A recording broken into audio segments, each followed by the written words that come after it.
By the summer of 1941, Adolf Hitler appeared to stand at the zenith of his power. To the world, he seemed one of those rare historical figures whose ambitions unfolded with astonishing ease. In 1936, he reoccupied the Rhineland without firing a shot. 2 years later, he annexed Austria and a large part of Czechoslovakia. When the inevitable conflict finally erupted in 1939, Germany, under his leadership, crushed Poland in mere weeks. The ensuing period of relative calm, dubbed the Phony War, gave way in the spring of 1940 to the swift collapse of Norway, Belgium, the Netherlands, and France.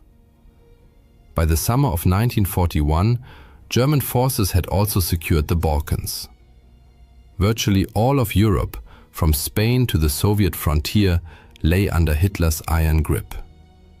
Yet how did this seemingly invincible ruler lose everything and end his life by suicide in a Berlin bunker? Let us examine some of the most critical miscalculations that sealed Hitler's fate in the Second World War. At the heart of Hitler's downfall lay his uncompromising and rigid political ideology. As Clausewitz famously observed, war is merely the continuation of politics by other means. But for Hitler, this principle took an extreme form. He viewed the Second World War not only as rightful redress for Germany's defeat in the First World War, but also as the vehicle through which the German people would fulfill their supposed racial destiny, the eradication of both Jews and communism, which he believed to be merely a manifestation of Jewish influence. In an unpublished sequel to Mein Kampf, Hitler repeatedly referred to communism as Jewish Bolshevism and described the Soviet Union as Jewish Bolshevik Russia. Given these convictions, it is unsurprising that the Soviet Union had accepted the 1939 non-aggression pact with Stalin only as a temporary expedient to secure victory in the West and avoid a two-front war like the one that had doomed Germany in 1914 to 1918.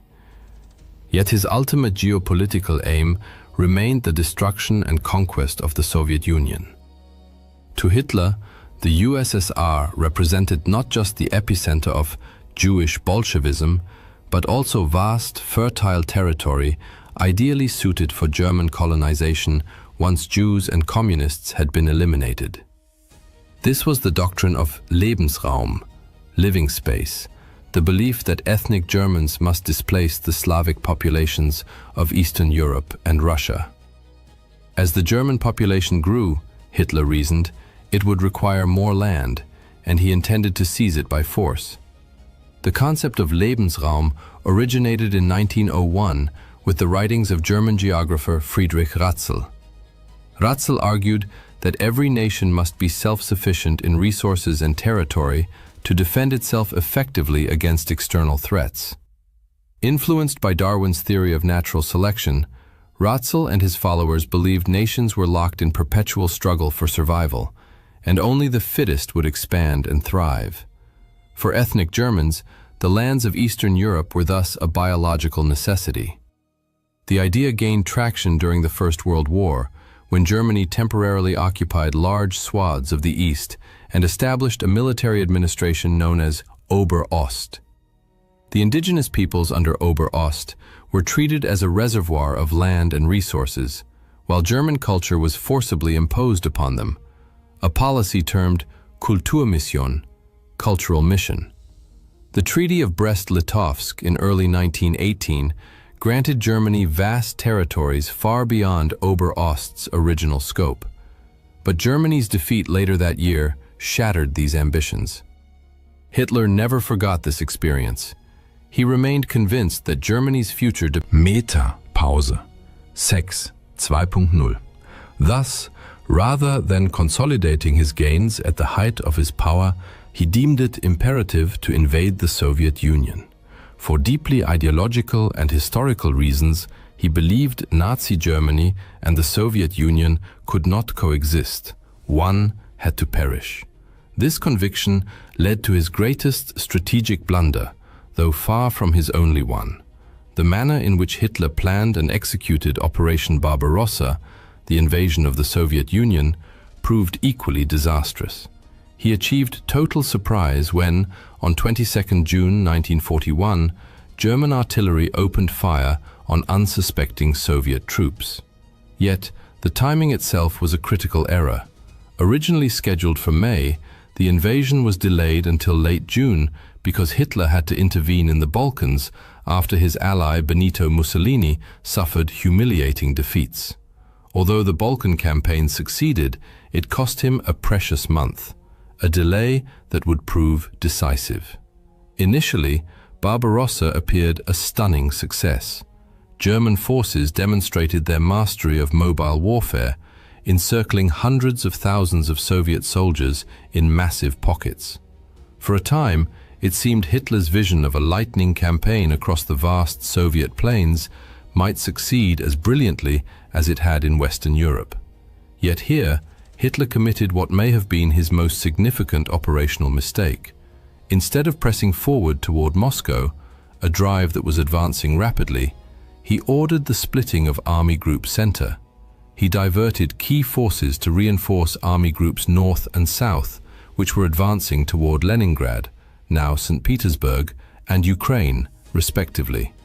On 21 August, he issued a directive prioritizing the capture of the Crimean Peninsula and Ukraine, economically vital regions, over the advance on the Soviet capital. His generals vehemently opposed the Meta-Pause, Sex 2.0. Though German troops continued to win battles, these were tactical victories that masked a strategic failure. When Hitler finally resumed the drive on Moscow in early October, he had already lost a crucial month.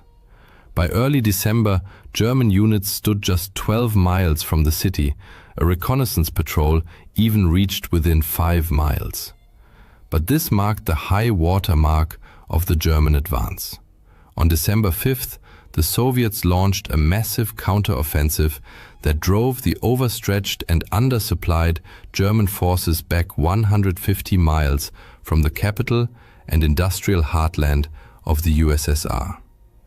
By failing to take Moscow when he had the chance, Hitler ensured he would never do so, and that the Soviet Union would remain in the war.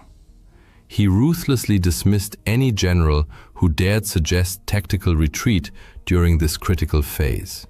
Others, fearing dismissal or worse, ceased to challenge his decisions, no matter how irrational. Consequently, Hitler assumed ever greater personal control over the German military, making himself responsible for an expanding array of operational choices. This centralization of command was another fatal error, one whose consequences became starkly evident the following year. Although the German army suffered its first major defeat in late 1941, it was far from exhausted by early one. With his declaration of war against the United States in December 1941, Hitler now faced the very scenario that had destroyed Imperial Germany, a two-front war. Victory over the Soviet Union thus became more urgent than ever. Yet, instead of renewing a full-scale assault on Moscow, Hitler again fixated on the southern front. His new objective was to seize the oil fields of the Caucasus. Once more, he launched his offensive relatively late in the campaign season, stretching his supply lines to the breaking point. He also deemed it essential to capture Stalingrad. Given the city's name, both Hitler and Stalin imbued it with outsized political symbolism. Perhaps as a psychological coping mechanism, Hitler convinced himself that Soviet forces were exhausted, a belief that proved another costly delusion. By November 1942, the German Sixth Army had seized most of Stalingrad. But then, the Soviets launched Operation Uranus, aiming to encircle the city.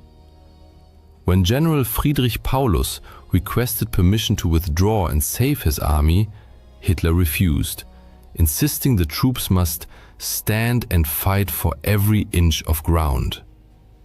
The result was the encirclement of 300,000 German soldiers. A relief attempt led by Field Marshal Erich von Manstein failed. He had only a small strike force of about 50,000 men. And area resupply, promised by Luftwaffe Chief Hermann Göring, proved impossible. Meanwhile, without Hitler's authorization, Paulus refused to break out and link up with Manstein. In February 1943, the entire Sixth Army surrendered.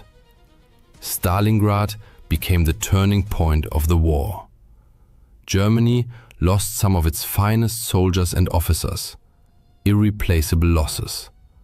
The Wehrmacht could no longer mount strategic offensives on the Eastern Front, a reality confirmed later that year during the Battle of Kursk, when Operation Citadel collapsed in failure. By invading the Soviet Union out of ideological obsession, Hitler had jeopardized the vast empire he had built. His failure to destroy the USSR when he had the chance guaranteed a slow but inexorable decline from the pinnacle of power. Yet Hitler's errors extended far beyond the Eastern Front. By mid-1943, the United States and Britain had expelled Nazi forces from North Africa and launched an invasion of Europe via Sicily, advancing up the Italian peninsula.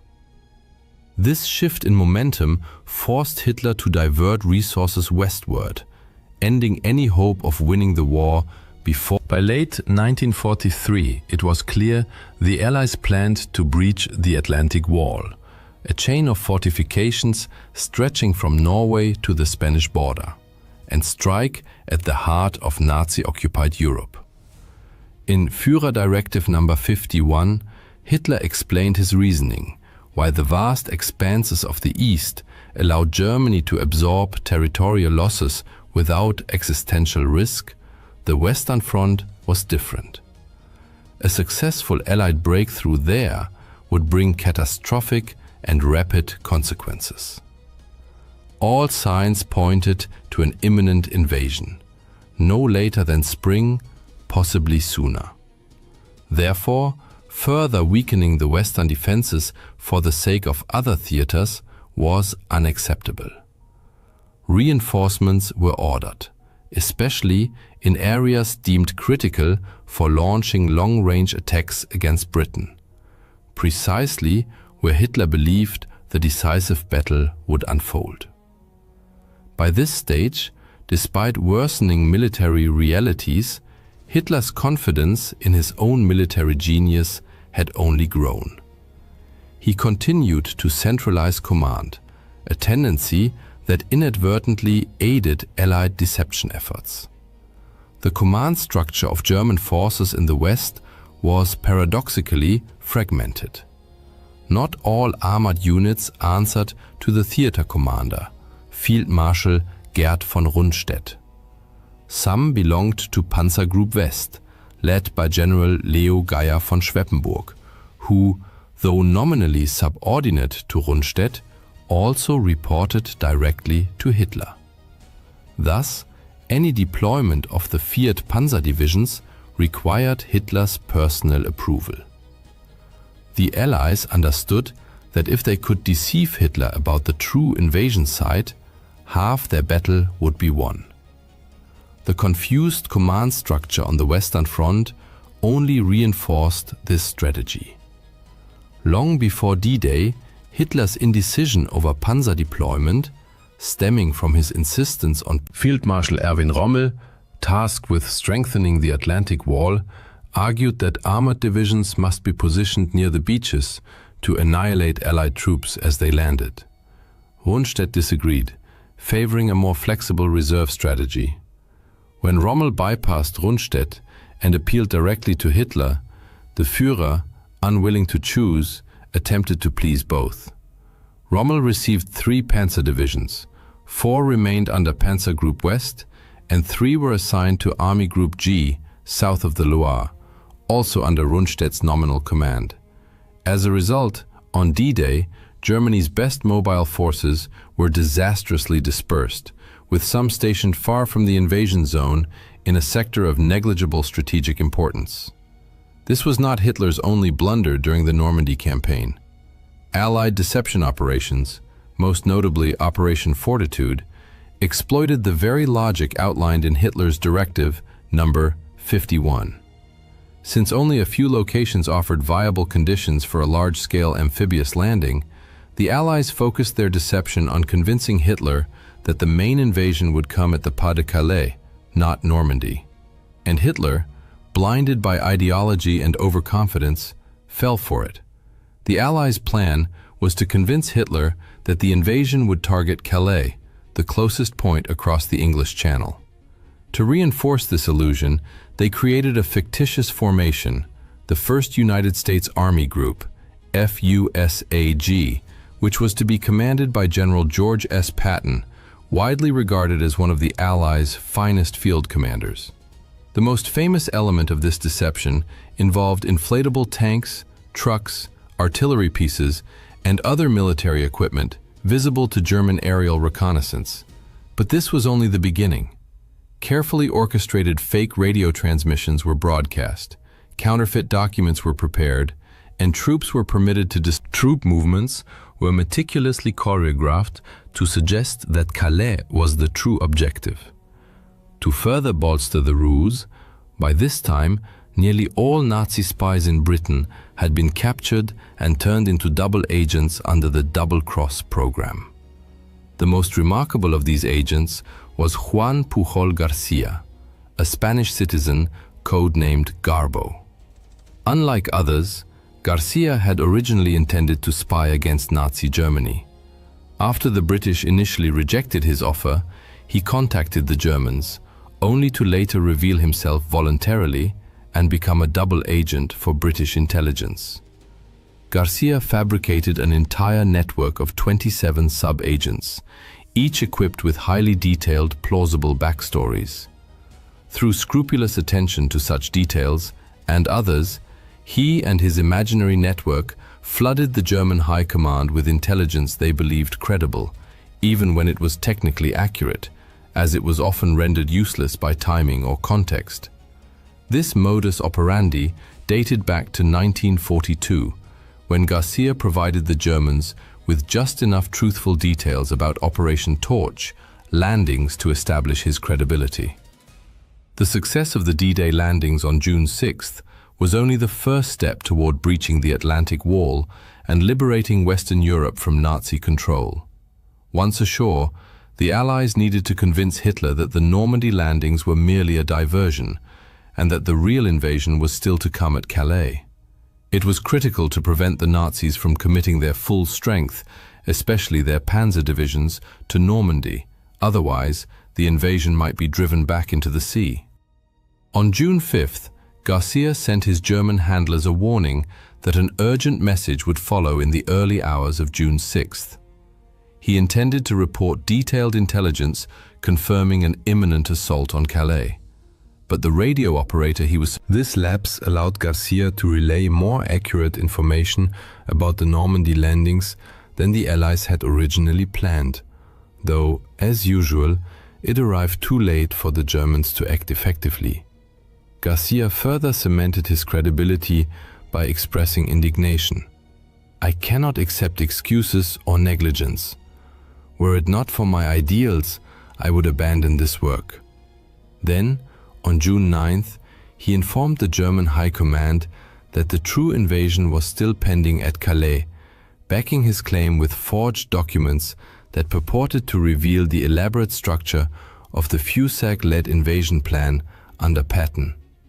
For Hitler, who had long believed Calais was the most likely invasion site, these reports were especially persuasive, as they appeared to validate his own military judgment. Field Marshal von Rundstedt was equally deceived. As a result, only a handful of tanks were deployed against the Allies during the critical early phase of Operation Overlord. On 29 July, nearly 2 months after D-Day, Hitler awarded Garcia the Iron Cross for his exceptional service to Germany. Even in August, numerous German forces, including 2 panzer divisions and 19 infantry divisions, remained stationed at Calais, awaiting an invasion that would never come. By then, it was far too late for the Nazis to push the Allies back into the Channel. Hitler's unwarranted self-confidence as a military leader and the chaotic command structure that reflected it cost him the chance to prevent the Allies from breaking through the Atlantic Wall and opening a 2-front war. Ironically, Hitler had been right about one thing. His earlier warning in Führer Directive No. 51 had come true. Yet his last gamble, the Battle of the Bulge in December and January, ended in failure. Less than a year after D-Day, Hitler shot himself in his Berlin bunker as Soviet forces, whose invasion he had so confidently dismissed, closed in on his position. This trait may even drive their initial quest for power. Once in control, however, megalomania tends to intensify. In Hitler's case, the combination of an already unstable personality, a grandiose millenarian ideology, and absolute dictatorial authority created the perfect conditions for self-destructive decisions made without informed criticism. Competent subordinates feared speaking up, lest they be dismissed, or worse. Adolf Hitler was far from the only dictator, before or since, to exhibit this pattern of behavior. But he remains the most infamous, not only for the war and genocide he unleashed, but also for the catastrophic strategic blunders he made in waging it. In numerous instances, Hitler could have averted defeat by choosing differently, but time and again he chose wrongly. On June 22, 1941, in the early hours of the morning, German shells rained down on the Brest fortress, reducing barracks to rubble and cutting off radio communications. Red Army soldiers, emerging from clouds of dust and making their way into shattered bunkers, found themselves completely encircled, cut off from command and facing vastly superior enemy forces. Despite this, they fought with unwavering determination. While fortress defenders withstood relentless assaults from aircraft, artillery, and flamethrowers, Soviet civilians risked their lives to deliver ammunition, and nurses braved enemy fire to drag the wounded off the battlefield. Graffiti scrawled on the fortress walls, "I am dying, but I will not surrender," became a powerful symbol of their indomitable spirit and desperate resistance. In the months leading up to that tragic June of 1941, the Soviet Union appeared to be at peace with Nazi Germany. The two powers had signed the Molotov-Ribbentrop Pact in August 1939. Secret protocols of this agreement stipulated the division of Eastern Europe between them, while the public non-aggression clause allowed Germany to focus its military efforts on its Western allies. For Stalin, the pact was a calculated strategic move. He believed it would sow discord among Western capitalist powers, weakening their positions and, more importantly, buy the USSR valuable time to strengthen its military might. Seizing the opportunity, the Soviet Union moved beyond Poland to annex the Baltic states, Bessarabia, and northern Bukovina, significantly expanding its borders. Yet this expansion fostered a false sense of strategic security. Behind the scenes, however, intelligence reports carried alarming news. Soviet agents, border guards, and even foreign diplomats warned of growing German troop concentrations along the western frontier. He suspected the British of spreading disinformation to drag the USSR into war, and clung to Hitler's assurances that the massive German troop movements near the Soviet border were merely intended to keep aircraft out of range of British bombers. Even when the GRU and NKVD presented irrefutable evidence, troop concentrations and intercepted communications, Stalin dismissed much of it. Hitler himself had even sent Stalin a letter claiming that any German provocations would be the work of disloyal generals, urging Stalin not to respond with force, but instead to contact German officials through diplomatic channels. This reluctance to believe an invasion was imminent also stemmed from Stalin's profound distrust of his own military intelligence. The Great Purge of the late 1930s had decimated the Red Army and state security apparatus. Thousands of experienced officers, including most of the high command, had been dismissed, imprisoned, or executed. By 1941, a staggering 75% of Red Army officers had held their posts for less than a year. Experience had been replaced by obedience and fear, as a cautious and disoriented military hierarchy hesitated to deliver unwelcome news that might anger Stalin. Compounding these issues were serious flaws in Soviet deployment. The annexation of eastern Poland and the Baltics had shifted the USSR's western border 160 to 400 kilometers westward. Many fortifications along the old border were now obsolete, while Soviet divisions stationed in newly occupied territories were dangerously exposed. Airfields, barracks, and command centers lay vulnerable to immediate attack, as construction of new defensive positions had been delayed or cancelled altogether. Worse still, the Red Army lacked a deep defense system. Rather than deploying forces in echelons, with successive fallback lines and strategic reserves, many Soviet units were This meant that any German breakthrough of the initial defensive line would encounter little resistance beyond it. These defensive shortcomings were not taken seriously, largely due to prevailing Soviet military doctrine at the time. The Red Army in 1941 was structured primarily for offensive operations, reflecting the belief that any future war would involve subduing neighboring states.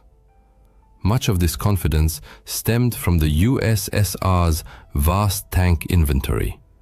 The brand new T-34 and KV tanks were among the best in the world, but they constituted only a small fraction of Soviet armored forces. The overwhelming majority consisted of obsolete, mechanically unreliable models like the T-26 and BT series. Thousands of these tanks were rendered inoperable due to a lack of radios, spare parts, recovery vehicles, and trained mechanics. Numerical superiority meant little without logistics or a robust support network. The Soviet Air Force faced similar problems. On paper, Stalin's air fleet was the largest in the world, but this quantitative edge masked serious qualitative weaknesses. The backbone of its fighter force consisted of outdated Polikarpov 115, Chaika, and 116 Ishak aircraft. Though effective in the Spanish Civil War and against the Japanese at Khalkhin Gol, they were now outclassed by the Luftwaffe's Messerschmitt Bf-109s. At dawn on June 22, 1941, as the first rays of sunlight broke over the horizon, the illusion of peace shattered amidst the thunder of war. Without warning, across a staggering 2,900-kilometer front, the Wehrmacht unleashed its full might against Soviet positions. Artillery barrages shook the earth, while wave after wave of Luftwaffe bombers filled the skies, crossing the border in relentless formations. Airfields, barracks, and supply. On that fateful day, the Soviet Air Force suffered catastrophic losses. Between 1,800 and 2,000 aircraft destroyed, many while still on the ground, never given a chance to take off. One pilot later recalled, "I pulled back the tent flap and saw planes with German crosses strafing our tents. Everyone rushed out and saw the dead and wounded in the neighboring tents. I threw on my flight suit, grabbed my logbook, and ran toward the hangar. The alert aircraft, neatly lined up, were already burning. The Red Army was caught completely off guard. Border units, lacking proper preparation or retreat plans, became easy prey. Communications collapsed within the first hours, leaving headquarters scrambling to grasp the situation, let alone respond effectively. Entire divisions lost command, or were encircled before they could even assemble. In the Kremlin, an ominous silence reigned. For nearly half a day, Stalin issued no official orders. Despite numerous warnings, his anti-capitalist paranoia, skillfully exploited by Hitler, led him to believe reports of German attacks were provocations designed to sabotage the Molotov-Ribbentrop Pact. On the front lines, initiative among officers was paralyzed. Years of purges had left the officer corps cautious and fragmented, unwilling to act without explicit directives from above. As the invasion deepened into Soviet territory, commanders faced an agonizing dilemma: resist or wait for confirmation. General Rodion Malinovsky later recalled asking, "Can we open fire if the enemy invades our territory?" The reply, "Do not succumb to provocations and do not open fire." Yet even amid the chaos, pockets of Soviet resistance flared. One of the first serious obstacles for the Germans, Germany's 45th Infantry Division, expected to capture the complex within hours, but instead became mired in brutal close-quarters fighting, cut off from command and deprived of clear orders. The fortress defenders, turning its ruins into a labyrinth of improvised strongpoints, were joined by nurses and civilians. With no hope of reinforcement, they heroically held out for 8 days against artillery, flamethrowers, and airstrikes. Further north, in Lithuania, the Soviet 2nd Tank Division launched a desperate counterattack against the German 6th Panzer Division east of Raseiniai.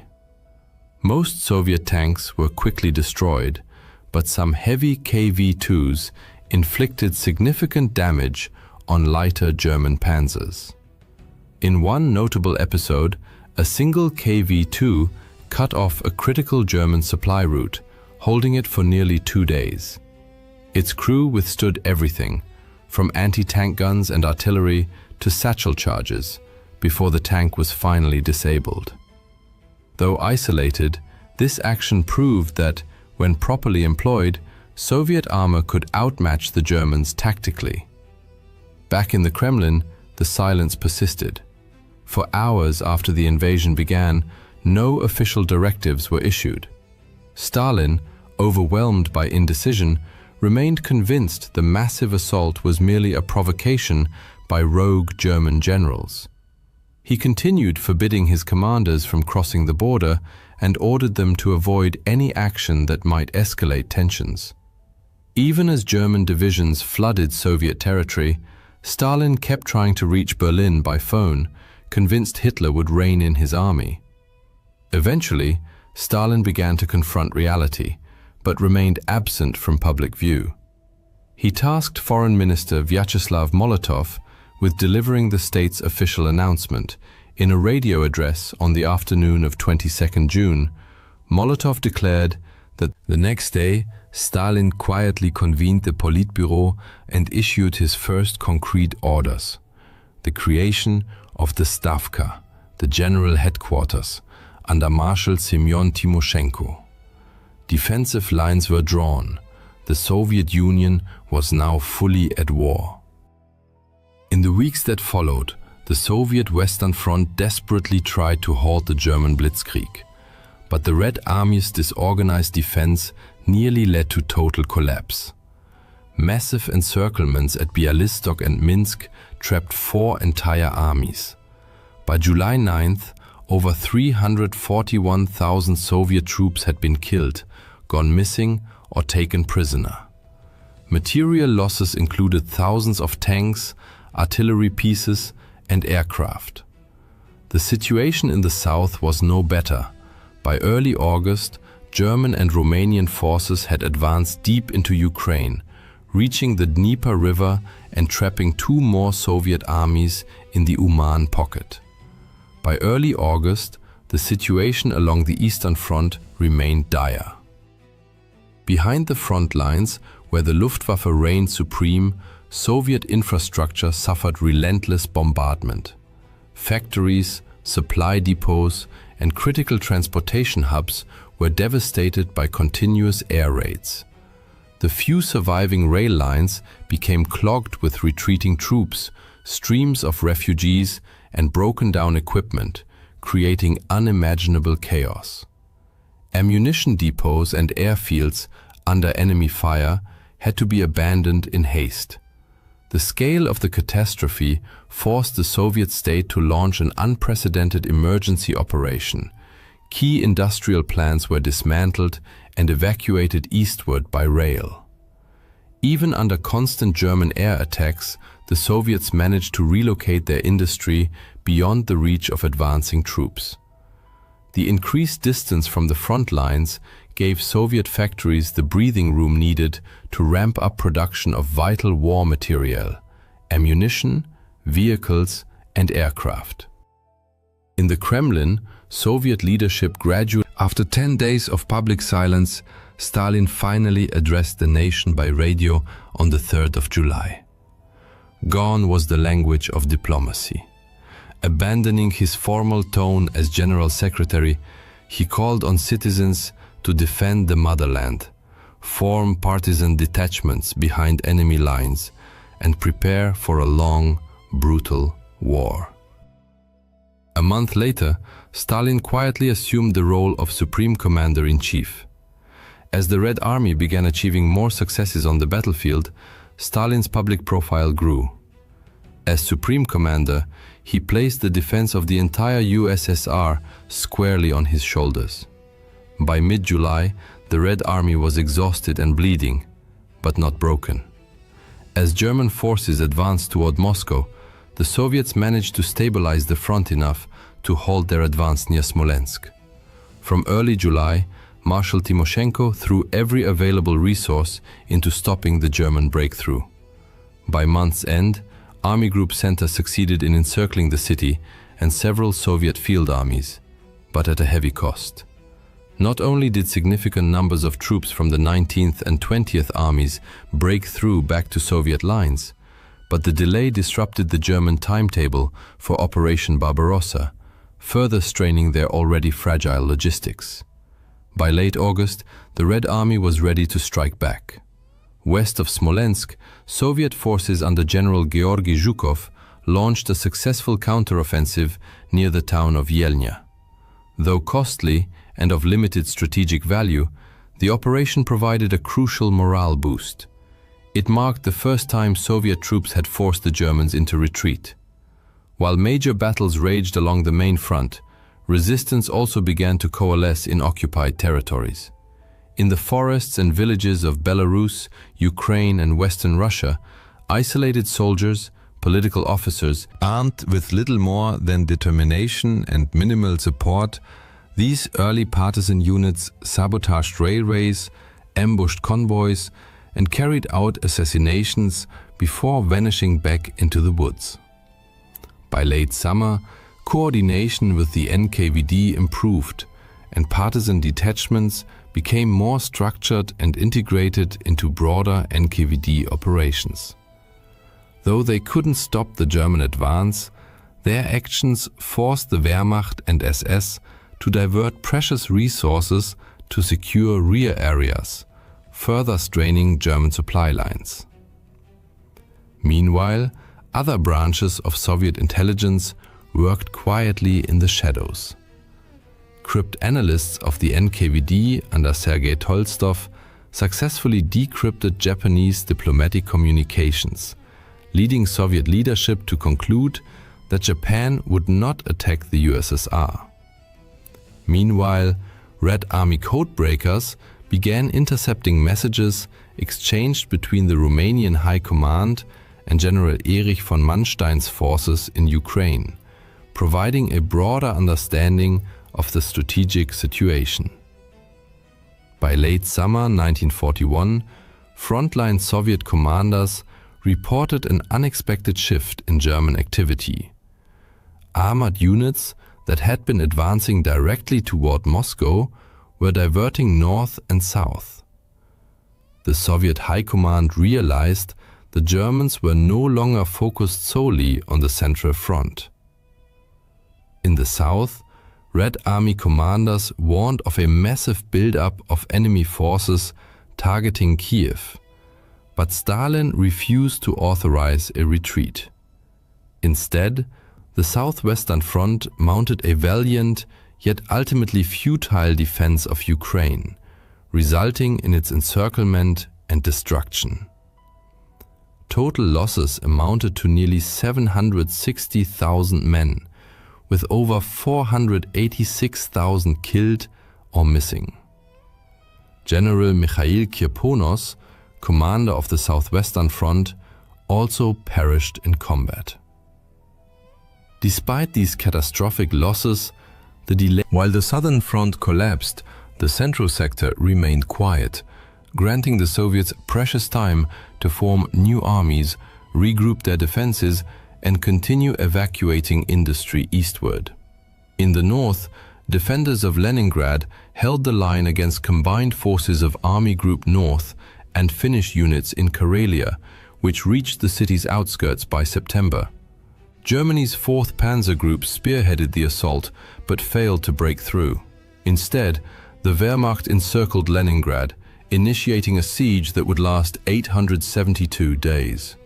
Within the city, Red Army troops established a formidable defensive perimeter, significantly reinforced by naval units from the Baltic Fleet and over 135,000 members of the People's Militia. Civilians were issued rifles and immediately deployed to frontline positions. Those who remained in the city soon endured unbearable suffering.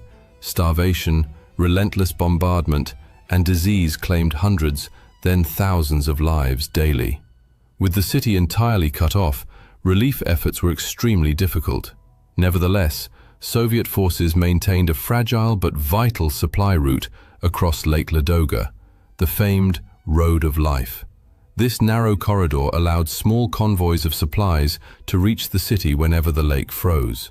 Though insufficient to meet all needs, these deliveries prevented total collapse throughout the 872-day siege.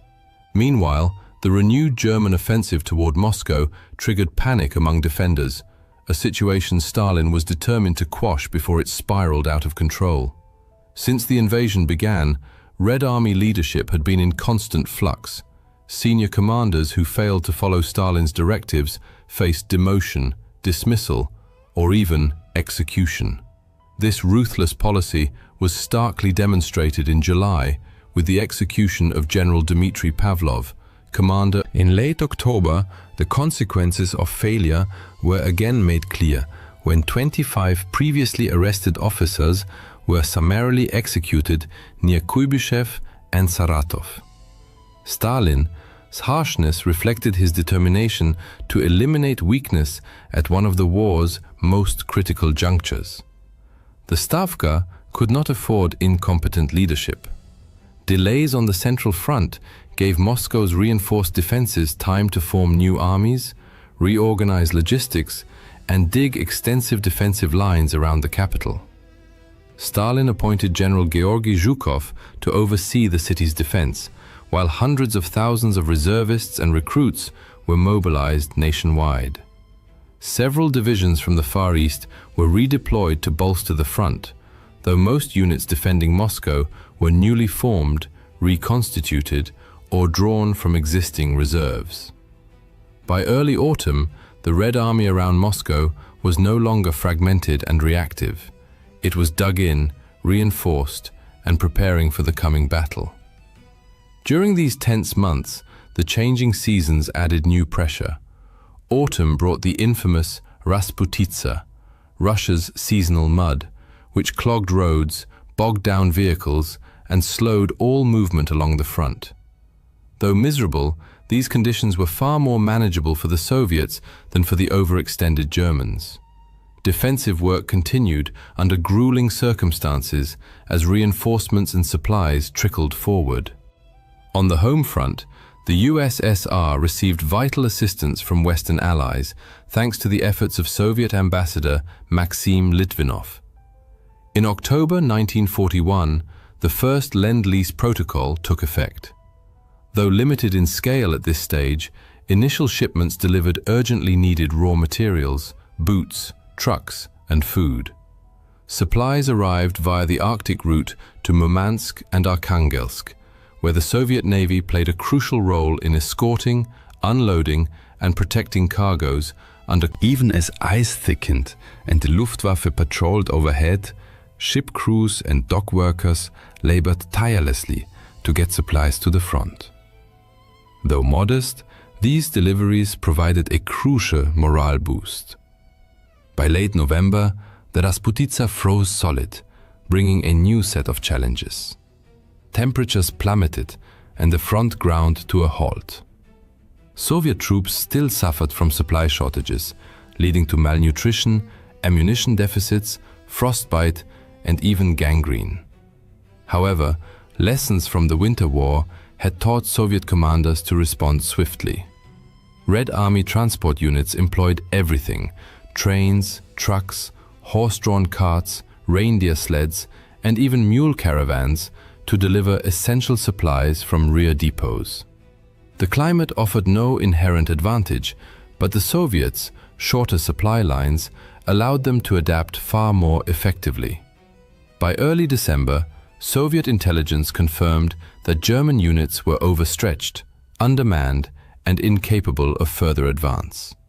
Months of combat had exhausted the Wehrmacht, and its own logistical failures had strangled its momentum. German forces now stood just kilometers from Moscow's outskirts, exhausted and vulnerable. The Stavka saw its chance. Within days, the Red Army quietly completed its preparations. Over 1 million Soviet troops were assembled across the Western, Kalinin, and Bryansk fronts, with fresh rifle divisions, artillery units, and tank brigades brought to full combat readiness. On December 5, 1941, the Red Army launched a decisive counteroffensive. The initial blows caught the Wehrmacht completely off guard. Coordinated, determined Soviet divisions struck across a broad front, deliberately targeting the enemy's exposed flanks. Over the following weeks, they pushed German forces back 100 to 250 kilometers from the capital.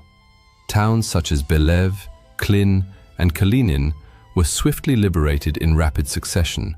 Morale among Soviet soldiers soared. For the first time since June, the Red Army was dictating the pace of war, seizing the initiative from the enemy. Yet victory was incomplete. German units managed to dig in and establish solid defensive lines, and the front soon stabilized. Nevertheless, the psychological shift was immense. Moscow had been saved from imminent capture. The myth of German invincibility, so carefully cultivated, was shattered. Within the Soviet Union, this triumph became a powerful unifying force, rallying the population against a common threat. Propaganda portrayed the defense of Moscow as irrefutable proof of the Soviet people's extraordinary resilience and Stalin's strategic genius. In reality, it was a brutal, improvised campaign paid for with staggering bloodshed. Since June, the Red Army had suffered over 4.5 million casualties, including 2.3 million soldiers captured and condemned to horrific fates in German POW camps. The price of survival was truly incomprehensible. Yet, against all expectations and predictions, Operation Barbarossa had failed. Moscow still stood, unconquered and defiant. The Red Army, having withstood the fiercest onslaught in modern history, had weathered the storm and altered the course of the war. On the 6th of August 1945, at 8:01 a.m., the world was shaken by an explosion that, in mere seconds, claimed the lives of countless Japanese civilians. That morning became one of the most tragic and harrowing moments in the history of the land of the rising sun. People were heading to work as usual, children were on their way to school, and everyday life bustled through the streets and homes. Suddenly, however, an object appeared in the sky, only to crash to the ground moments later, triggering a colossal explosion. Thick smoke filled the air, a massive fireball engulfed everything, and destruction stretched as far as the eye could see. For an instant, it seemed as if the sun itself had descended upon the earth. At the epicenter of this horrific event, temperatures soared to between 3,000 and 4,000 degrees Celsius. Then, on 9th August 1945, at 11:02 a.m., another devastating blow struck Japan. In the aftermath, Japan was forced to surrender, bringing an end to the Second World War. Thus, humanity encountered for the first time the terrifying destructive power of the atomic bomb, and witnessed the horrifying conclusion of the deadliest conflict in human history. This global war itself had roots in the First World War, raising critical questions. How did it begin? Why did history repeat such a catastrophic conflict? Why is Adolf Hitler widely regarded as the chief instigator of the Second World War? How did Hitler, Nazi ideology, precipitate such a global disaster? And why did the League of Nations, established precisely to preserve world peace, suffer such a catastrophic failure? Known also as the Global War, the Second World War unfolded on an unprecedented scale, drawing in all the world's major powers. Like the First World War, it split the globe into two opposing camps. But whereas the earlier conflict pitted the Allies against the Central Powers, this one, the war was described as total, largely because it involved civilian populations directly. Previously, non-combatants were typically spared from active hostilities, but this conflict showed no mercy. Civilians contributed extensively to national war efforts, leading governments to view ordinary citizens as integral parts of their military machinery. Armies ruthlessly bombed homes, hospitals, shelters, and public spaces to eliminate those supporting the war effort. Every nation mobilized all available resources: economic, industrial, scientific, aerial, and ground forces against its enemies. Historians disagree on the exact start date. Some cite September 1st, 1939, while others point to the outbreak of the Second Sino-Japanese War in 1937. The conflict ended with the atomic bombings of August 1945 and Japan's formal surrender. An estimated 60 to 80 million people perished, including roughly 50 million civilians and 25 million military personnel, making it the deadliest war in human history. The world divided into two major alliances. The Allies included the United Kingdom, France, the United States, the Soviet Union, China, Poland, Yugoslavia, and Greece. The Axis powers comprised Germany, Italy, and Japan. Notably, Italy had fought alongside the Allies in the First World War, but switched sides due to post-war grievances. Before the First World War, Germany was a powerful, confident nation with a robust economy and formidable military, convinced of its inevitable victory. Yet the Allied powers, the Entente, decisively defeated the Central Powers, Germany, Austria-Hungary, and the Ottoman Empire. The victors imposed harsh terms, particularly on Germany. By late 1918, Germany was a shattered, partitioned state with no choice but to accept the Entente's demands. The war devastated its economy, impoverished it. Deep political, social, and economic upheavals followed. Society split along class lines, unemployment soared, disease spread, and many died of starvation. The government lacked both authority and funds, and foreign powers, especially France, seized key resources. The Treaty of Versailles, signed on 28 June 1919, formalized Germany's defeat with humiliating terms. France, sharing a border with Germany, pushed for the harshest penalties, massive reparations amounting to £6.6 billion, demilitarization of the Rhineland, and the War Guilt Clause, assigning sole blame to Germany.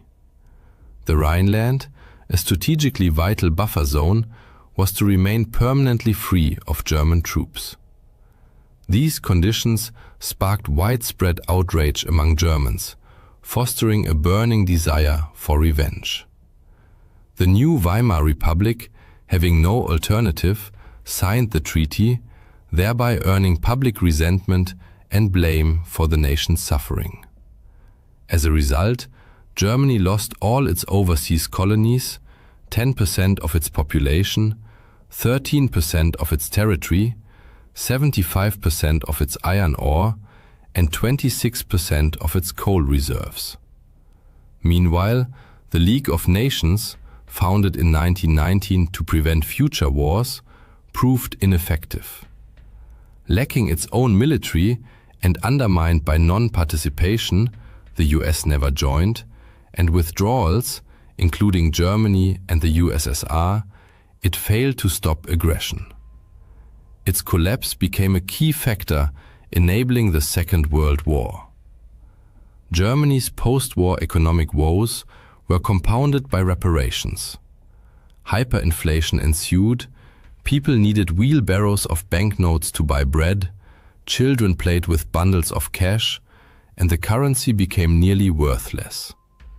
In response, the US introduced the Dawes Plan in 1924, stabilizing the economy until 1928.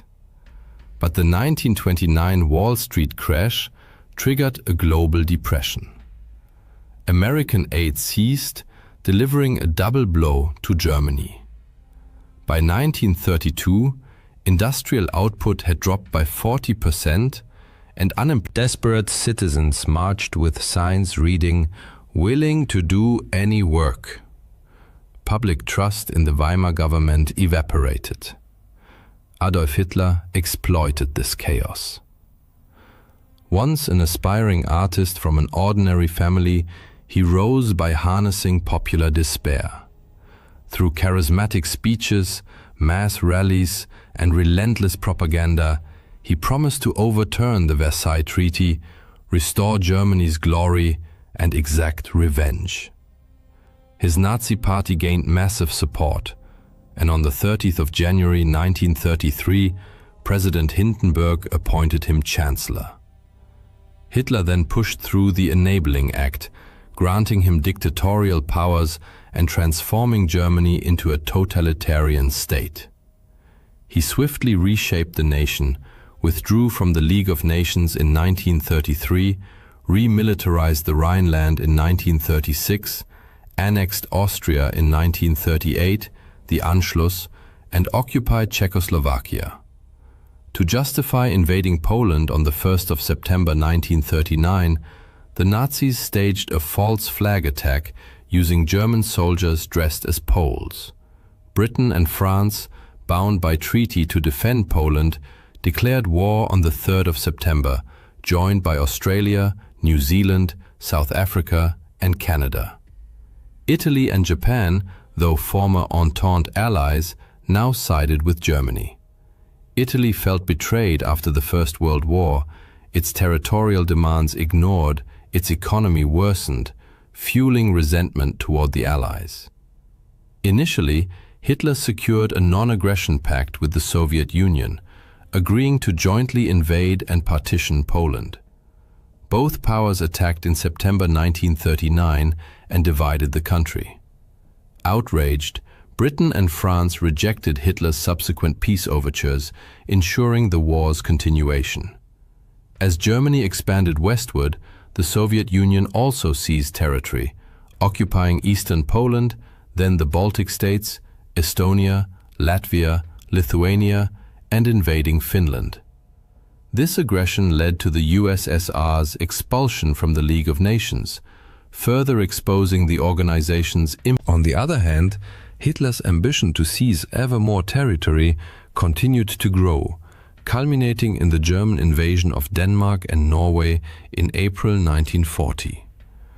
The primary objective was to secure iron ore supplies from Sweden, which the Allies were attempting to disrupt. In fact, The Allied powers had actively sought ways to halt these shipments, including plans to cut off the flow of Swedish iron ore to Germany, but their efforts failed. Germany swiftly overran both Denmark and Norway. This success, however, heightened German concerns about France's ongoing involvement in the war. Rather than launching a direct assault, Germany devised a strategy reminiscent of World War I, attacking France through Belgium.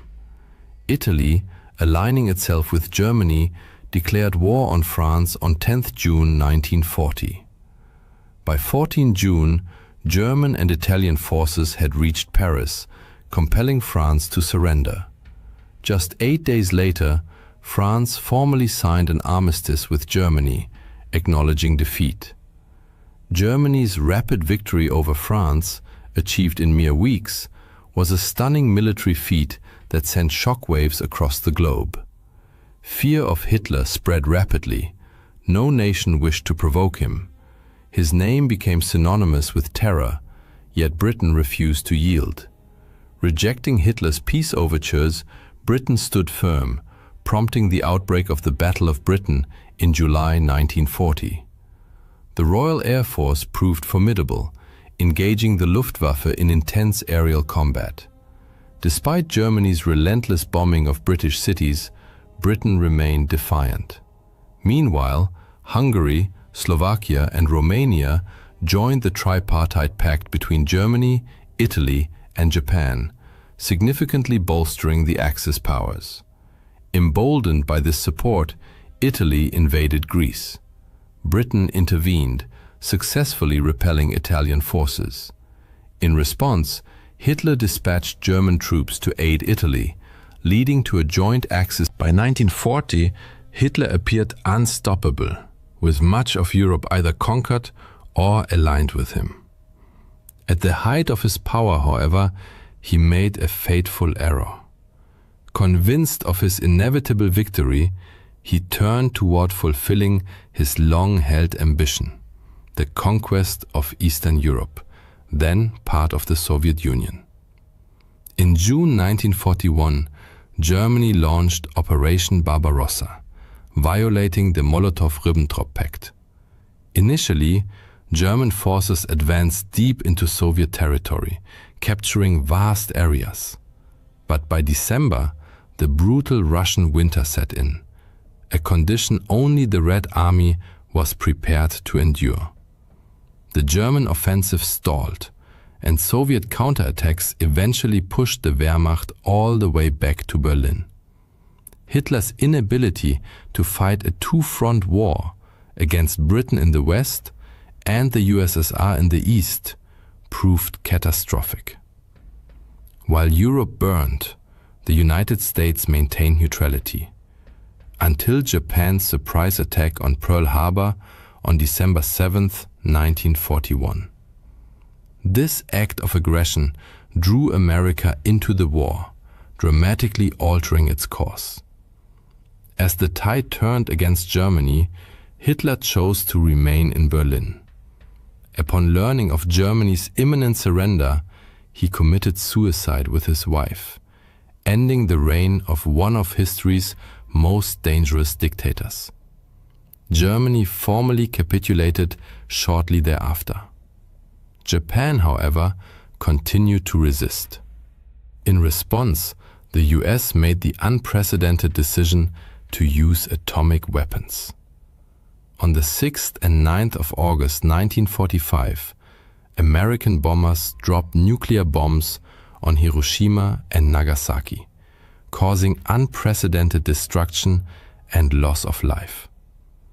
Japan surrendered on September 2, 1945, bringing World War II to a close. The war left an indelible scar on the world. For the first time, humanity witnessed destruction on such a scale, exacerbated by the horrifying debut of nuclear warfare.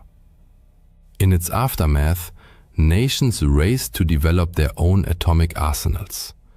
Millions had perished. Europe's economy and infrastructure lay in ruins. Even victorious powers faced severe hardship. The US mourned millions of soldiers, while the Soviet Union grappled with immense financial strain, setting the stage for the Cold War that would last until the USSR's collapse. The war also marked the twilight of colonialism. Dictatorships fell in Germany and Italy. Germany itself was divided, the West occupied by the US, Britain, and France, the East controlled by the Soviet Union. Across Asia and Africa, independence movements surged.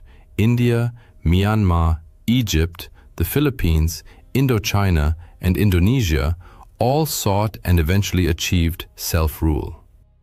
Economic devastation and mass unemployment prompted the creation of the United Nations, which replaced the ineffective League of Nations and played a vital role in fostering global peace. During the war, India, then under British rule, was automatically drawn into the Allied camp. Approximately 2.5 million Indian soldiers fought against the Axis powers. Of these, around 87,000 died, 34,354 were seriously wounded, and 67,340 were taken prisoner. Echoing patterns from World War I, Britain continued to export Indian food supplies to support its war effort. In Bengal, workers were paid in cash instead of grain, which was shipped overseas. With money but no food available, prices soared, plunging ordinary citizens into crisis. Many rural families were forced to send members into military service, leaving women, children, and the elderly homeless. The result was the devastating Bengal famine of 1943, which claimed an estimated 3 million lives. India had long served as a source of raw materials like jute and cotton for Britain, but the wartime extraction of food exacerbated national hardship. In the war's aftermath, the Quit India movement gained unstoppable momentum. Weakened by global conflict and unable to suppress mass resistance, Britain finally granted India independence in August 1947. World War II undoubtedly stands apart in the annals of human history as the largest and most destructive conflict ever waged. Like a merciless whirlwind, it swept across every continent, leaving behind millions of shattered lives and shaping the world we know today. But what caused this outcome? Why did the Allies prevail? Or perhaps a more fitting question would be, why did the Axis powers collapse?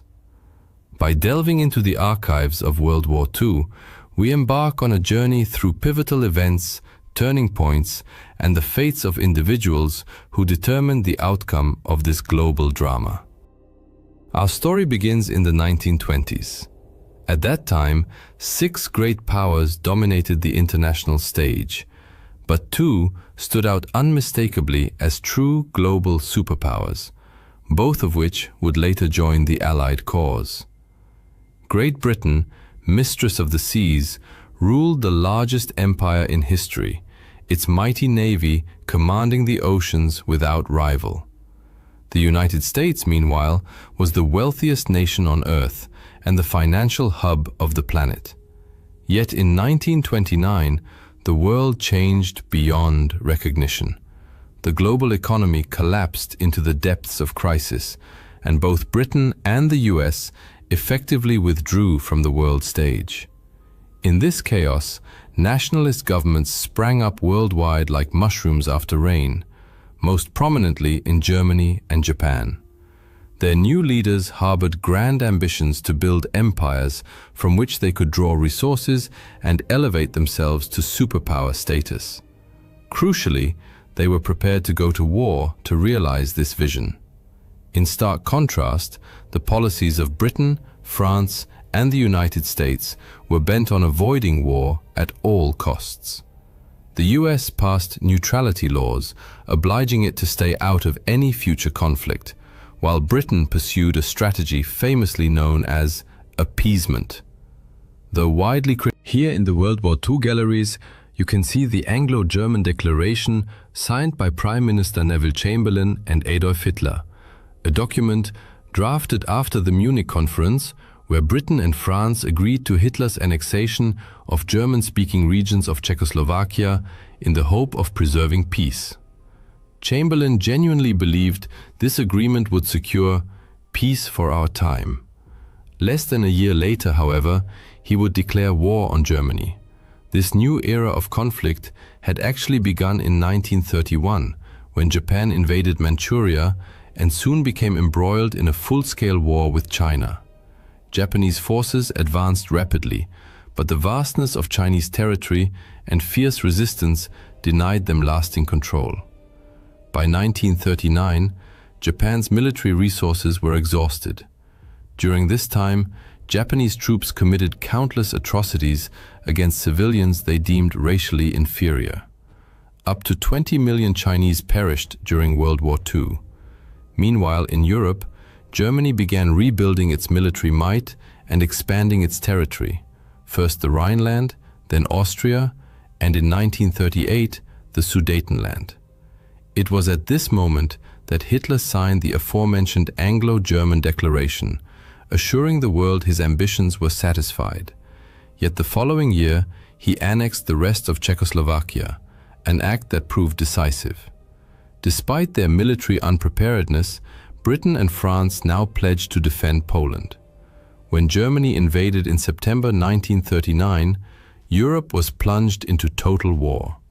Then, in a shocking turn, the Soviet Union joined forces with Germany to invade Poland from the east. Though communist Soviets and fascist Germans were ideological enemies, they temporarily set aside their differences in 1939 to 1940 to redraw the map of Europe. The Soviets occupied the Baltic states. Meanwhile, Germany captured Denmark and Norway before achieving one of the war's most stunning victories. Using advanced blitzkrieg tactics, German forces overran France and the Low Countries in just 6 weeks. Britain now stood dangerously exposed.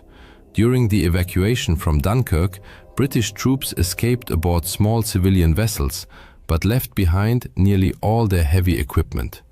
It seemed the German war machine was unstoppable, and Britain stood alone, isolated and vulnerable.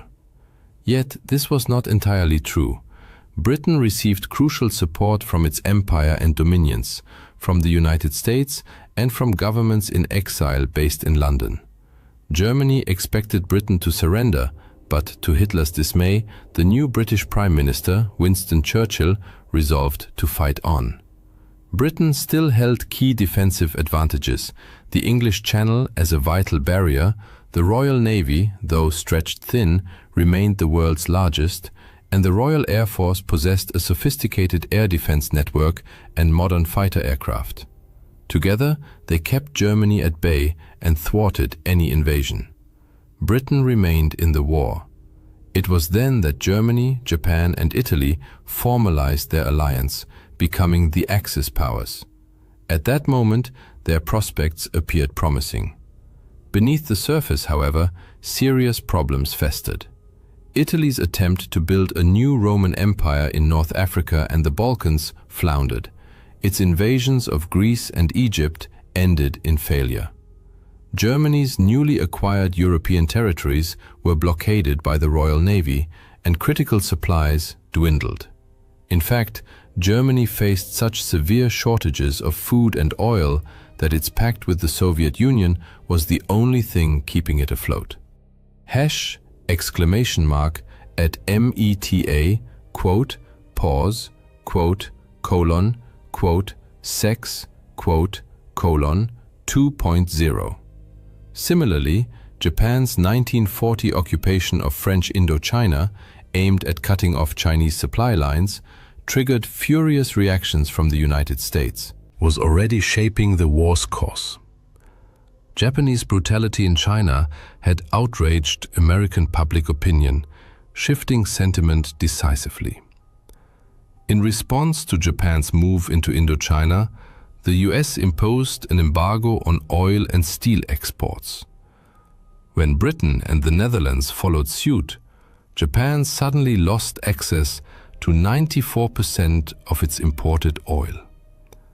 At the same time, the US was rapidly expanding its military capacity. Though still neutral on paper, it was already supplying vital war materiel exclusively to the Allies. The Lend-Lease Act soon formalized this support, enabling the free transfer of aircraft, ships, food, and clothing. This flood of American aid became a formidable challenge for the Axis. Under mounting pressure, both Japan and Germany faced existential threats.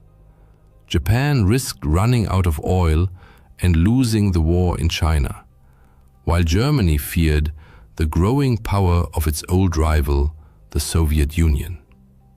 Stalemate was no longer an option. In 1941, both powers chose to gamble everything. Despite their vulnerabilities, they escalated the war in a desperate bid to seize the resources they needed. In June 1941, Germany betrayed its Soviet ally and launched the largest invasion force in military history into the USSR. Victory required a swift, lightning campaign, but Nazi ideology dismissed Slavic peoples as racially inferior, leading to a catastrophic underestimation of Soviet resilience. Hitler famously declared, "We need only kick in the door and the whole rotten structure will collapse." This arrogance would prove fatal. The Soviets mobilized on an unprecedented scale, relocating entire factories beyond the Ural Mountains to sustain war production, churning out weapons like the M30 howitzer to repel the invaders. Soviet citizens sacrificed their lives in staggering numbers. Ultimately, 25 million perished in what they called the Great Patriotic War. Germany needed a quick victory. By December 1941, the German advance stalled just miles from Moscow. Their grand gamble had failed. Almost simultaneously, Japan launched its own offensive, not against the Soviets, but toward resource-rich Southeast Asia. Recognizing that such a move would inevitably draw the US into the war, Japan struck first, with a surprise attack on the US Pacific Fleet at Pearl Harbor. The assault succeeded, and Japan swiftly seized control of the territories and resources it coveted.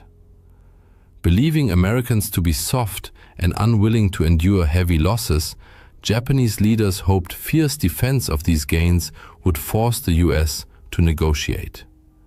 Instead, the attack united the United States, Britain, and the Soviet Union in a common resolve. Only the unconditional surrender of the Axis would be acceptable. After Pearl Harbor, American isolationism vanished overnight. Roosevelt, Churchill, and Stalin agreed on a strategy of relentless attrition, on land, sea, and in the air, leveraging their overwhelming advantages in manpower, material, and industrial capacity. The ungainly-looking B-24 Liberator bomber, on display nearby, embodied this industrial might. At its peak, the Willow Run plant in Michigan produced one B-24 every 63 minutes. The tide of war was turning. By 1942, Allied codebreakers had penetrated German and Japanese ciphers, enabling critical victories. At the Battle of Midway, US aircraft sank 4 Japanese carriers, crippling Japan's offensive naval power. On the Eastern Front, Germany's last desperate push to capture the Caucasus oil fields was shattered at Stalingrad, the war's bloodiest battle, where Soviet forces encircled and annihilated an entire German army. The Axis had gambled on quick triumphs. Instead, they found themselves trapped in a war of attrition they could not win. Now the Allies set out to convert the so-called Battle of the Atlantic was not a single clash like Trafalgar, but a grueling, years-long struggle.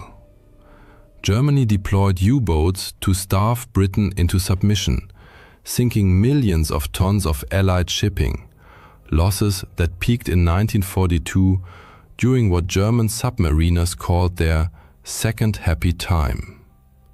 But the Allies turned the tide. They replaced losses with mass-produced Liberty ships, 3 every 2 days at peak output, and refined convoy tactics with better naval escorts. Technological innovations followed. Long-range aircraft like the Liberator closed the Atlantic air gap. Sonar and radar tracked submarines, and weapons like the Hedgehog mortar destroyed them. By 1943, the Allies had decisively won the Battle of the Atlantic, tightening a noose of blockade around the Axis. As Japan tried to ferry resources from its new empire back to the home islands, American submarines and aircraft mercilessly hunted its convoys. Fuel shortages became critical, forcing Japan to shorten pilot training, a fatal flaw that left its aviators easy prey for better-trained Allied crews. Allied forces now launched coordinated offensives, island hopping across the Pacific toward Japan, liberating Ukraine and knocking Italy out of the war.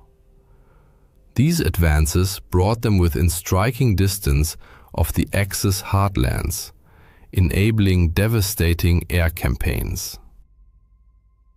British and American air forces subjected Nazi Germany to round-the-clock bombing, the RAF by night flattening urban centers, the US Army Air Forces by day precision striking industrial targets. Losses were heavy. Here you can see the tail section of a German Bf-110 night fighter flown by ace Heinz Wolfgang Schnaufer, who shot down 121 unescorted British bombers. Yet the bombing campaign forced Germany to disperse aircraft production across countless small factories, sacrificing efficiency. Luftwaffe fighters were lured into the air by decoy bomber formations, escort fighters.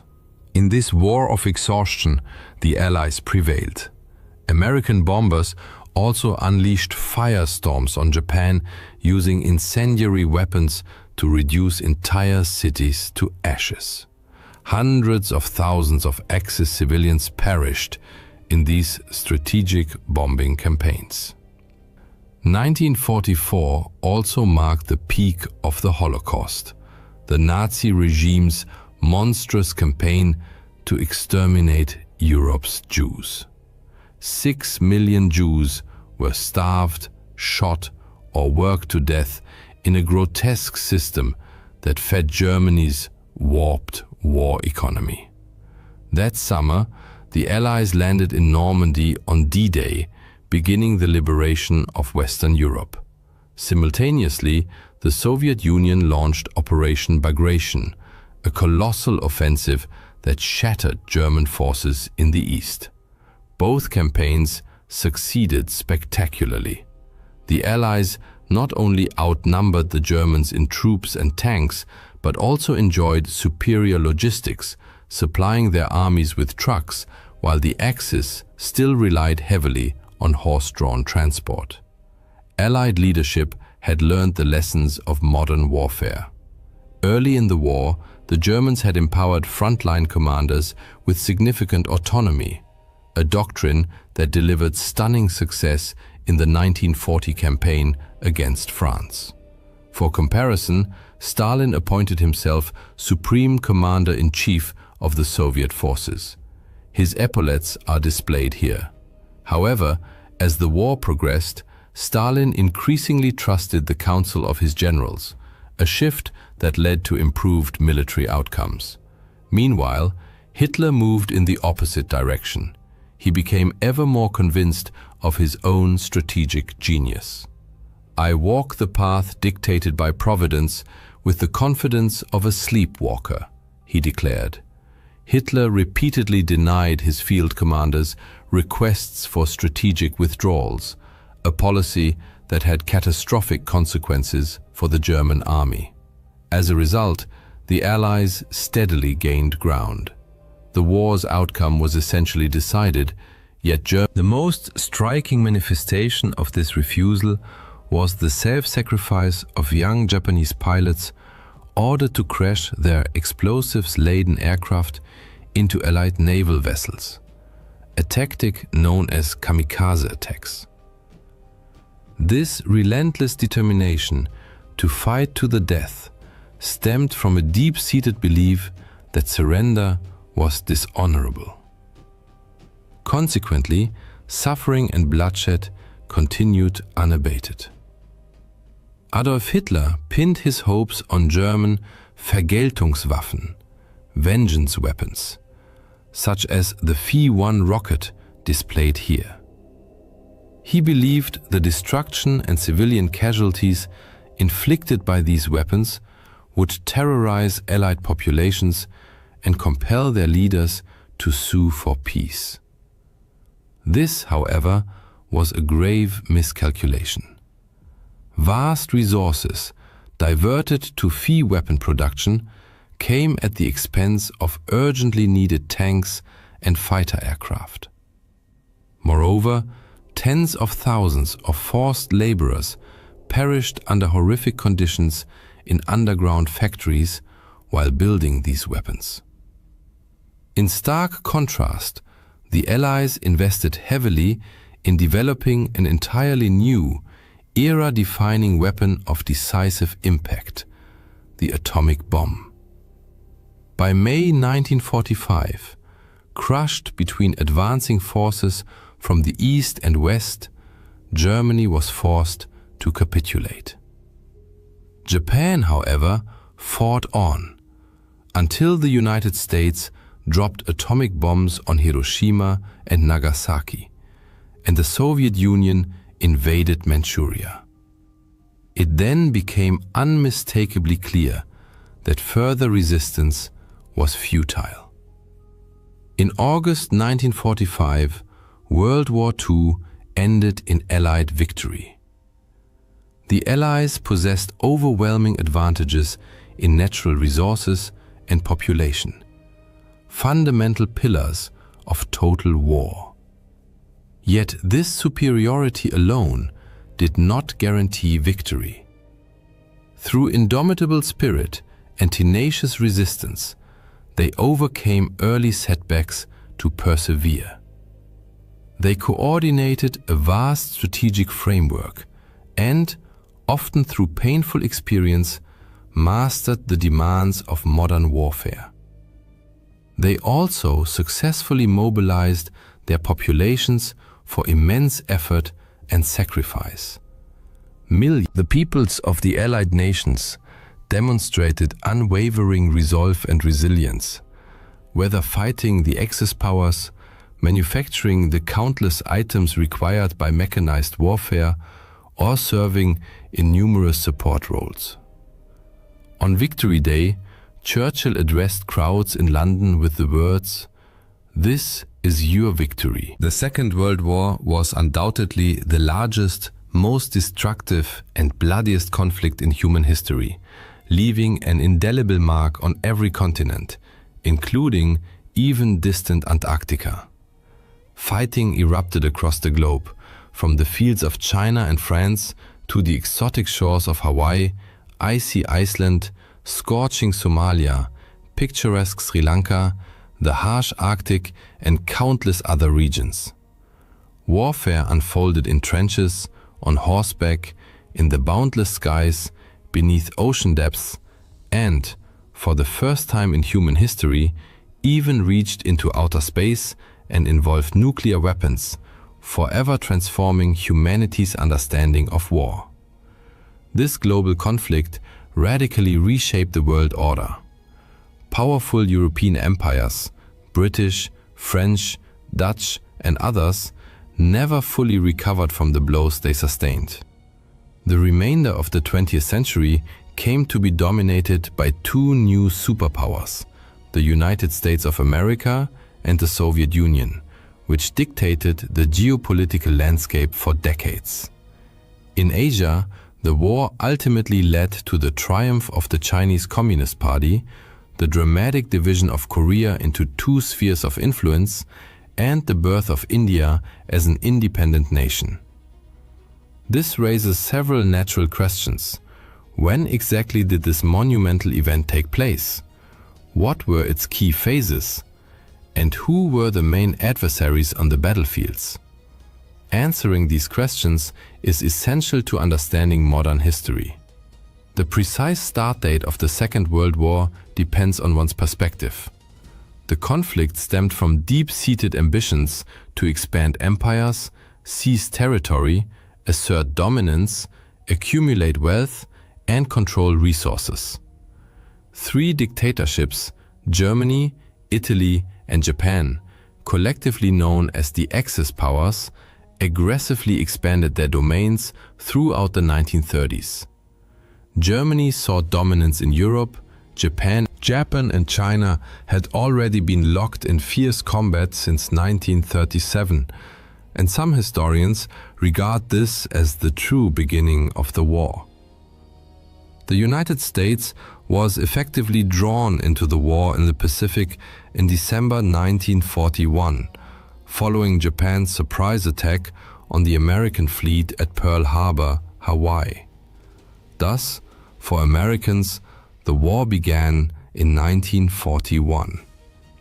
However, Europeans, Canadians, Australians, Indians, and residents of other European colonies, which constituted the vast majority of the world's population at the time, marked the war's start in September 1939. That month, Adolf Hitler, Germany's dictator, invaded Poland. In response, numerous countries declared war on Germany, marking the official beginning of the Second World War in Europe. The war's end is somewhat clearer.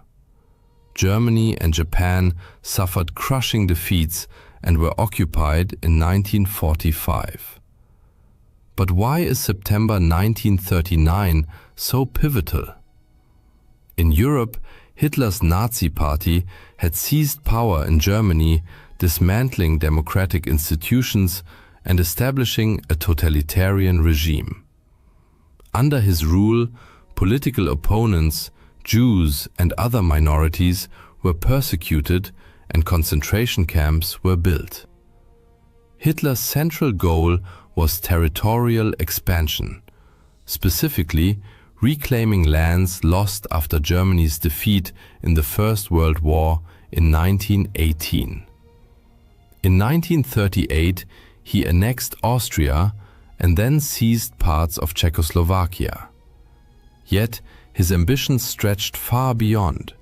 He dreamed of a vast Eastern Empire encompassing Ukraine's fertile farmland and the oil fields of the Caucasus.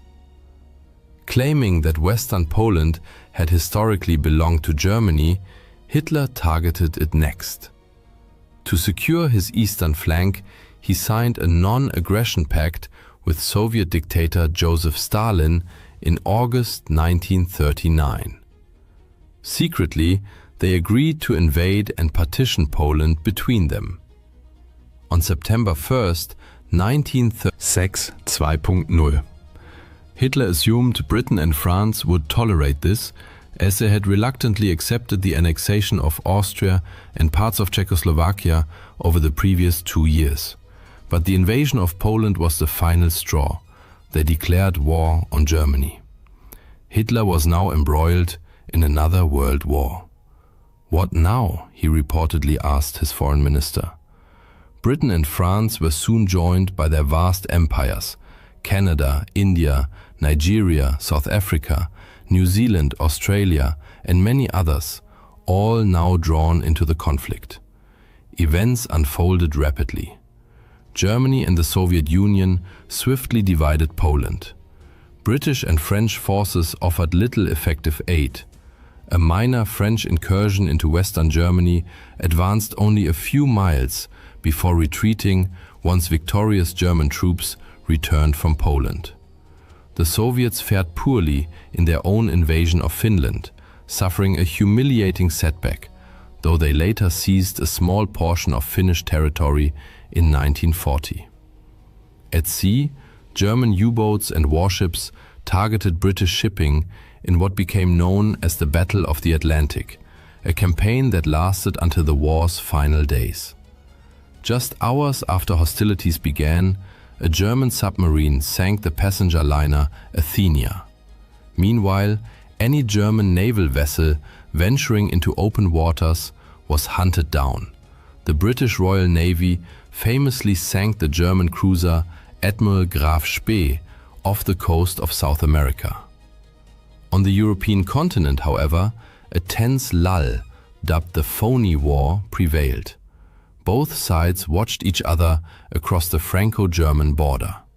In Britain, more civilians died in road accidents due to blackout conditions than soldiers did in combat. But this stalemate shattered in April 1940. Both the Allies and Germany moved to invade Norway to secure its vital resources, particularly iron ore and oil shipped through the port of Narvik. Germany swiftly overran Denmark in hours and launched a naval invasion of Norway, evading the British fleet partly thanks to poor weather. Allied attempts to reinforce Norwegian forces failed. By late May, the last Allied troops and the Norwegian royal family were evacuated.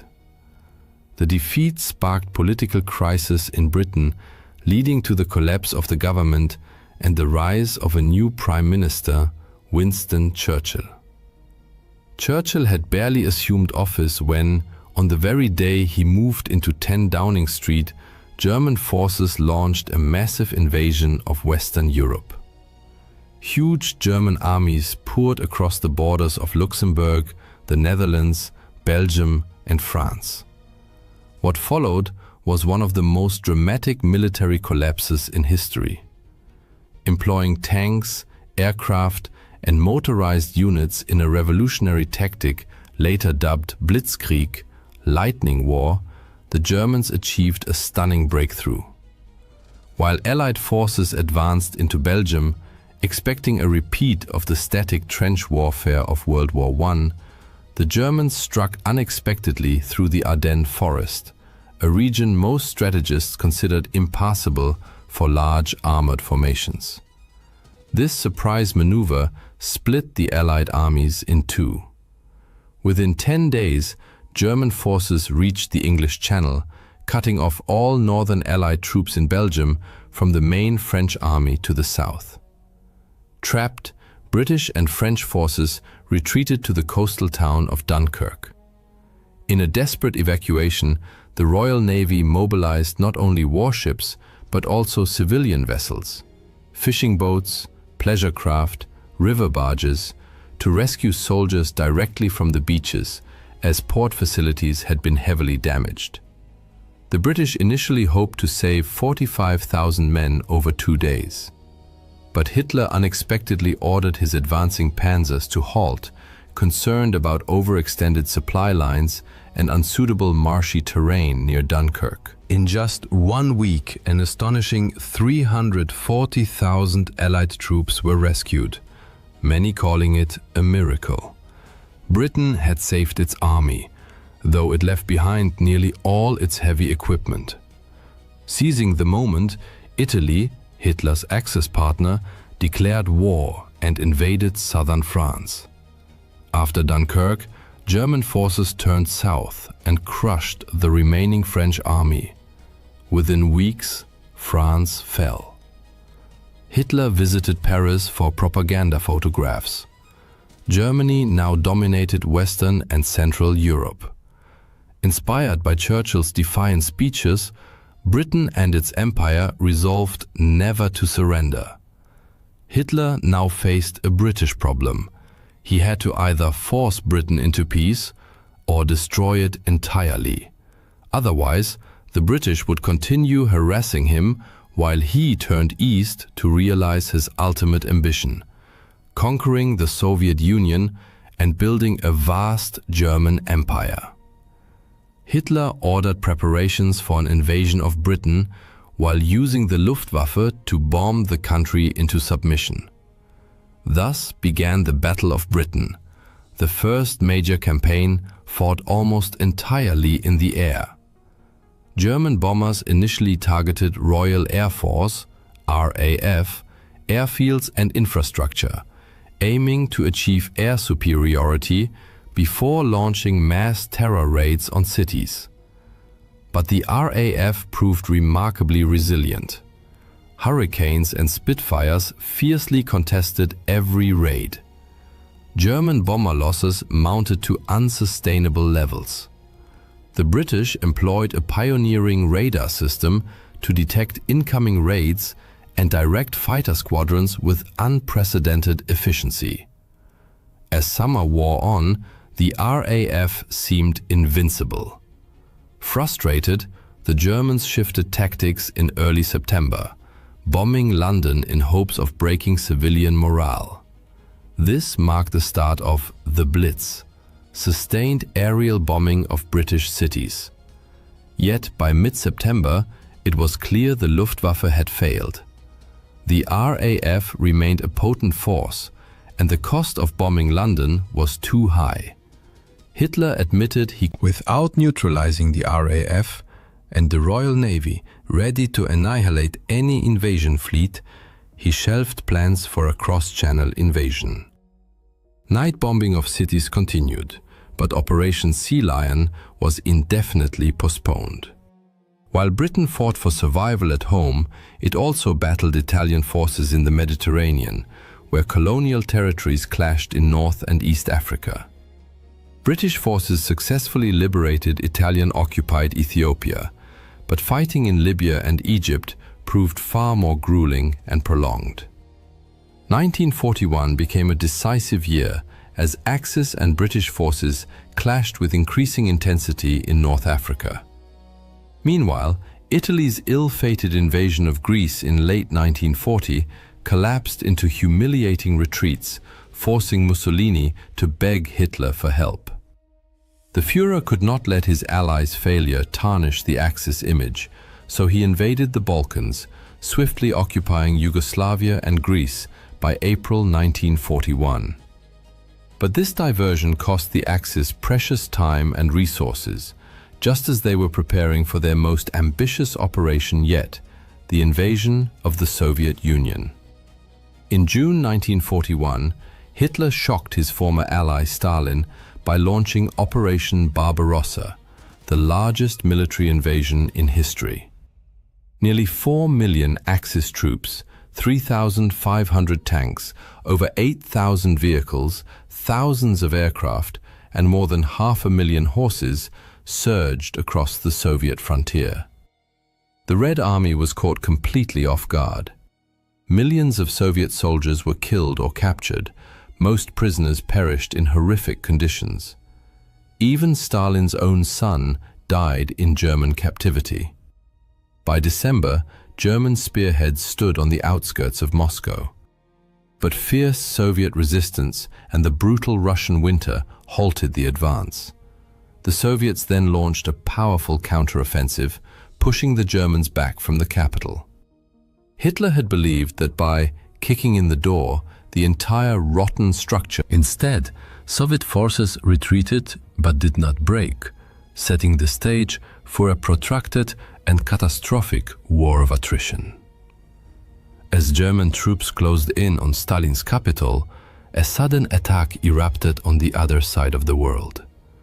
Japan, locked in a war with China and desperate for victory, urgently needed raw materials such as rubber and oil, which were abundant in Southeast Asia, particularly in places like Malaya.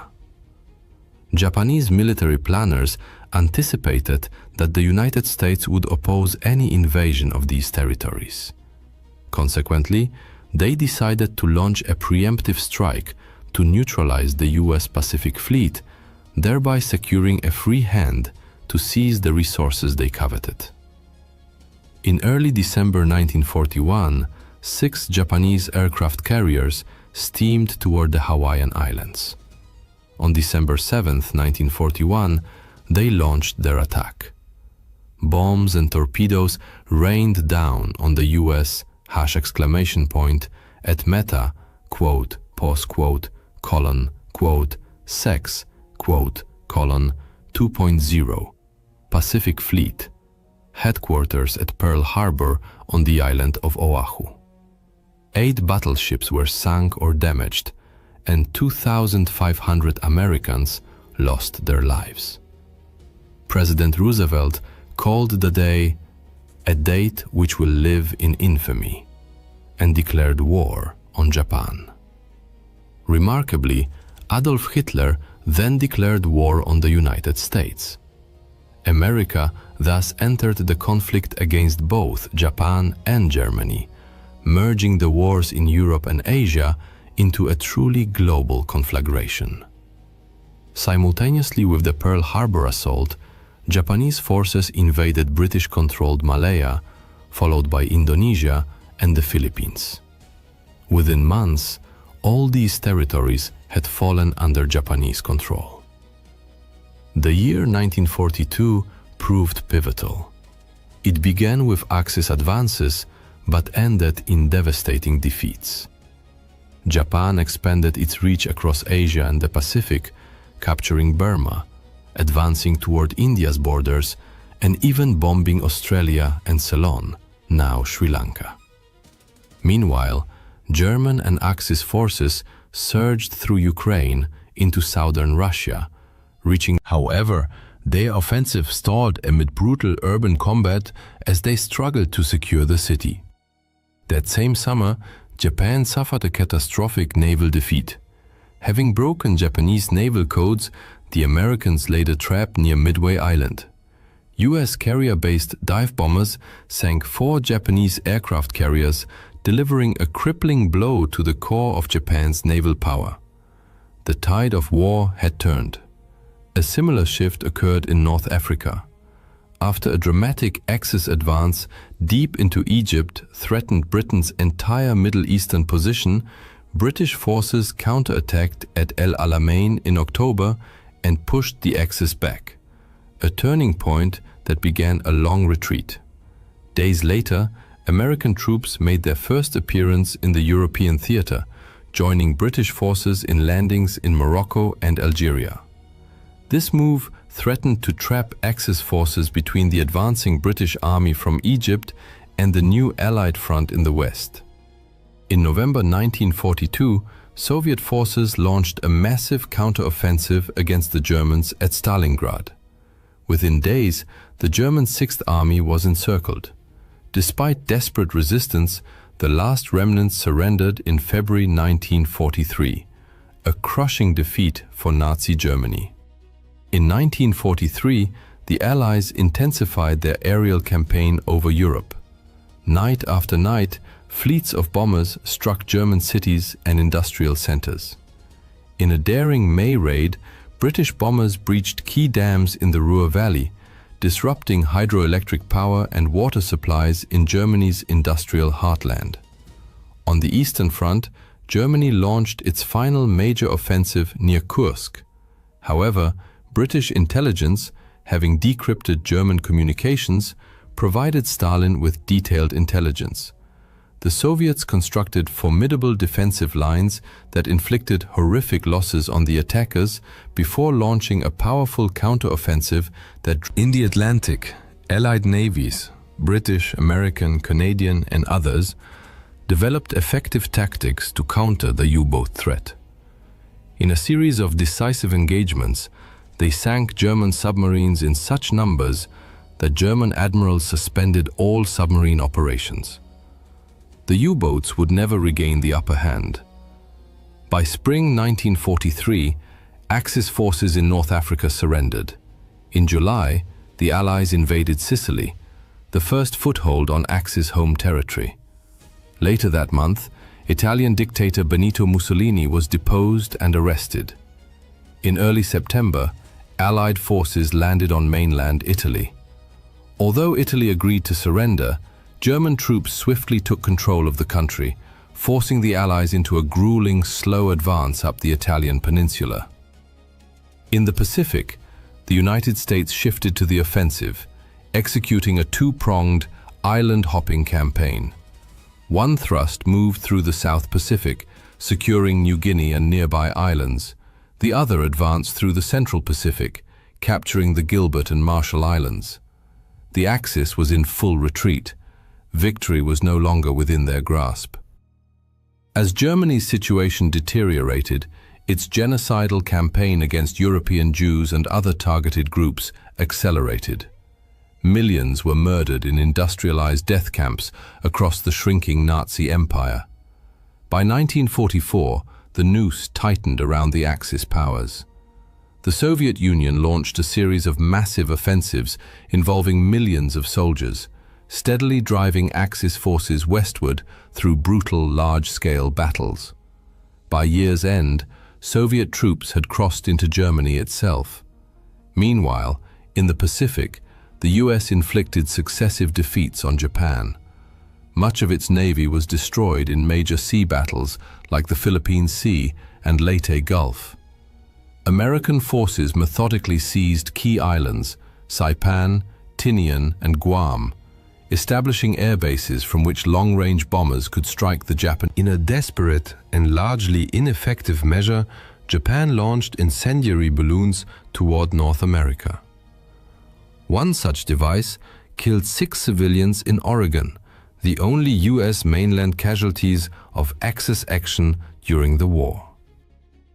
Japanese forces also attempted an invasion of India, but were decisively halted at the battles of Kohima and Imphal and forced into retreat. On June 6, 1944, D-Day, American, British, Canadian, and Allied forces launched the long-awaited invasion of Western Europe. Within 24 hours, some 150,000 troops landed in Normandy. Paratroopers dropped behind enemy lines, while the bulk crossed the English Channel in over 7,000 vessels to storm the beaches. Fierce resistance from German defenders in fortified bunkers made progress agonizingly slow on some sectors, but by day's end, the Allies had secured a foothold. Over the following days, vast quantities of troops and equipment poured ashore. German reinforcements rushed to Normandy, triggering a brutal battle of attrition. Not until early August did the Allies break out decisively, sweeping across northern France and liberating Paris by month's end. Victory seemed imminent. The Allies then attempted an ambitious airborne operation to seize bridges over the Rhine at Arnhem, but the Germans, though weakened, fought back fiercely and thwarted the plan. The war dragged into another horrific winter. In December, Hitler launched his last major offensive through the snow-covered Ardennes forest in Belgium and Luxembourg. Though the attack created a bulge in Allied lines, it failed to achieve a breakthrough. Reinforcements flooded the region, and the Battle of the Bulge ended in yet another German defeat, one that cost them irreplaceable troops, tanks, and fuel. All these events culminated in 1945. Yet the Axis powers fought on to the bitter end, inflicting immense, unnecessary... When the snows melted in spring, Allied forces surged through northern Italy, completing its liberation. On the Western Front, retreating Germans blew up one of their largest dams to flood the countryside and slow the Allied advance. But by March, Western forces had crossed the Rhine and pushed deep into Germany. By April, they stood just 50 miles from Berlin. In the east, the Soviets advanced relentlessly through Poland and eastern Germany. With nearly 2.5 million troops, they overwhelmed German defenses. Stalin, desperate to reach Berlin before the Western Allies, urged his generals forward. and they succeeded. By late April, Berlin was encircled. On 30 April, Hitler married his longtime companion Eva Braun, then killed her and committed suicide. Admiral Karl Dönitz, his short-lived successor as Führer, surrendered unconditionally on May 7th. The war in Europe was over. Some 43 million people had perished. 2/3 of Europe's Jews had been exterminated. Cities lay in ruins, cultural treasures destroyed, and the continent was left shattered. Japan, however, continued to resist. Its cities burned, its empire in ruins. American forces drew ever closer to the home islands. After horrific battles on Iwo Jima and Okinawa, where Japanese defenders employed suicidal but futile tactics, plans were drawn up for a full-scale invasion of Japan itself. But then, the United States stunned the world. A single aircraft dropped the most powerful weapon ever created, the atomic bomb. This wonder weapon was the product of a massive, secret American scientific and industrial effort, the Manhattan Project, to harness atomic energy. A successful test in July 1945 turned a stretch of New Mexico desert into glass. In August, President Harry S. Truman, having assumed office after Roosevelt's death in April, authorized the use of the bomb to. On the 6th of August, Hiroshima was obliterated. 3 days later, Nagasaki suffered the same fate. Hundreds of thousands were killed or grievously wounded. Simultaneously, the Soviet Union finally entered the Pacific War. The day after Hiroshima, Stalin launched a massive invasion of Japanese-held Manchuria. Faced with overwhelming force on two fronts, the Japanese government capitulated. The formal surrender ceremony took place on September 2, 1945, aboard an American battleship in Tokyo Bay. World War II was over. The world that emerged was irrevocably transformed. In Europe, Eastern territories fell under Soviet communist control, redrawing the geopolitical map. Germany, once Europe's powerhouse, was split. The East occupied by the Soviet Union, the West by Western democracies. The United States, now a nuclear superpower, assumed global dominance, eclipsing the war-exhausted British and French empires. In Asia, Japan underwent sweeping reconstruction under American occupation. Korea, like Germany, was divided, the South aligned with democracies, the North under communist rule. Vietnam, having shaken off French colonial authority during the war, entered a new phase of conflict as France attempted to reassert control.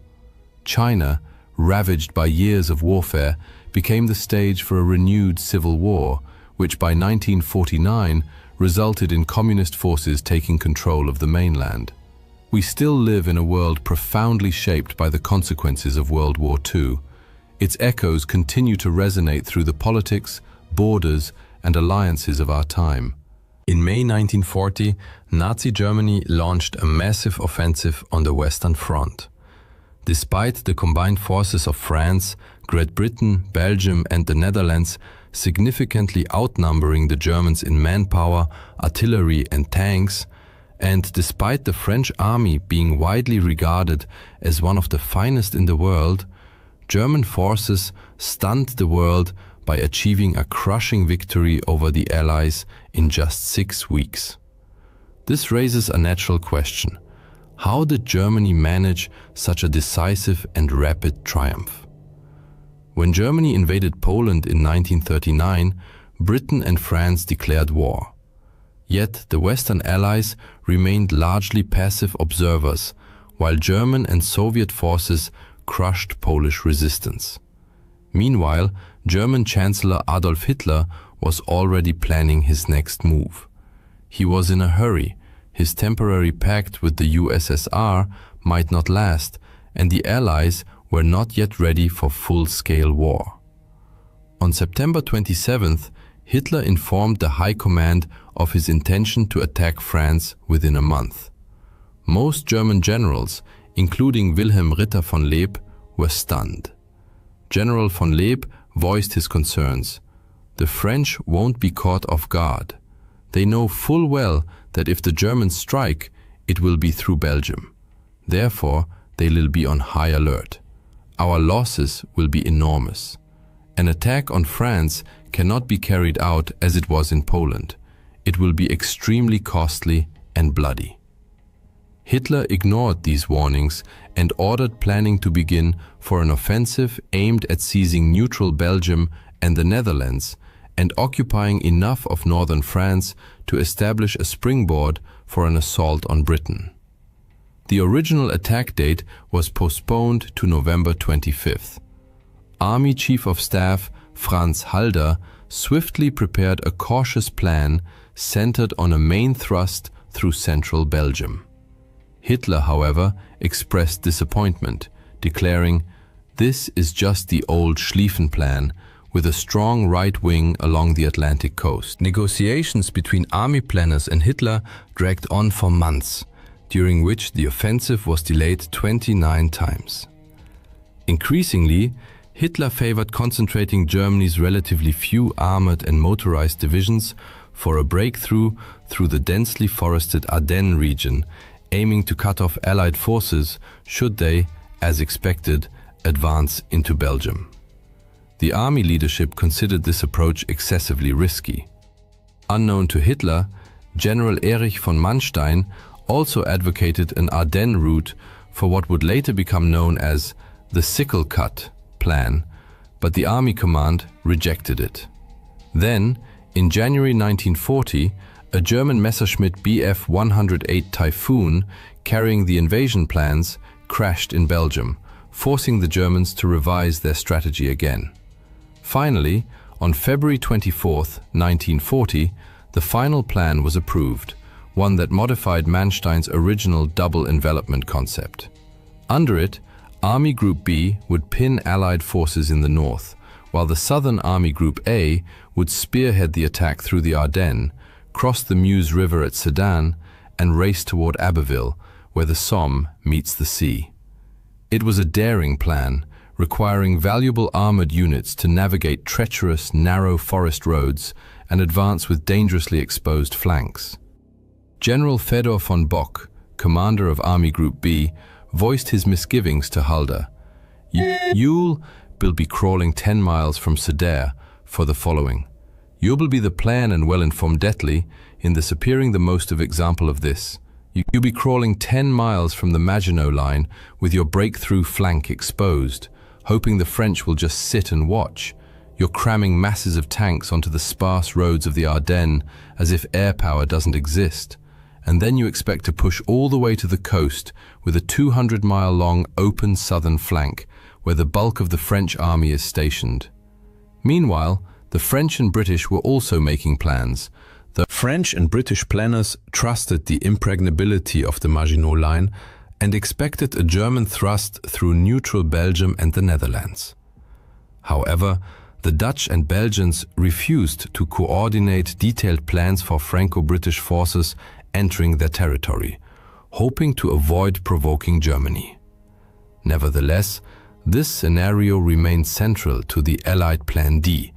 The best French units and the British Expeditionary Force, BEF, were to enter the Netherlands if Germany attacked, attempting to halt them along the Dyle River, the Albert Canal, and fortresses like Eben-Emael. Plan D was itself risky.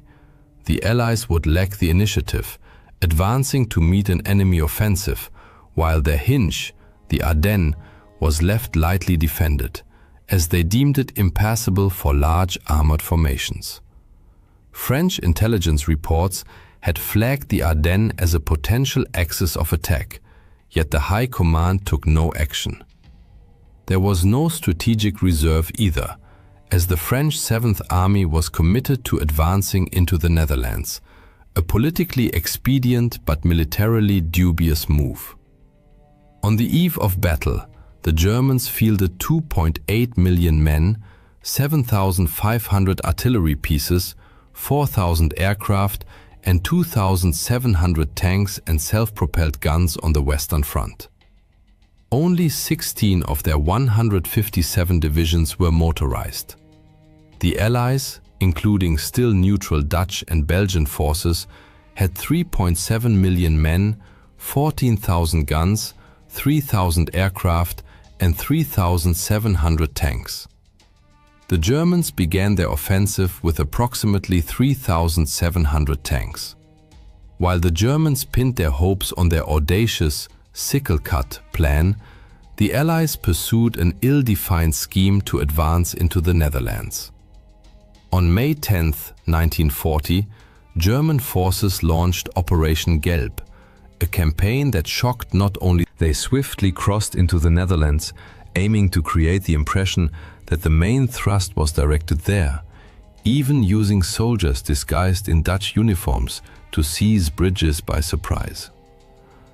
Despite these ruses, German airborne landings at Dutch airfields largely failed due to Dutch resistance. Nevertheless, overall Dutch opposition was limited. On 14th May, the Luftwaffe bombed the port city of Rotterdam to intimidate the Dutch into surrender, a tactic that succeeded. Around 800 civilians were killed, though in the ensuing chaos, the Dutch government mistakenly believed the death toll was 30,000, and much of the city was destroyed. The government fled, and the Dutch army capitulated on 15th May. Belgian forces also retreated rapidly, though several units, unaware of the retreat order, held off German tanks for hours, a lesson Allied commanders overlooked amid the confusion. As Franco-British troops began moving late that evening, their advance along roads clogged with refugees was painfully slow. The Belgians had hoped Fort Eben-Emael would stop the Germans, but despite fierce resistance against German paratroopers and glider troops, the attackers prevailed by 11th May. Farther south, in the strategically vital Ardennes, the Germans advanced but encountered serious difficulties. Blown bridges and roadblocks delayed tanks, causing massive traffic jams stretching 250 kilometers behind the front. Only then did the French grasp the true scale of the Ardennes offensive. Local commanders had requested reinforcements days earlier, but none came. Now, French Commander-in-Chief Maurice Gamelin hastily dispatched 3 divisions.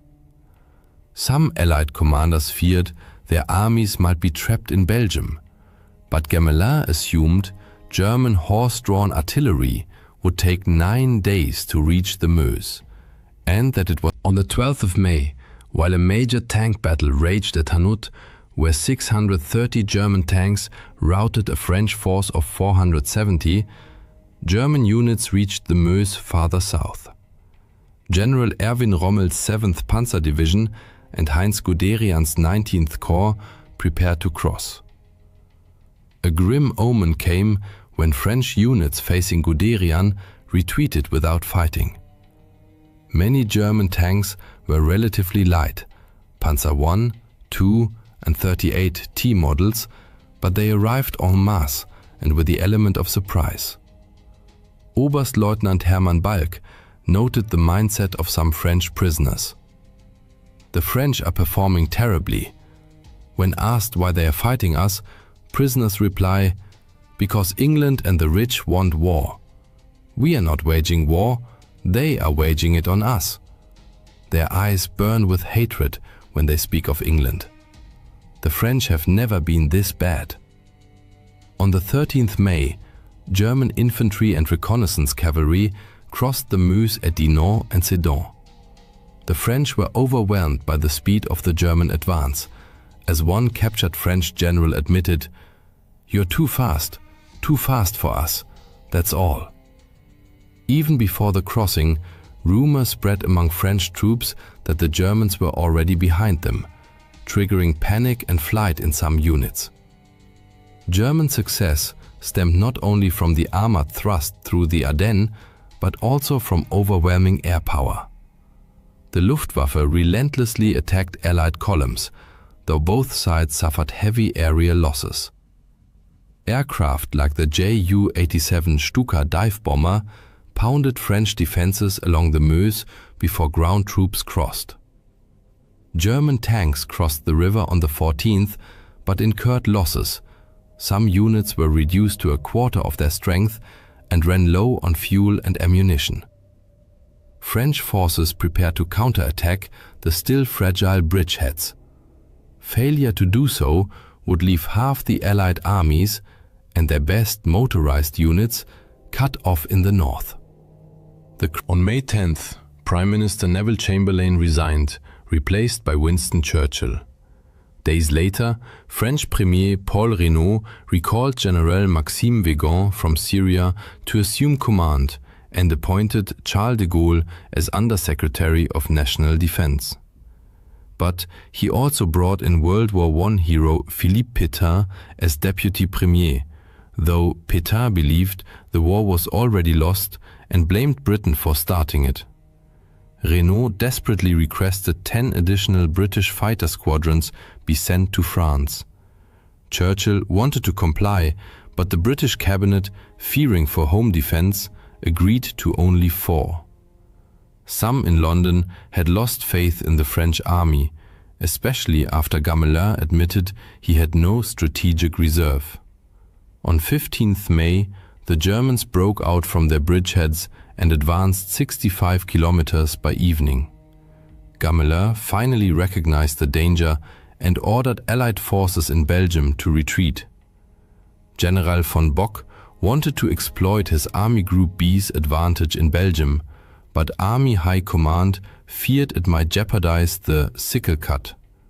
Both army groups halted for 3 days to keep northern Allied armies trapped in the developing cauldron and allow infantry to catch up and secure flanks against expected French counterattacks, a concern foreseen in Manstein's original plan. Yet, Allied commanders failed to capitalize on this pause. When a French general admitted he didn't know how to fight tanks, British General Henry Pownall lost composure. Good God, how awful to be allied to such a temperamental nation. However, the battle at the village of Stonne revealed the true power of French armor and explained the German command's hesitation. There, a Char B-1 BIS tank commanded by Captain Pierre Bilotte destroyed 11 Panzer IIIs, 2 Panzer IVs and 2 anti-tank guns. An extraordinary feat, arguably one of the greatest despite Bilotte's heroism and the delay he caused. By 20th May, the 2nd Panzer Division reached the coast at Abbeville. Many French soldiers were caught off guard or shell-shocked by relentless air raids.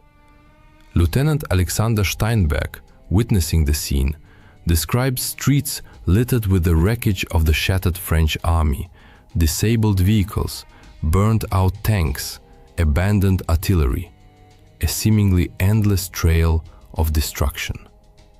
Over 1 million British and French troops were now trapped north of the Somme, and the RAF had lost a quarter of its strength. The Allies desperately attempted a two-pronged counterattack against the German flanks, but command confusion reigned, and the Germans advanced with astonishing speed. Anglo-French forces did launch an effective strike near Arras on 21st to 22nd May, involving Matilda tanks, but the battered Germans repelled it. Allied forces then began a fighting retreat toward the port of Dunkirk for evacuation, a British decision that many French viewed with outrage. Fearing further counterattacks from the south, von Rundstedt urged Hitler to halt the advance on Dunkirk. On 24th May, Hitler agreed. This decision later sparked fierce debate. During the war, Hitler tried to obscure his error, claiming he wanted to spare Britain humiliation to facilitate peace talks. After the war, von Rundstedt claimed Hitler gave the order, but this was false. In reality, von Rundstedt issued the halt order himself, but told subordinates it came from Hitler to ensure compliance. Why then did von Rundstedt stop the tanks before Dunkirk? His decision was based on several strategic considerations. First, he wanted to give his armored units time to regroup and prepare for potential counterattacks from Dunkirk. Second, he needed his infantry to reach the Somme line. Third, Panzer Commander von Kleist believed the terrain around Dunkirk was unsuitable for effective tank operations. Moreover, von Rundstedt wanted the Fourth Army to consolidate its position in Arras before launching an assault on Dunkirk. Finally, von Rundstedt, Hitler, and the Naval High Command all agreed that a rapid evacuation of the British Expeditionary Force, BEF, was impossible. This meant there was no need to expend precious Panzer III or IV tanks on Dunkirk when they could instead be deployed against the French in the south, especially since Germany had already lost 600 tanks. German command expected artillery and the Luftwaffe to destroy the Allied forces trapped in the pocket, after which the Fourth Army would finish them off. However, the German pause was not the sole reason the BEF managed to escape. On 25th May, British troops captured a German staff car containing documents detailing the locations of upcoming German attacks. Lord Gort immediately dispatched reinforcements, preventing the Germans from cutting off the bulk of British forces from Dunkirk, an action that likely saved the BEF. Operation Dynamo, the evacuation of the BEF and French troops from Dunkirk, began on 26th May, followed the next day by the BBC's appeal for civilian vessels to assist. Chaos reigned on the beaches and aboard the ships as German aircraft relentlessly bombed the defenseless men below. Quartermaster Frank Harrell, among the wounded, recalled, "I got onto a boat just after 7 in the evening, and during embarkation there was an air raid. The ship was hit, and I ended up in the water. There were about 30 of us in the water. Because of my injured leg, I could only dog paddle, but I stayed afloat and made it back to the beach to wait for another chance." Around Dunkirk, British and French units fought determined rearguard actions to hold back the Germans. In total, roughly 700 British and 160 French vessels of all kinds evacuated 193,000 British and 145,000 French soldiers. Approximately 88,000, mostly French troops who had defended the evacuation corridor, were forced to surrender.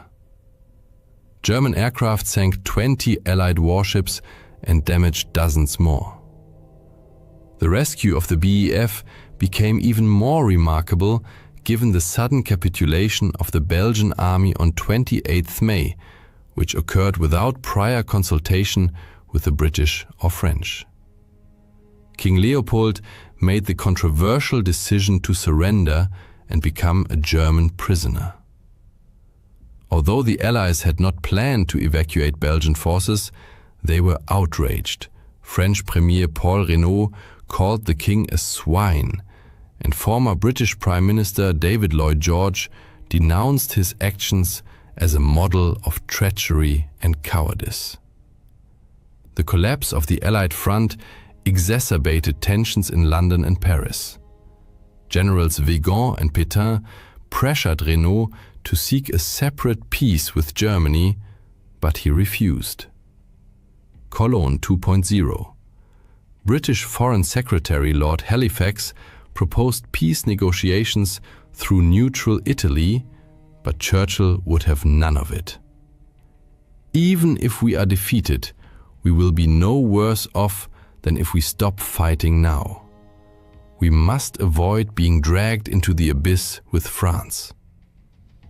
With the BEF and the most effective French units either evacuated or captured and stripped of their heavy equipment, German attention turned to the remaining French forces. South of the Dunkirk tragedy, the front line ran along the Somme and Aisne rivers, where the Germans had already established several bridgeheads. The bridgehead at Abbeville posed a serious threat to the remaining ports, vital for supplying the Second British Expeditionary Force. Despite the obvious risks, Winston Churchill ordered 300,000 fresh British troops sent to France, aiming, as he put it.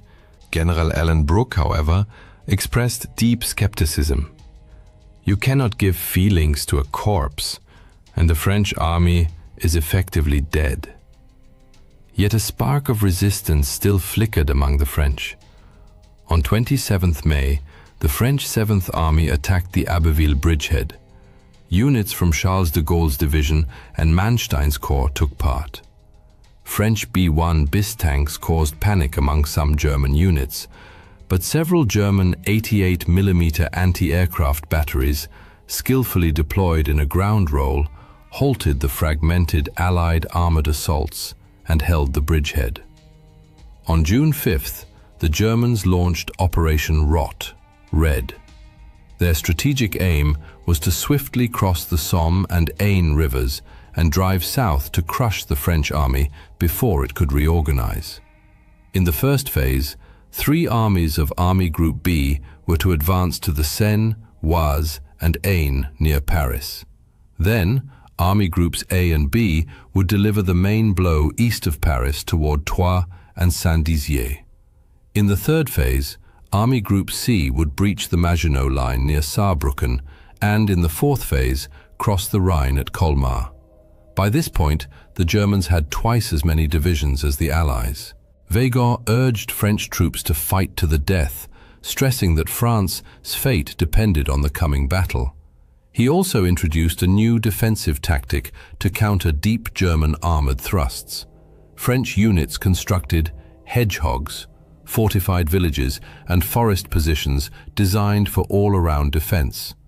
Their purpose was to pin down German infantry while Allied tanks engaged German armor as it broke through. Initially, these hedgehogs proved effective, as noted in the diary of Luftwaffe General von Richthofen. What seemed a success this morning turned out to be nothing. The French are stubborn and resilient. They've fortified every village. Our tanks drive through, but the French lie low. The infantry can't keep up with the tanks, so the tanks just roll on without them. The infantry can't advance against the circular defenses of villages. That's how everything gets stuck. Fierce fighting erupted south of the Somme on June 5th to 6th. Many French soldiers, heeding Weygand's call, fought to the last. In some places, Germans executed French African colonial troops after they surrendered. Overall, during the campaign, SS and Wehrmacht units killed at least 3,000 French African soldiers and nearly 200 British and French prisoners, and committed several massacres of civilians, such as at Vingt and Oigny. During one such massacre of African troops, a German officer explained his actions to a French counterpart. An inferior race does not deserve to fight against a civilized race like the German. Nevertheless, on June 6th, the Germans broke through along the Chemin des Dames, crossed the Aisne, and also crossed the Somme in 2 places. Allied units along the Somme estuary retreated to the Bresle River. German tanks again demonstrated their speed, outflanking the new Allied position by nightfall. On July 7th, General Hermann Hoth's tanks reached the crossroads at Forges-les-Eaux, splitting the French 10th Army in 2. Hoth aimed to push toward the Seine and Rouen, but his superiors feared for his flanks as Allied resistance was holding back German infantry. Rommel, however, ordered his 7th Division to race toward the Seine without waiting for permission, a pattern of aggressive improvisation by German commanders throughout the campaign. The French had blown up the bridges in Rouen, but Hoth's breakthrough triggered a general retreat that shattered Allied morale. The The Germans noted that even French armored units, which could have posed a serious threat, avoided combat. As reported near Haute-Épine, the regiment encountered several isolated enemies. Some crews abandoned their vehicles without fighting. On 9th June, the second phase of Operation Rot began. Here too, the Germans found many French soldiers fighting tenaciously. Army Group A reported effective French artillery fire and organized defenses. But other French units were disintegrating, as one French staff officer observed, "A stunned and exhausted herd, a chaotic mix of units, regiments and services. It's not so much a matter of morale. These men are disoriented. They don't know what's happening to them. The sight of an aircraft terrifies them." Soon, German forces surged forward like an unstoppable tide, breaking through Allied lines on all fronts. Guderian's armored columns raced south from the Aisne, enveloping French units, while Manstein's infantry divisions crossed the Seine. The 9th Army reached the Marne and crossed it successfully the next day. Recognizing the hopelessness of the military situation, British command decided to evacuate the 200,000-strong 2nd British Expeditionary Force. Weygand declared the war lost and insisted on seeking peace with Germany. Renault, however, firmly rejected the proposal, urging continued resistance. "You mistakenly see Hitler as Wilhelm I, a respectable gentleman who took Alsace-Lorraine from us and left it at that. But Hitler is Genghis Khan, a merciless conqueror." On June 14th, German troops entered Paris, coinciding with the start of the 3rd and 4th phases of their offensive. On June 16th, Verdun, the symbol of French resilience in World War I, fell. German forces reached the Loire River and the Swiss border, and the French army was utterly disorganized and defeated. Politically, the situation for the Allies was dire. On June 10th, Italy declared. By 16 June, most French cabinet ministers favored an armistice, and Pétain threatened to resign if Renault did not request one, a move that would fatally undermine the government. Renault appealed to President Roosevelt for help, but received only sympathy. London proposed a Franco-British union to continue the war, but Pétain saw it as a British plot to seize French colonies and called it a marriage with a corpse. He also sought peace to prevent a potential communist uprising. As a result, Renault resigned, Pétain became prime minister, and the next day requested an armistice. Some Frenchmen, like de Gaulle, sought to continue the fight. Broadcasting from England, he urged his countrymen to resist. Few heard him that day, but that would soon change.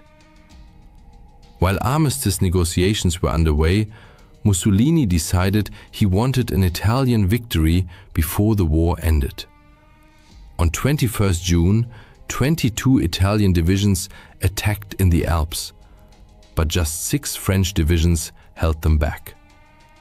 To bolster Italy's prestige, the Germans sent air and ground forces to strike the French from the rear, and fierce fighting erupted in the mountains on June 23rd to 24th. Finally, on June 25, 1940, the armistice took effect. The Battle of France lasted 46 days and claimed the lives of 2,900 Dutch, 7,500 Belgians, 12,500 British, and 59,000 French soldiers, as well as 45,000 Germans and 1,250 Italians. Nearly 30,000 French, Dutch, and Belgian civilians died, and 8 million became refugees. Over 2 million French and Belgian soldiers were taken prisoner. The scale of Germany's victory is evident in material losses. The Germans lost 1,800 aircraft compared to the Allies' 3,020. 839 German tanks were destroyed versus 3,300 Allied tanks. Immediately after the campaign, debates erupted over the General Gamelin blamed soldiers for cowardice. De Gaulle argued the army had been misused. Pétain claimed the nation was spiritually weak. An officer, historian, and future resistance member Marc Bloch emphasized the incompetence of the High Command. Ultimately, the Allies were defeated on the battlefield because they failed to respond effectively to the speed and power of concentrated German armored formations.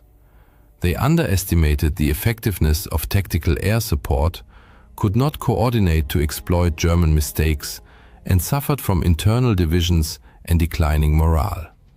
Germany's victory shocked Allied governments and publics, including neutral America, which re-evaluated its global security strategy and was a welcome surprise at home. German propaganda hailed it as a blitzkrieg of tanks, an image that endures today, though infantry fought the majority of the battles.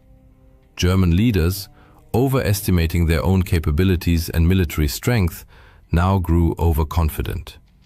With Hitler's prestige at its peak, few dared challenge his decisions. They ignored their own errors, such as exposed flanks and ammunition shortages, because they had gotten away with them. France was lost, but the war was not over. Britain was determined to fight on, as were de Gaulle's Free French. Germany had already begun its next offensives, the skies over England filled with German aircraft, and strategists in Berlin turned their gaze eastward.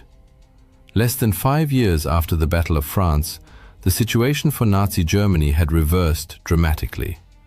American, British, and Free French forces were crossing into Germany and approaching the Rhine, while the Red Army prepared to cross the Oder and storm Berlin, the Reich's capital, where Hitler hid in his bunker. D-Day stands as a defining moment in world history, a pivotal turning point in the Allies' victory over the Nazi regime.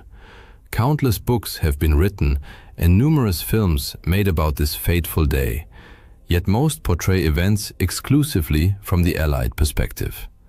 But what did D-Day look like through German eyes? What missteps led the Wehrmacht to defeat? Let us step into the chaos of June 6, 1944, not as liberators, but as defenders on the crumbling edge of an empire. At 10 o'clock in the morning, the air over Omaha Beach in Normandy hung thick with smoke and the acrid stench of gunpowder. The relentless thunder of artillery and desperate cries of men echoed across blood-soaked sand.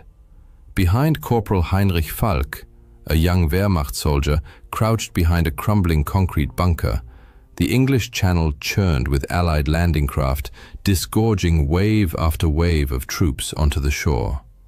As the invaders surged forward, Falk's mind raced. How did it come to this? Why didn't we see it coming? Just days earlier, on June 3rd, Falk had stood in a dimly lit German command bunker near Pas-de-Calais, listening as officers debated the likely invasion site. Maps of the French coast sprawled across a heavy table, studded with red and blue pins marking potential Allied landing zones. Oberleutnant Klaus Reinhardt, a hardened officer with a cold intellect and an even colder heart, paced the room. His boots clicked against the concrete floor like a metronome counting down to catastrophe. He declared, jabbing a finger at Pas-de-Calais. It's the shortest crossing from England, the logical choice. Falk shifted uneasily by the door. Barely 20, he looked young, but his eyes betrayed the weight of war. He'd seen enough to know that logic often crumbles in battle. But what if they don't, sir? He ventured cautiously. What if they choose Normandy? Reinhardt stopped dead and fixed Falk with a steely glare. The beaches are too exposed, the terrain too difficult. The Allies aren't fools, Falk. They strike where we least expect them, but their very kit are not inventions. The beaches are too exposed, the terrain too difficult. The Allies aren't fools, Falk. They'll strike where we least expect them. The Allies know that we least where. They created where we were share, from anyone who's seen it hence. The Allies aren't fools, there's we least expect them, but where we are strongest. Falk nodded, unconvinced. He'd heard the whispers. The Allies were feeding false intelligence, suggesting an attack on Calais while planning the real blow elsewhere. And as it turned out, his doubts were profoundly justified. Since March 1944, the Allies had waged an elaborate deception campaign, Operation Fortitude North, designed to convince the Germans of an imminent invasion of Norway. It succeeded brilliantly, diverting vital German troops and resources away from France. Emboldened, they launched Operation Fortitude South, using double agents like Juan Pujol Garcia, codenamed Garbo, to feed fabricated reports to German intelligence. Garbo, network of fictional spies, claimed a massive buildup of the 1st United States Army Group, FUSAG, a phantom force supposedly commanded by the formidable General George S. Patton. Based in southeast England, FUSAG existed only through inflatable tanks, dummy landing craft, and fake radio traffic. The Germans swallowed the bait whole. In May 1, 1944, the Allied Supreme Headquarters in London buzzed with frenetic energy. Maps covered every surface, marked with arrows and front lines heavy with history. At the center stood General Dwight D. Eisenhower, Supreme Commander of the Allied Expeditionary Force, his gaze sweeping the room. Beside him, Colonel David Strangeways, the mastermind behind Operation Bodyguard, the overarching deception plan, allowed himself a knowing smile. "They've taken the hook, line and sinker," he told Eisenhower. And they had. Back in the German bunker, Reinhardt's certainty mirrored that of the entire Nazi high command. Patton would lead the main assault on Pas de Calais, the narrowest point of the Channel. For weeks, Garbo had flooded German handlers with hundreds of... Even after D-Day began, he insisted the Normandy landings were a feint and the real attack was still coming at Calais. So trusted was Garbo that the Germans awarded him the Iron Cross. Unaware, he was one of MI5's most effective double agents under the Double Cross system, a brilliant counterintelligence operation that turned nearly every German spy in Britain into a British asset. As a result, just 2 days before D-Day, much of the German command remained convinced the true invasion would strike Calais, not Normandy. On June 4th, soldiers of the 352nd Infantry Division labored along the Normandy coast, stringing barbed wire, planting mines, and erecting massive concrete obstacles. This division, among the most experienced and well-equipped in the Atlantic Wall, had fortified Omaha Beach with interlocking fields of fire designed to annihilate any landing force. Sergeant Erich Bauer, a veteran whose face was etched like a weathered cliff, barked at Falk to stop daydreaming and clean the machine guns. Falk obeyed, but a deep dread clung to him. No matter how strong their defenses, something terrible was coming. Soon. The Atlantic Wall itself was a colossal undertaking. Ordered by Hitler in Directive No. 40, March 1942, its construction began in late 1941 under the Organisation Tod, which mobilized 500,000 workers, many of them forced laborers. Concrete, steel and timber were stripped from across occupied Europe. Thousands perished from exhaustion, starvation or Allied bombing. By 1944, over 15,000 bunkers lined the coast, along with millions of mines, steel hedgehogs, wooden stakes, and massive coastal batteries, like the 155mm and 210mm guns near Cherbourg. Calais, the narrowest channel crossing, received special attention with more than 2,000 bunkers erected. Yet the wall was never finished. Sections remained Still, Normandy, especially Omaha, was heavily defended, precisely because the 352nd Division had been moved there in secret, unbeknownst to Allied intelligence. On June 4th, under grey, oppressive skies, Falk scanned the horizon from his bunker. In the command post, Reinhardt grew increasingly uneasy. Conflicting reconnaissance reports gnawed at him. "What if they outsmarted us?" he muttered, staring at the map. "What if they were going somewhere else?" The phone rang sharply. "Reinhardt," he answered. A calm voice replied, "We've intercepted an encrypted message. The Allies are attacking, but we don't know where." He slammed the receiver down. Damn them all. The question haunting every German commander was simple yet decisive. Where will the Allies strike? The answer would determine the fate of the Third Reich, but consensus was impossible. ..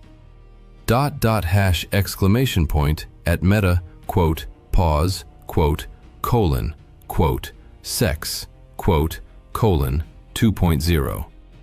At the heart of the confusion lay a bitter strategic rift between Germany's two top Western commanders, Field Marshal Gerd von Rundstedt and Field Marshal Erwin Rommel.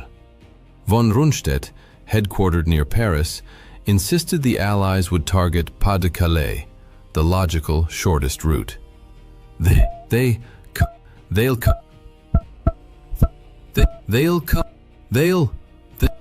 come where we strongest, but they never had to move it down. They were we strongest, he argued, because they must. Rommel, inspecting Normandy's beaches from his chateau at La Roche-Guyon, disagreed. They'll strike where we works, weakest, makes themselves, he warned, and they do it soon. Even Hitler wavered on. At his Berghof retreat, torn between intuition and doubt, he received contradictory intelligence on June 5th. One report claimed Normandy was a diversion. Another, based on the same intercepted Allied signals that unsettled Reinhardt, hinted at imminent invasion, but without a location. Convinced by his own instinct, Hitler declared, "The Calais, Normandy, we'll do it. Normandy's not then for his set," he warned. They love the works out the lookout. For consider, Hitler dead friendly being quickly. Normandy they compared of them. Involved improved to make it, the blessed positions to provide the business premier. From hard colon, Normandy discussed in a age, they all 50. Meta, Pause, 6, 2.0. Yet that night, in hushed conversation with his inner circle, he admitted, "What if I'm wrong? What if they were cleverer than we thought?" As the night wore on, contradictory orders began to ripple through the German chain of command. At 10 p.m. on the 5th of June, Rommel left La Roche-Guyon to visit his wife in Germany for her birthday. Convinced the weather was too foul for an invasion, he had nonetheless ordered his troops to remain on high alert and even authorized the deployment of his formidable panzer reserves near the coast, though this met with resistance from higher command. As Rommel headed for Germany, the storm along the beaches intensified. The wind howled like a banshee, and thick sheets of rain lashed the shoreline. Then, the tempest began to subside. By midnight, the rain had stopped and the clouds parted, revealing a sliver of moonlight. Heinrich felt a chill run down his spine. Something was about to happen. But before it did, the Allies launched their final, masterful deception operation to mislead the Germans about the invasion site. On the night of June 5, 1944, a fleet of small vessels and aircraft dropped thousands of aluminium strips, known as window, to simulate a massive invasion fleet heading toward the Pas de Calais. Simultaneously, a small team of paratroopers released dummy parachutists and played recorded battle sounds to further confuse the enemy. Around midnight, the 1st Allied paratroopers, members of the US 101st and 82nd Airborne Divisions and the British 6th Airborne Division, began landing behind enemy lines to seize key positions. Their mission? Secure vital roads, bridges and towns to block German reinforcements from reaching the beaches. The Germans had anticipated such airborne assaults, and casualties among the paratroopers were high. Yet their chances of success remained substantial. Meta. Pause. 6.2. German coastal radar stations in the English Channel began detecting unusual activity, registering numerous targets. Command dismissed these reports, assuming they were Allied decoys or minor air raids. Then, around 2 a.m., alarming messages arrived, confirming Allied paratrooper landings behind the front lines in Normandy. General Erich Marx, commander of the 84th Corps stationed in the region, immediately grasped the gravity of the situation. He ordered his troops to mobilize at once and urgently messaged both Rommel and von Rundstedt, demanding reinforcements. While the Nazi High Command remained paralyzed by indecision, the first waves of Allied landing craft reached the Normandy coast at 4 a.m. The scale of the invasion was now undeniable, yet German leadership remained frozen. Von Rundstedt, still convinced the Normandy landings were merely a diversion and that the main assault would come at Pas de Calais, delayed committing his reserves. On Omaha Beach, Heinrich awoke to the sound of distant explosions. He leapt to his feet, grabbed his rifle, and at that moment Bauer burst into the bunker. "They're here!" Bauer shouted, his voice a mix of fear and resolve. "The Allies are landing!" Heinrich's heart pounded as he took position behind the machine gun. Through the narrow slit of the bunker, he saw the horizon lit by flashes of light. The sea teemed with ships, their silhouettes dark against the pre-dawn sky. The first wave of landing craft hit the beach, disgorging hundreds of Allied soldiers onto the sand. Heinrich squeezed the trigger. The machine gun roared to life, mowing down men as they struggled through the surf. The air filled with the cries of the wounded and dying, and the thunderous roar of artillery. Allied troops inched forward across the open beach, slowed by relentless fire. Casualties were staggering.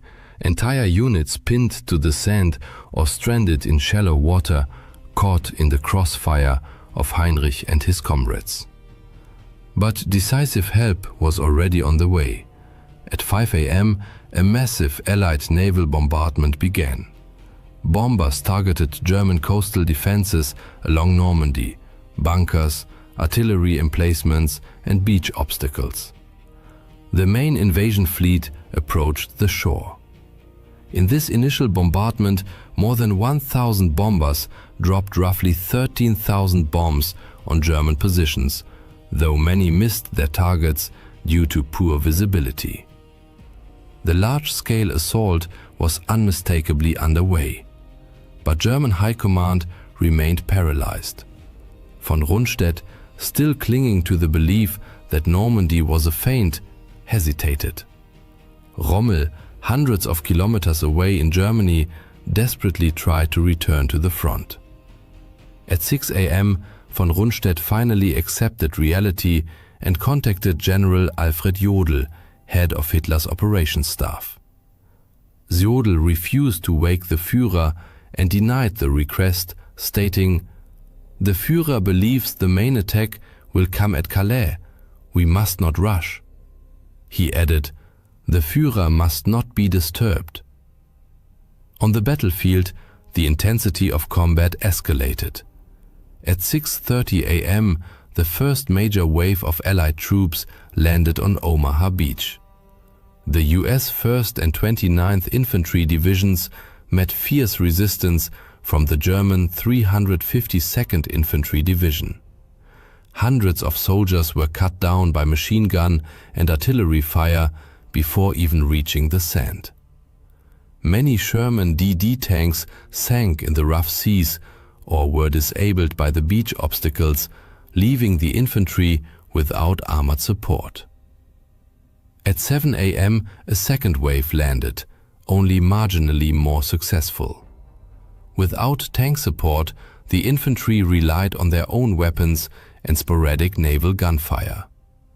Engineers desperately tried to clear paths through the obstacles, only to be mowed down. Yet despite the carnage, staggering losses, and slow progress, the Allies pressed forward relentlessly. To Heinrich and his comrades defending the beach, it seemed like an endless tide of enemy troops washing ashore. Their sheer numbers and determination began to wear down the defenders. Heinrich's hands grew slick with sweat as he reloaded the machine gun. The bunker floor was littered with spent casings. His mind had numbed from the horror unfolding around him. Bauer shouted orders beside him, but Heinrich couldn't hear, his voice drowned out by the chaos. Though the Americans had already suffered over 2,000 casualties and the beach was strewn with dead and wounded, by 8 a.m., small groups of Allied soldiers began breaking through. Using grenades, Bangalore torpedoes, and sheer grit, they cleared key bunkers and started climbing the bluffs overlooking the beach. The Germans resisted fiercely, but their resolve was waning under the Allies' relentless pressure. At 9 a.m., the 2nd Ranger Battalion stormed the cliffs at Pointe du Hoc, neutralizing German artillery that had been devastating Allied forces on the beaches below. Naval gunfire, directed by forward observers on the beach, pounded German positions, silencing critical bunkers and enabling infantry to advance. As Allied artillery continued to suppress enemy strongpoints, foot soldiers gained ground. At 9:30 a.m., the observation post where Heinrich and Bauer were stationed took a direct hit from a heavy shell. The blast hurled Heinrich to the ground. Dazed and ears ringing, he struggled to his feet. Nearby, Bauer lay motionless, a dark stain of blood spreading beneath him. "Bauer!" Heinrich screamed, crawling to his comrade. Bauer's eyes were glassy, his breath shallow. "Get out of here, Falk," he rasped. "It's over." Heinrich shook his head, tears streaming down his face. "I can't leave you." But Bauer was already gone. There was no time to grieve. Around 10 a.m., fresh Allied reinforcements began landing. Destroyers moved closer to shore, delivering direct fire support. The tide of battle had decisively turned, as the Allies secured a foothold on the beach. German defenders, despite their fierce resistance, were running dangerously low on ammunition and manpower. Some began surrendering. The Allies pushed inland, establishing a beachhead. Incredibly, it wasn't until 10 a.m., 10 hours after the invasion began, that Adolf Hitler was finally informed of the situation. His initial reaction was disbelief. "This can't be the main attack," he insisted. "It's just a trick." He initially refused to authorize the deployment of the 12th SS Panzer Division and the Panzerlehr Division, two of Germany's most powerful armored units, demanding confirmation. Under pressure from his advisors, he eventually relented and gave the order. But their advance was severely hampered by overwhelming Allied air superiority, which subjected their columns to relentless bombing and strafing.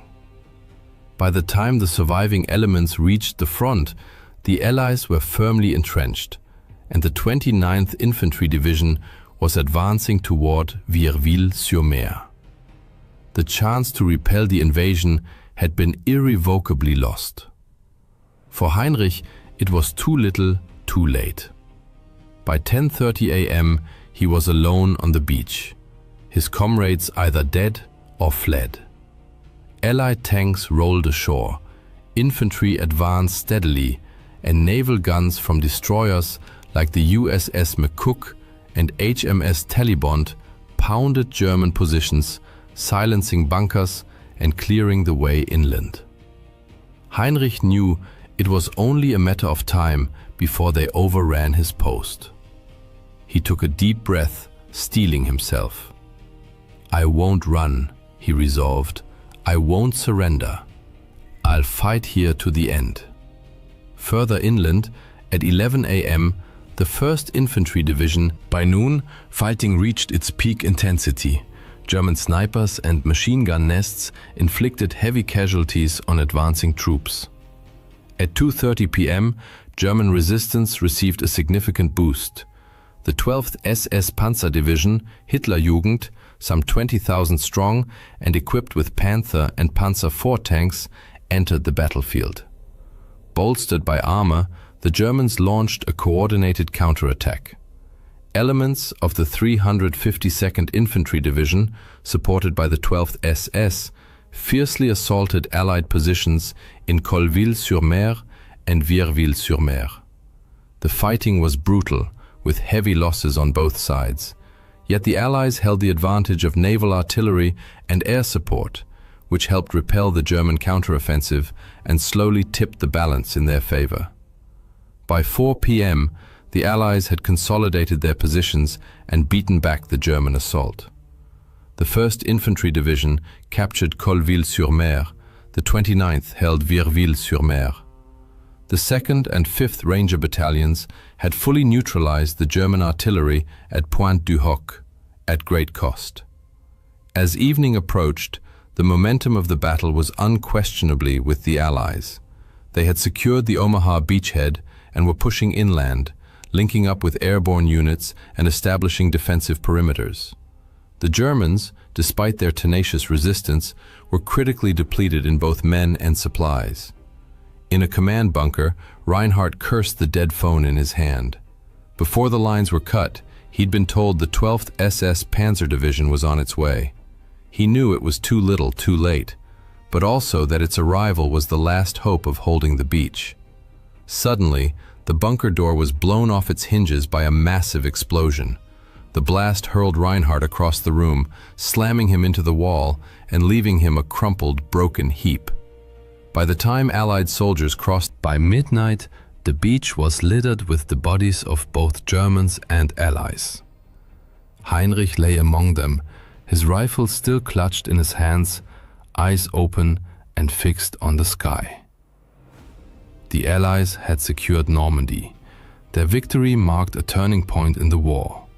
For the Germans, it was the beginning of the end. The tide had turned, and there was no going back. On D-Day alone, over 156,000 Allied troops from the United States, the United Kingdom, Canada, and other nations landed on the Normandy coast. Approximately 50,000 German soldiers were stationed along the shoreline to oppose them. The invasion involved a staggering armada of over 7,000 vessels, including 4,000 landing craft. To support the infantry, the Allies deployed specialized armor, such as the amphibious Sherman DD tanks, Churchill AVREs, armored Royal Engineer vehicles equipped with mortars for destroying bunkers and clearing obstacles, and Sherman, Crab, flail tanks fitted with rotating chains to detonate mines and clear safe paths through beach defenses. Air cover was provided by more than 11,000 Allied aircraft, which dropped over 13,000 bombs on German positions. The Luftwaffe, once a formidable force, was by D-Day a pale shadow of its former self. Only a handful of German planes reached the battlefield that day, quickly overwhelmed by thousands of Allied aircraft dominating the skies. On June 6th, the Allies flew over 14,000 sorties. The Luftwaffe managed only about 300. When the dust settled, Allied casualties on D-Day totaled approximately 10,000, with over 4,000 confirmed dead. German losses were estimated between 4,000 and 9,000. In the days following D-Day, the Allies, having secured their beachheads, pushed deeper into France despite fierce German resistance. The German High Command, now fully aware of the crisis, scrambled to reinforce. But the initiative... This marked the beginning of France's liberation and the relentless march toward the fall of the Third Reich. For soldiers on both sides, the battle stood as a harrowing testament to the brutal reality of war. It served as a reminder that, in the end, the highest price is paid not by generals and politicians, but by ordinary people on the ground, fighting and dying for ideals they may not fully understand. For Heinrich Falk and countless others who fell on both sides of that blood-soaked beach, their sacrifice, their fear, and their courage are now only memories, swallowed by the relentless river of time. Yet, had the German High Command responded more swiftly and with better coordination, the outcome of the battle, and with it, the fate of the entire world, might have been entirely different. In the early hours of December 16, 1944, as freezing air pierced the Ardennes forest, 3 German armies, numbering over 200,000 men, launched a surprise counteroffensive. They struck weakly held Allied positions in a desperate bid to reverse the course of the war in Europe. This bloody confrontation, later known as the Battle of the Bulge, raged for an entire month and became one of the fiercest engagements of World War II, before the Allies finally halted the German advance. Yet the question of whether the outcome might have been different remains a subject of historical debate. By the second half of 1944, Nazi Germany's strategic and military situation had deteriorated sharply. The Allied landings in Normandy and the Red Army's summer offensive had liberated vast occupied territories, depriving German war industries of vital resources. In September 1944, Reich Minister of Armaments and War Production Albert Speer estimated that Germany had enough resources to sustain war for only another year. Amid this crisis, a group of officers attempted to assassinate Adolf Hitler on July 20, 1944, but he miraculously survived. Convinced that only a successful Western counteroffensive could restore internal control and reclaim military initiative, Hitler pressed forward with plans for a bold strike. Meanwhile, the Western Allies, after their rapid advance across Western Europe, faced severe logistical constraints. They decided to pause major offensive operations temporarily to regroup and replenish supplies. On the Eastern Front, Soviet forces had crossed into German territory for the first time in October, but the Germans managed to halt their momentum. The Red Army was now preparing a winter offensive to break through German defenses in Poland. In Germany, radical measures and full-scale mobilization under the Total War campaign allowed the Nazi regime to... It was a desperate effort, but even under relentless Allied bombing, German factories produced more tanks and artillery pieces in 1944 than ever before. From the German perspective, however, morale and training levels among new units were generally poor. Veteran instructor Günter Koschorek noted in his diary on the 9th of October, "The rabble were supposed to train in our company consists of a mix of elderly ethnic Germans from Eastern Europe and naval personnel who, due to a lack of ships, are being retrained as armored infantry." Manpower shortages meant that new German divisions had significantly reduced combat strength. While a typical US division numbered over 13,000 men, the average German division by late 1944 had dwindled to just 9,000. Equipment was often obsolete or inadequate, and artillery batteries relied on a hodgepodge of mostly captured Soviet guns. Despite their poor quality and being Germany's last reserves, these forces gave Wehrmacht commanders the breathing room needed to develop Hitler's offensive plans. By September 1944, Hitler was determined to attack, and on the 16th of September, he first discussed the idea with his generals. He ultimately chose what became known as the Grand Solution, overruling most of his generals who favored a more limited operation toward Aachen and Liège.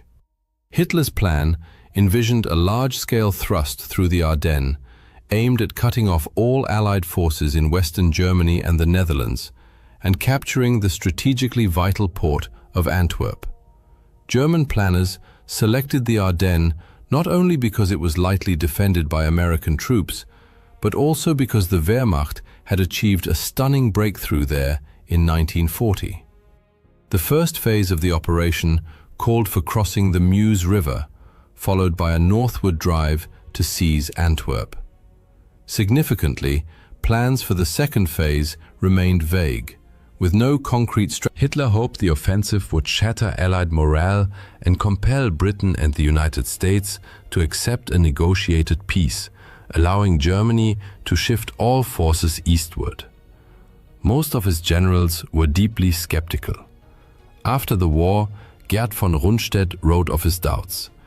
"If we had reached the Meuse, we should have dropped to our knees and thanked God, let alone attempted to reach Antwerp."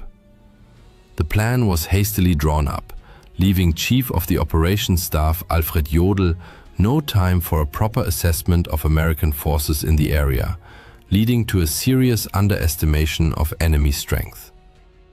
Although many German units carried fuel for only 30 to 40 kilometers, Jodl expected armored spearheads to cover nearly 200 kilometers to the Meuse in a single day. This meant the success of the entire operation hinged on capturing Allied supply depots along the way. Weather was another critical factor in German calculations. The offensive depended on poor conditions to ground the Allies, overwhelming air superiority. 3 German armies participated in the attack.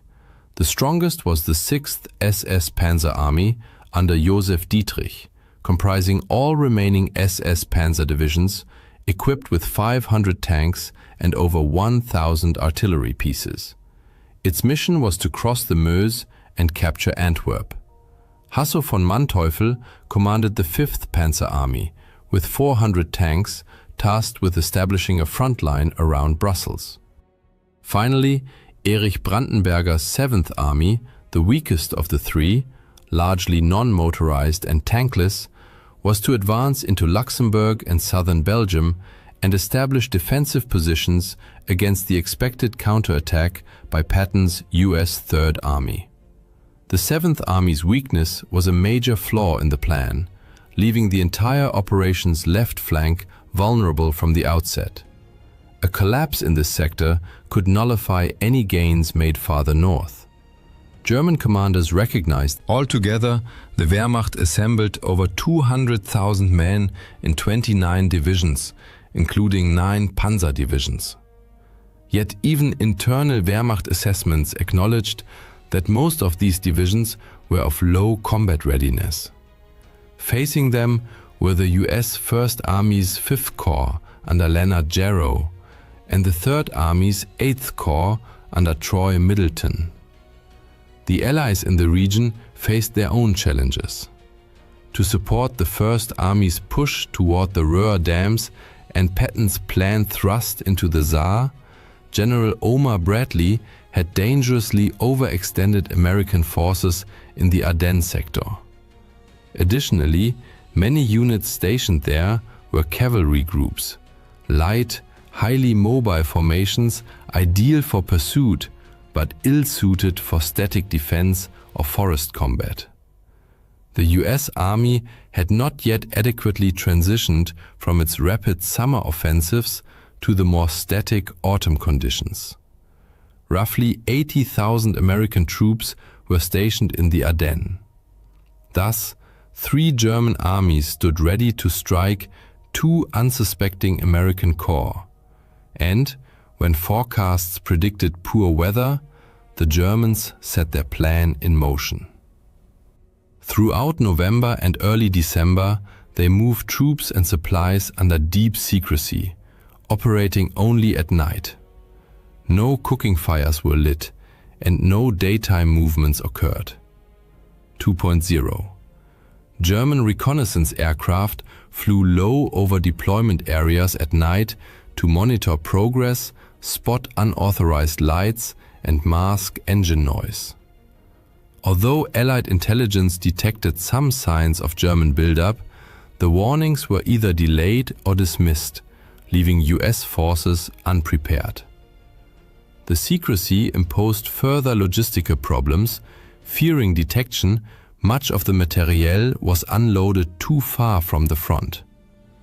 Hitler and his generals prioritized security over supply. When the offensive began, the Germans had only about 15,000 tons of artillery ammunition, yet they required 1,200 tons per day, meaning the operation would exhaust its ammunition in just 10 days. Motorization shortages also plagued the advance. 17-year-old artilleryman Emil Frie, serving in a rocket battery, later recalled, "Often, one truck pulled 3 launchers. Sometimes they even hitched a WW Kübelwagen used by the unit commander. The whole convoy looked more like a circus than a dangerous military unit." Across the front line, American soldiers were resting. Colonel Daniel B. Strickler remembered, "It was considered a quiet sector, as there had been no aggressive combat on either side since the initial breakthrough to the German border in September. Yet some soldiers noticed odd activity. One reported, "We're constantly hit by reconnaissance patrols. All night, as soon as it gets dark, they start firing to drown out the noise of heavy equipment, tanks moving into position and so on. Something's happening." There was no more quiet time for the Americans. On 15th December, German units received their final orders. 17-year-old former sailor Friedrich Schmeske recalled that night. The peaceful silence of the bunker gave way to restless murmuring. Some comrades fell into wild euphoria. Then we had a hot meal, which some grimly called our last meal. Some men turned to alcohol to lift their spirits. Hand grenades, Panzerfausts, and extra rifle ammunition were distributed, and we were to lie down fully dressed. We were supposed to be woken at 4 o'clock, but it wasn't necessary, as no one slept. At dawn on December 16th, a massive German artillery barrage heralded the grand offensive. Following the storm of shells, German infantry surged for. American soldier Charlie Haug, an involuntary witness, described the scene. "We lived through perhaps the worst nightmare of our entire army careers. Horrific screams and shouts came out of the darkness, sounds you could barely imagine. The Germans were attacking. They yelled like wild Indians." In the northern sector, German forces immediately encountered serious difficulties. Despite fielding 4 panzer divisions, they failed to capture the Elsenborn Ridge, their initial objective. Dense forests severely restricted road use, causing traffic jams and hampering movement. Premature commitment of reserves in a bid to break through only worsened the situation. In the central sector, however, the Germans achieved significant gains on the first day. Stretched thin, American units could not hold, and Manteuffel's tanks broke through nearly the entire line. The southern sector yielded mixed results. Lead elements of the 7th Army crossed the Ur and Sauer rivers in assault boats with minimal losses. But acute shortages of bridging equipment and accurate US artillery fire left the bulk of the 7th Army stranded on the eastern banks. When the first day's fighting finally subsided, one soldier wrote home, "Everywhere lies a tangle of shell-shredded tree trunks, signs of prolonged close combat. Rifle fragments, bayonets, shattered helmets, unexploded grenades, shell splinters, displaced sandbags, broken stretchers, half-empty boots and gloves, and shreds of uniforms and gear. By the evening of the 16th of December, Allied headquarters still viewed the German attack as a limited operation. The true scale became clear only the next day, when the Wehrmacht launched two special operations. The first, Operation Stösser, was an airborne drop aimed at seizing key road junctions and bridges ahead of the main advance. Poor coordination with ground forces and insufficient preparation time meant only they spent 3 days hiding in the forest with little food or water, waiting in vain for support. Survivors eventually dispersed and by 20 December made their way back across the front lines. The second operation, codenamed Operation Greif and led by Otto Skorzeny, involved troops disguised in American uniforms, infiltrating behind Allied lines to sow chaos, changing road signs and cutting telephone lines. However, US forces quickly identified and captured most of these teams, executing nearly all of Skorzeny's men. German legal advisors had assured Skorzeny beforehand that wearing enemy uniforms was permissible as long as no weapons were used, a theoretical justification that held little weight in practice. Throughout history, armies have routinely executed enemy soldiers caught in their own uniforms. Operation Greif was officially terminated on the evening of the 17th of December, when a frustrated Skorzeny received permission to deploy his remaining men as a regular brigade. Thus, the Germans launched their desperate offensive. Initial military results were mixed, but wherever they advanced, German troops committed war crimes. The most infamous unit was Kampfgruppe Peiper. Its commander, Joachim Peiper, enraged by delays in his unit's timetable, orchestrated a series of mass executions. His men shot 19 prisoners in Honsfeld, 59 in Büllingen, 44 in Stoumont, and another 58 in Lignoville. Finally, on December 17th near Malmedy, they murdered nearly 100 American POWs rather than escort them to the rear. Civilians also feared the Germans' return. The German-speaking population of Eastern Belgium had enthusiastically welcomed reunification with Nazi Germany in 1940. But treated as second-class citizens, they grew increasingly weary of German rule as the war dragged on. Nevertheless, in 1944, some pro-German sentiments still lingered. There are even reports that local ethnic Germans, the situation in Luxembourg was markedly different. Resentment toward the German occupation erupted when the occupiers introduced conscription and forced labor in 1942. By 1944, many Luxembourgers had joined the resistance and, leveraging their knowledge of German, gathered intelligence that they passed on to the Americans. In French-speaking Belgium, the population wholeheartedly welcomed the Allies in September. When vengeful members of the German security services returned in December, many families fled westward. On December 20th, Allied Command held an emergency meeting and decided to place American forces north of the German breakthrough under British command, specifically under Field Marshal Bernard Montgomery's 21st Army Group. Lieutenant General Omar Bradley, commander of the US 12th Army Group, was deeply disappointed but reluctantly complied.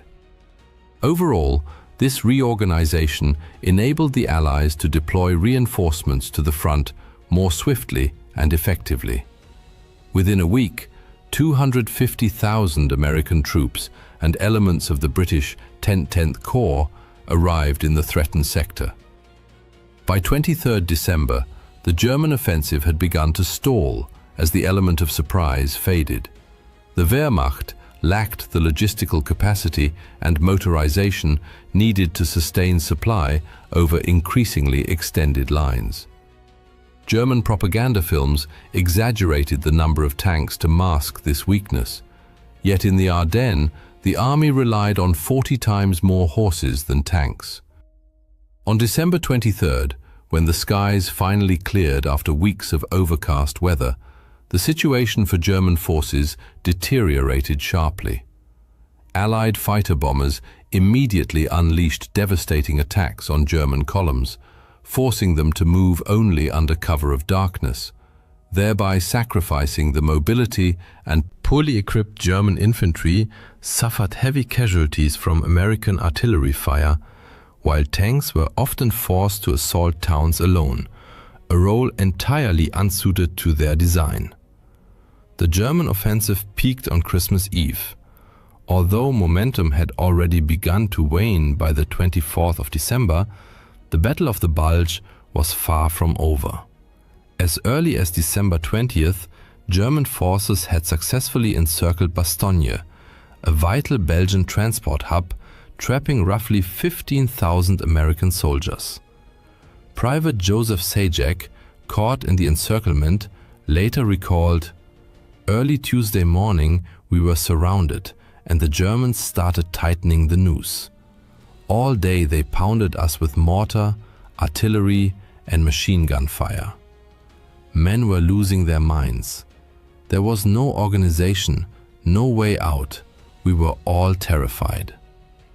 The Germans had initially planned a swift, surprise capture of Bastogne, but this failed when US command, recognizing the town's strategic importance, swiftly dispatched the 101st Airborne Division, an impressive display of tactical agility. Orders were issued on the 17th of December, and within 2 days, over 3,000 trucks delivered 12,000 American troops and essential supplies to Bastogne.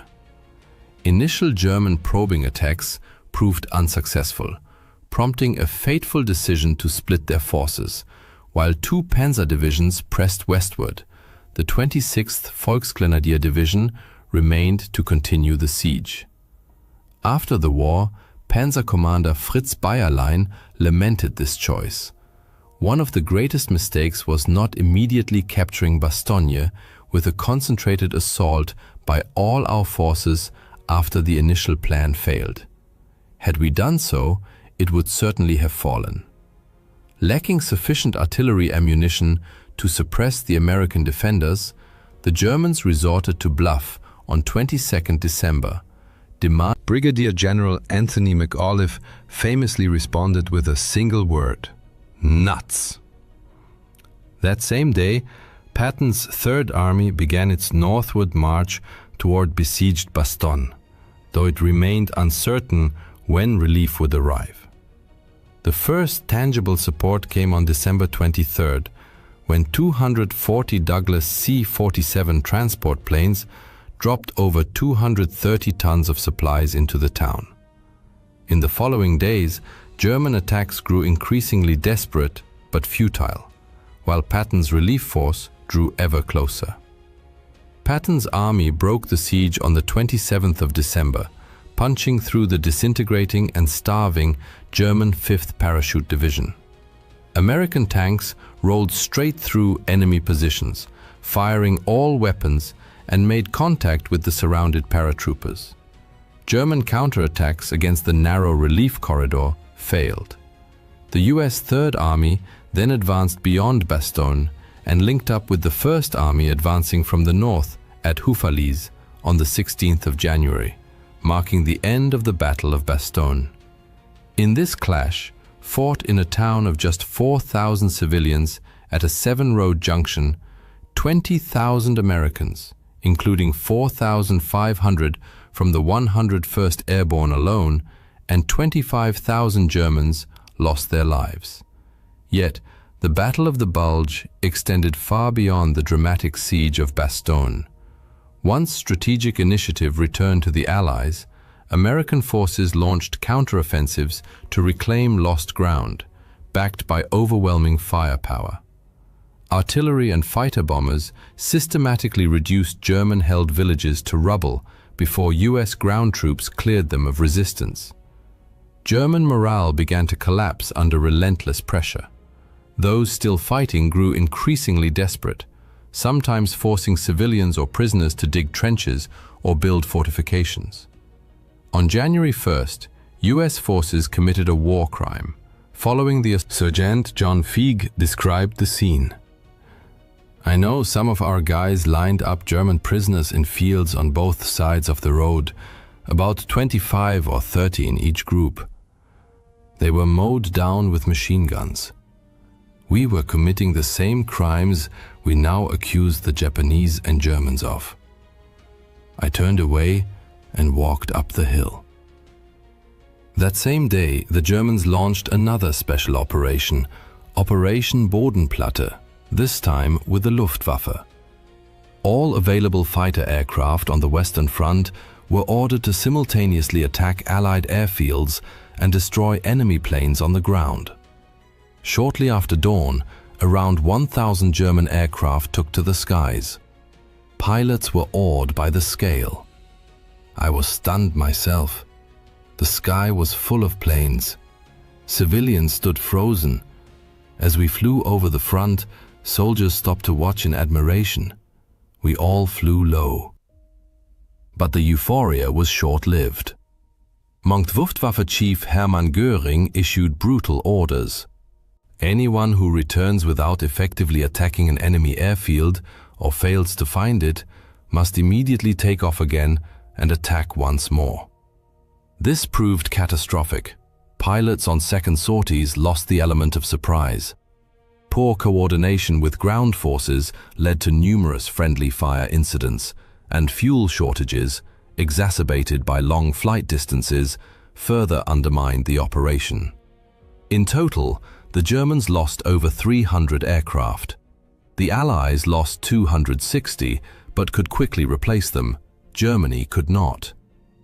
Fighting continued through early January as Allied forces slowly but steadily advanced against stubborn German resistance. On January 10th, Germany's High Command finally acknowledged defeat, ordering 3 panzer divisions withdrawn from the Ardennes and redeployed to Hungary. From 12th January, when the Red Army launched its massive Vistula-Oder offensive, Germany was forced to shift all available reserves eastward, stabilizing the Eastern Front just 70 kilometers from Berlin, though Soviet advances soon outran their own supply lines. From this point, remaining German units in the Ardennes were reduced to fighting rearguard actions. On 28th January, the US Army officially declared the Battle of the Bulge over. Casualties and consequences were staggering. The Americans suffered approximately 8,600 killed, 21,000 missing, and 47,000 wounded. An additional 20,000 non-combat losses, mainly frostbite and trench foot, were recorded. German losses included around 15,500 killed, 27,500 missing or captured, and 42,000 wounded. Over 2,500 Belgian and 500 Luxembourgish civilians also perished, most executed by marauding German soldiers or security personnel. Another 1,000 civilians died in Allied air raids on occupied villages. Towns and villages across the region were devastated. Years were needed to rebuild infrastructure, recover soldiers, remains, and clear unexploded ordnance. The Ardennes offensive ended in clear German defeat after a month of brutal combat. But did the German battle plan ever stand a chance? It suffered from fundamental flaws. Supplies were insufficient and stockpiled too far from the front. Most participating units learned of the attack only the night before, leaving no time for reconnaissance, forcing them to assault blindly. These factors revealed the growing paranoia of German leadership, which prioritized secrecy over proper preparation. Another critical error was assigning the best German units, the Waffen-SS divisions under Dietrich, to the northern sector, where Allied resistance was strongest.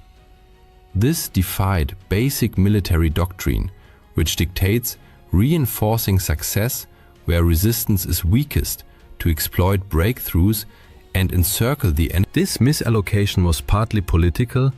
After the July 1944 assassination attempt, Hitler distrusted the regular army and placed his faith in the Waffen-SS.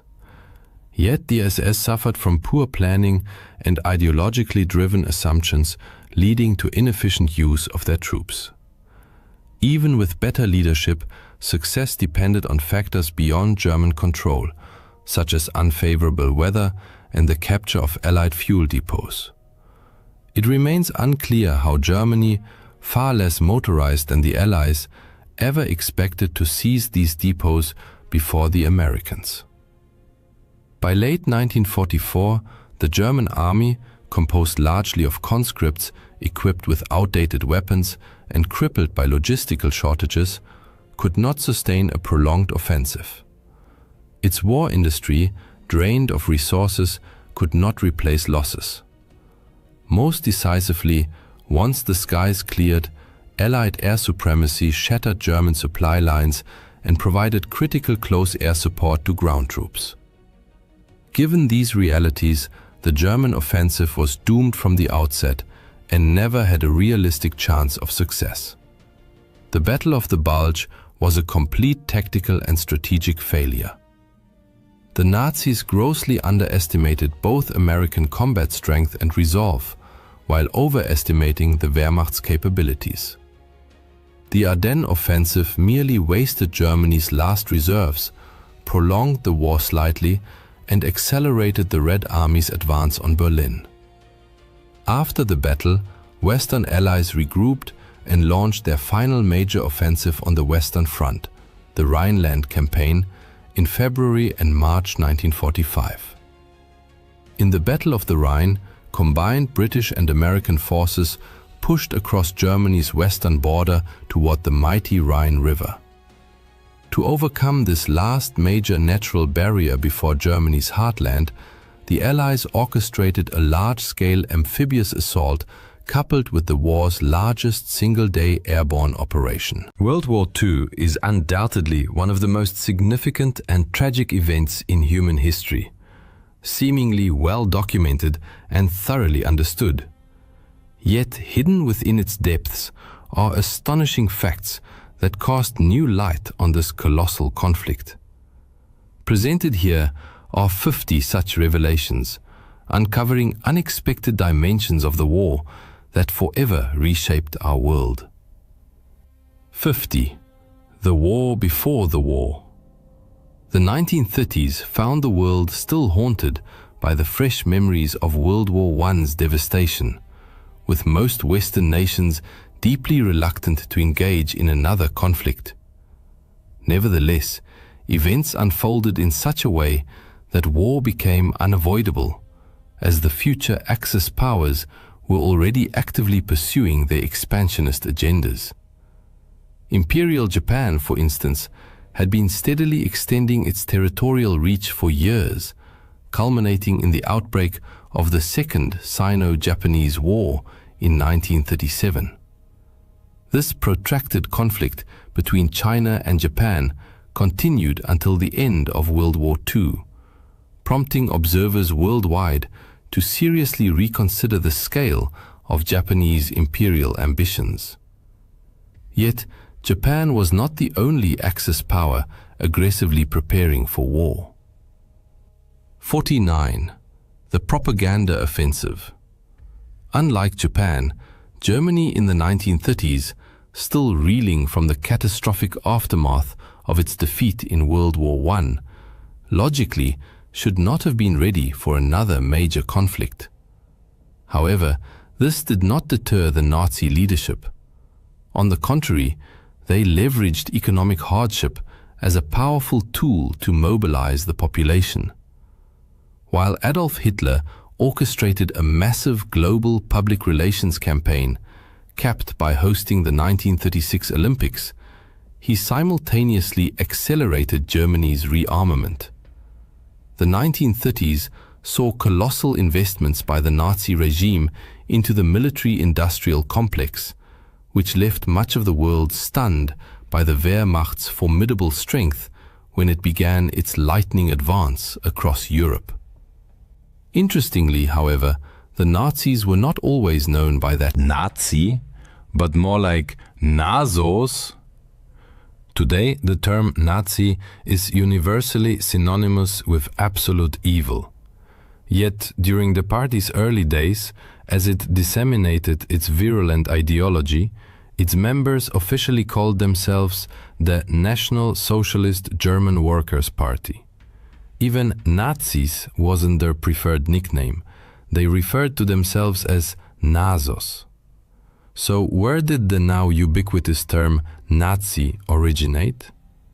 It was coined by journalist Konrad Haydn, who derived it from a Bavarian word meaning foolish or simple-minded. Remarkably, the Nazis appear to have missed the derogatory undertone entirely. 47. A stolen symbol. As the Nazis spread their influence across Europe, they emblazoned their military hardware with the swastika, a symbol that soon became synonymous with terror and evil. This horrified many for whom the sign held profoundly positive spiritual meaning. Though its traditional orientation differed slightly, the swastika was originally an ancient religious symbol. Its name derived from the Sanskrit word for hooked cross. Commonly associated with fertility and good fortune, it appeared across ancient civilizations worldwide, from Greece to India. Many who once used it in sacred rituals now advocate for its complete removal from public life due to its painful association with Nazism. 46. Fire the death ray. Rumors of a Nazi death ray capable of shooting down aircraft with radio waves prompted public concern and turned attention to Robert Watson Watt, a pioneering British radio engineer. When asked whether such a weapon was feasible, Watson Watt concluded it was not. Yet his research proved invaluable. By the late 1930s, his work led to major breakthroughs in radar technology, greatly aiding British forces in detecting German aircraft and submarines. A pinky promise? Desperate to avert war, European governments made significant concessions to Adolf Hitler. Most notably, territorial sacrifices forced upon Czechoslovakia, whose leaders weren't even invited to the Munich conference. Hitler solemnly pledged to honor the agreement, until it no longer served his interests. The final straw came with Germany's invasion of Poland, which crossed Britain's declared red line. On September 3, 1939, Britain declared war, marking the official start of World War II. 44. Scapegoat? For decades, historians have fiercely debated the legacy of Prime Minister Neville Chamberlain, whose name became synonymous with the policy of appeasement. Critics argue he granted Hitler every concession without gaining anything in return, while defenders insist he acted in good faith and that Europe was genuinely shocked by Hitler's ruthlessness. Regardless, his political fate was sealed swiftly.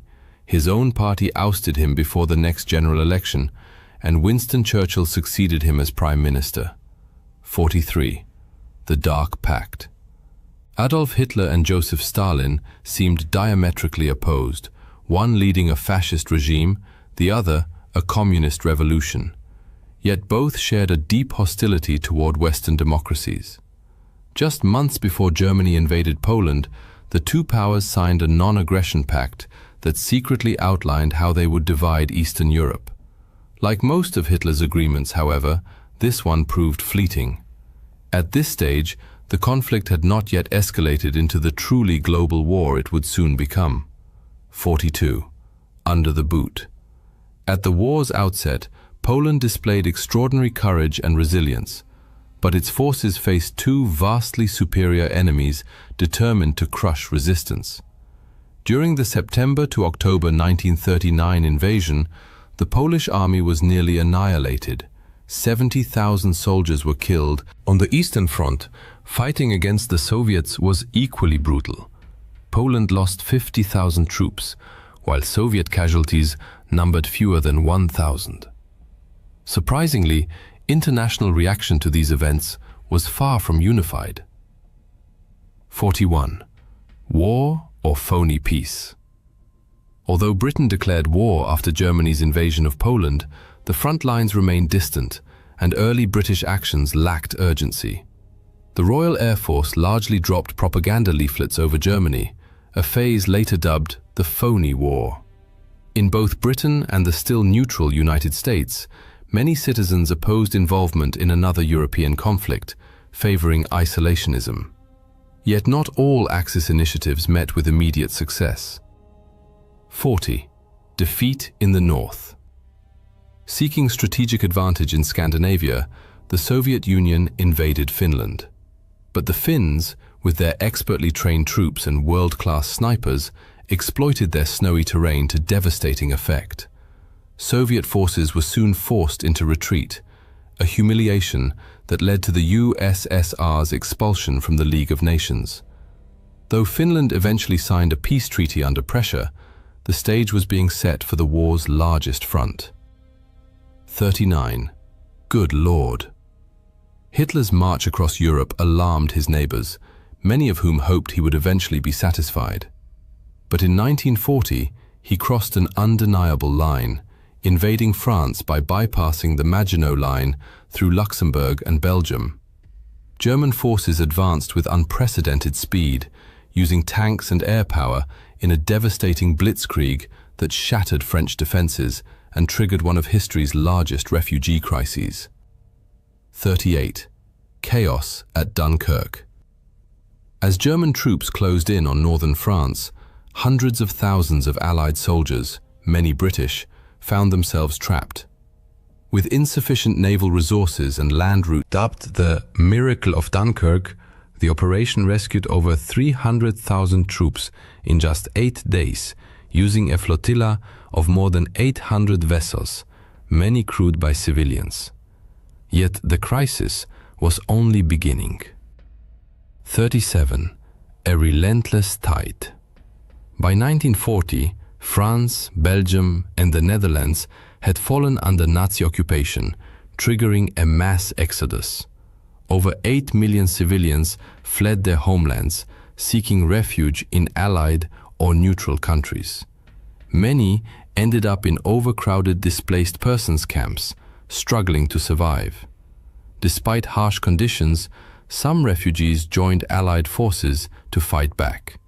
Meanwhile, on the home front, life under Nazi rule grew increasingly oppressive.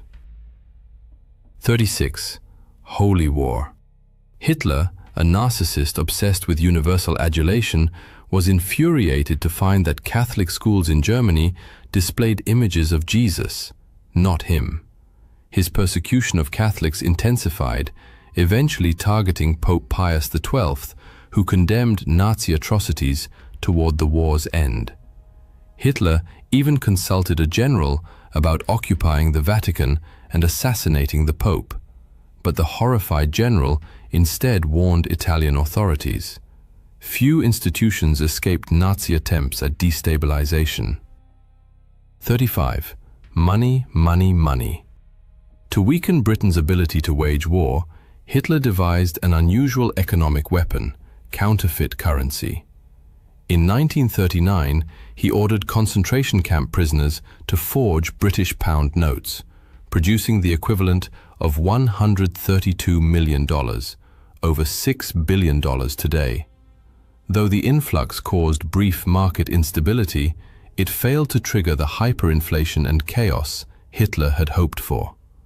Not all his schemes succeeded. 34.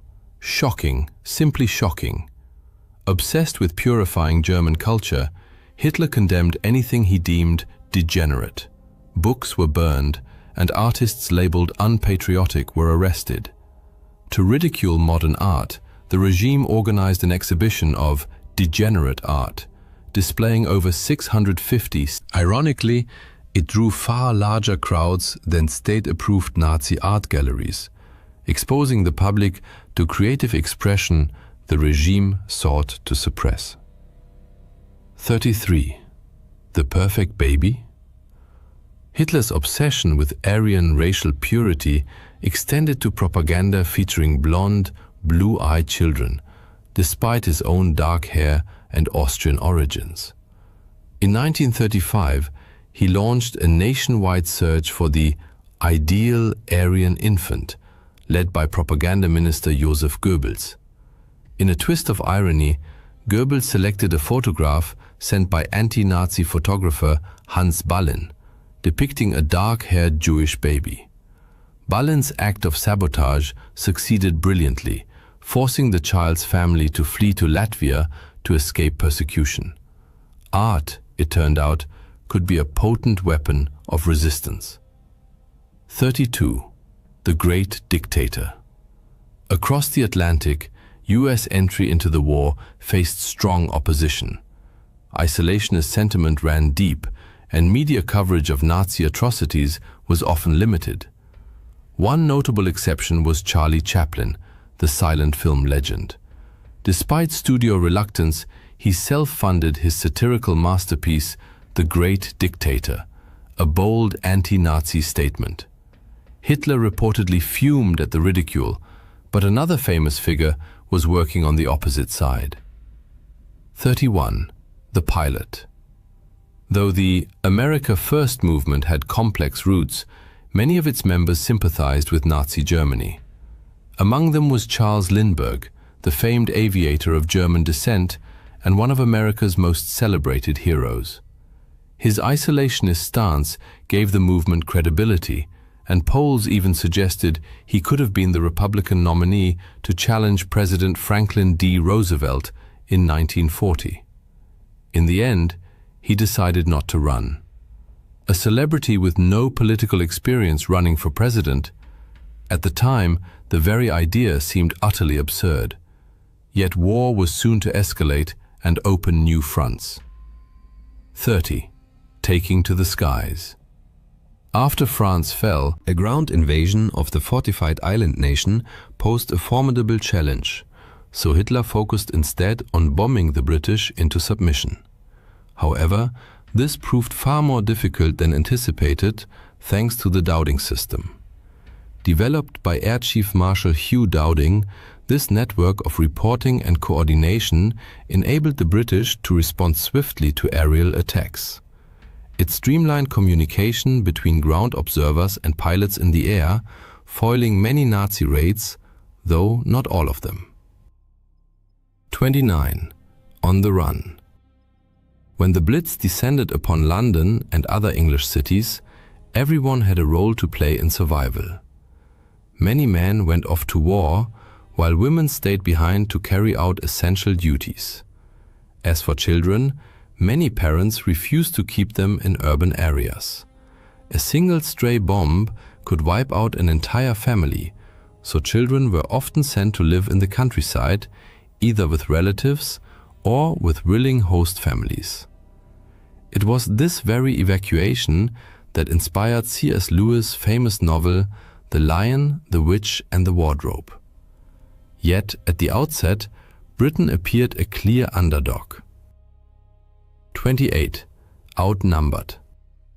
Britain had never before fought a large-scale air war, and its initial air fleet was far from the world's most impressive. At the start of the conflict, the Royal Air Force possessed roughly 3,700 aircraft, fewer than half of which were high-speed fighters. By contrast, the Luftwaffe fielded nearly 4,200 planes in total, including over 1,000 fighters and almost 1,000 bombers. This numerical advantage allowed Germany to strike Britain more frequently, hoping to break its resistance. Reality, however, turned out very differently. 27. The Victor. Though the island nation suffered heavy losses, including one brutal day when it lost 39 aircraft and 14 pilots, Britain's defensive system. Ultimately, Britain endured and held firm, while Germany suffered significantly heavier losses during the Battle of Britain. The British lost over 1,500 aircraft, more than 500 aircrew, and over 1,000 additional casualties. In contrast, Axis forces lost hundreds more planes and suffered more than 3,000 fatalities. And once again, the war was poised to shift. 26. New fronts. It was mid-1941, and Germany's bombing campaign against Britain had failed to force a surrender. Naturally, Hitler's ideal next move was to open a vast and brutal new front in the war. On June 22, 1941, German troops invaded the Soviet Union in Operation Barbarossa. Why did Hitler take such a risk, widely regarded as the war's greatest strategic blunder? His obsession with race drove the decision. Russia possessed vast lands, which Hitler believed would make ideal territory for German settlers, displacing the Slavic peoples he deemed racially inferior. This was not the only time Hitler deliberately plunged into conflicts that objectively offered him no benefit. 25. A costly declaration. This moment entered history as one of World War II's most infamous and humiliating episodes. Seeking to prevent US interference in its Pacific expansion, Japan launched a surprise attack on Pearl Harbor, delivering a devastating blow to the American naval fleet.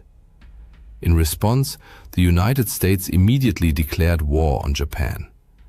Even those who had previously opposed American involvement in the war now rallied behind the cause, but not for the European theater they preferred. Their choice was taken from them when, almost immediately after Pearl Harbor, Germany, demonstrating solidarity with its Japanese ally, declared war on the United States.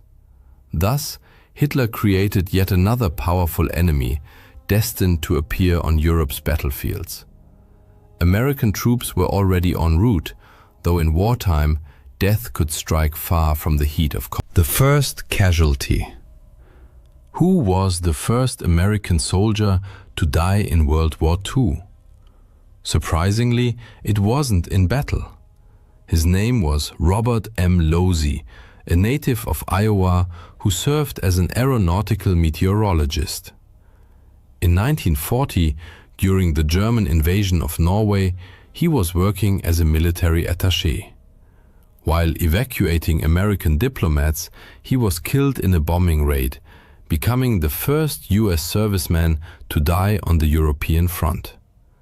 This occurred more than a year and a half before the attack on Pearl Harbor.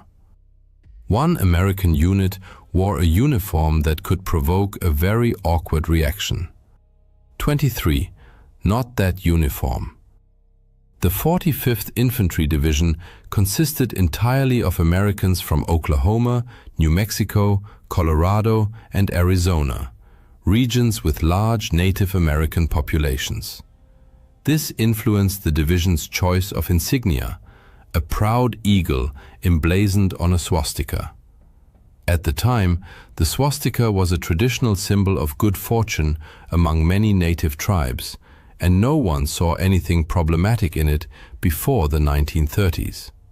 Fortunately, no incidents of mistaken identity occurred when the unit deployed. By 1939, however, the swastika had been replaced with the image of a native thunderbird. It wasn't the only pre-war symbol to undergo such a change. 22. Did Hitler love America? Being a dictator certainly had its perks, especially when you alone decided military priorities. Beyond building secret fortresses and compounds, Hitler preferred to travel in style aboard his personal train. This mobile complex featured a conference room, bedroom, and dining car. Originally, it was named America. Needless to say, once American forces became a genuine threat, the name grew deeply ironic, and in 1943 it was quietly changed to Brandenburg. 2.0. Some changes, however, seemed less consequential. 21. No hamburgers here. America has long been a cultural melting pot, with generations of immigrants entered the war against Germany. Many were surprised to discover how many everyday words had German roots. The most famous example, the humble hamburger, renamed in many places as the Liberty steak. Of course, it was the exact same dish, making the rebranding somewhat pointless. Liberty fries with your Liberty steak, anyone? Food and drink, oddly enough, played a meaningful role in wartime morale. 20. I need my Coke. During the war, American industry focused on producing essentials, ammunition, armor, supplies, and soda? Coca-Cola was immensely popular among US troops, and the company showed its support by opening bottling plants in North Africa. This allowed millions of bottles to be shipped across the Mediterranean to soldiers in the field, boosting morale and cementing Coca-Cola's status as a global brand for decades to come. But the tide of battle was turning and growing bloodier by the day. 19. The deadliest battle. Hitler made a catastrophic error by invading Russia. Napoleon might have warned him, never invade Russia. Neither side, however, was prepared for the unprecedented brutality that unfolded on the Eastern Front. Despite initial successes and numerical superiority, German forces inflicted staggering losses on the Soviets. By the war's end, the USSR had suffered a shocking 21 million casualties. Yet fighting on home soil with vast manpower reserves, the Soviets inflicted devastating damage in return. 80% of all German wartime casualties occurred on the Eastern Front. As the war turned against him, Hitler grew increasingly paranoid. 18. Death among the ranks. Hitler was surrounded by influential advisors, but he disliked hearing unwelcome counsel. He frequently lashed out at those who dared contradict him, expelling them from the party. Even elite Nazis like Werner von Braun found themselves sidelined in the war's final days. Most notoriously, Hitler executed a staggering 84. Admittedly, many were involved in plots against him. But can one really blame someone for conspiring when survival is at stake? Especially when that person is close to a leader many believed was steering the nation toward ruin. Indeed, Adolf Hitler, dictator of Nazi Germany, narrowly escaped assassination by his own inner circle. 17. Operation Valkyrie. In the final year of the war, many in Hitler's military entourage viewed him as increasingly unstable and damaging to Germany's war effort. He even continued purging his own scientists. Led by Klaus von Stauffenberg, a group of Nazi insiders devised a plan to kill Hitler using a bomb at his secret headquarters. But a last-minute change in seating meant the blast only wounded Hitler. Most conspirators were swiftly executed.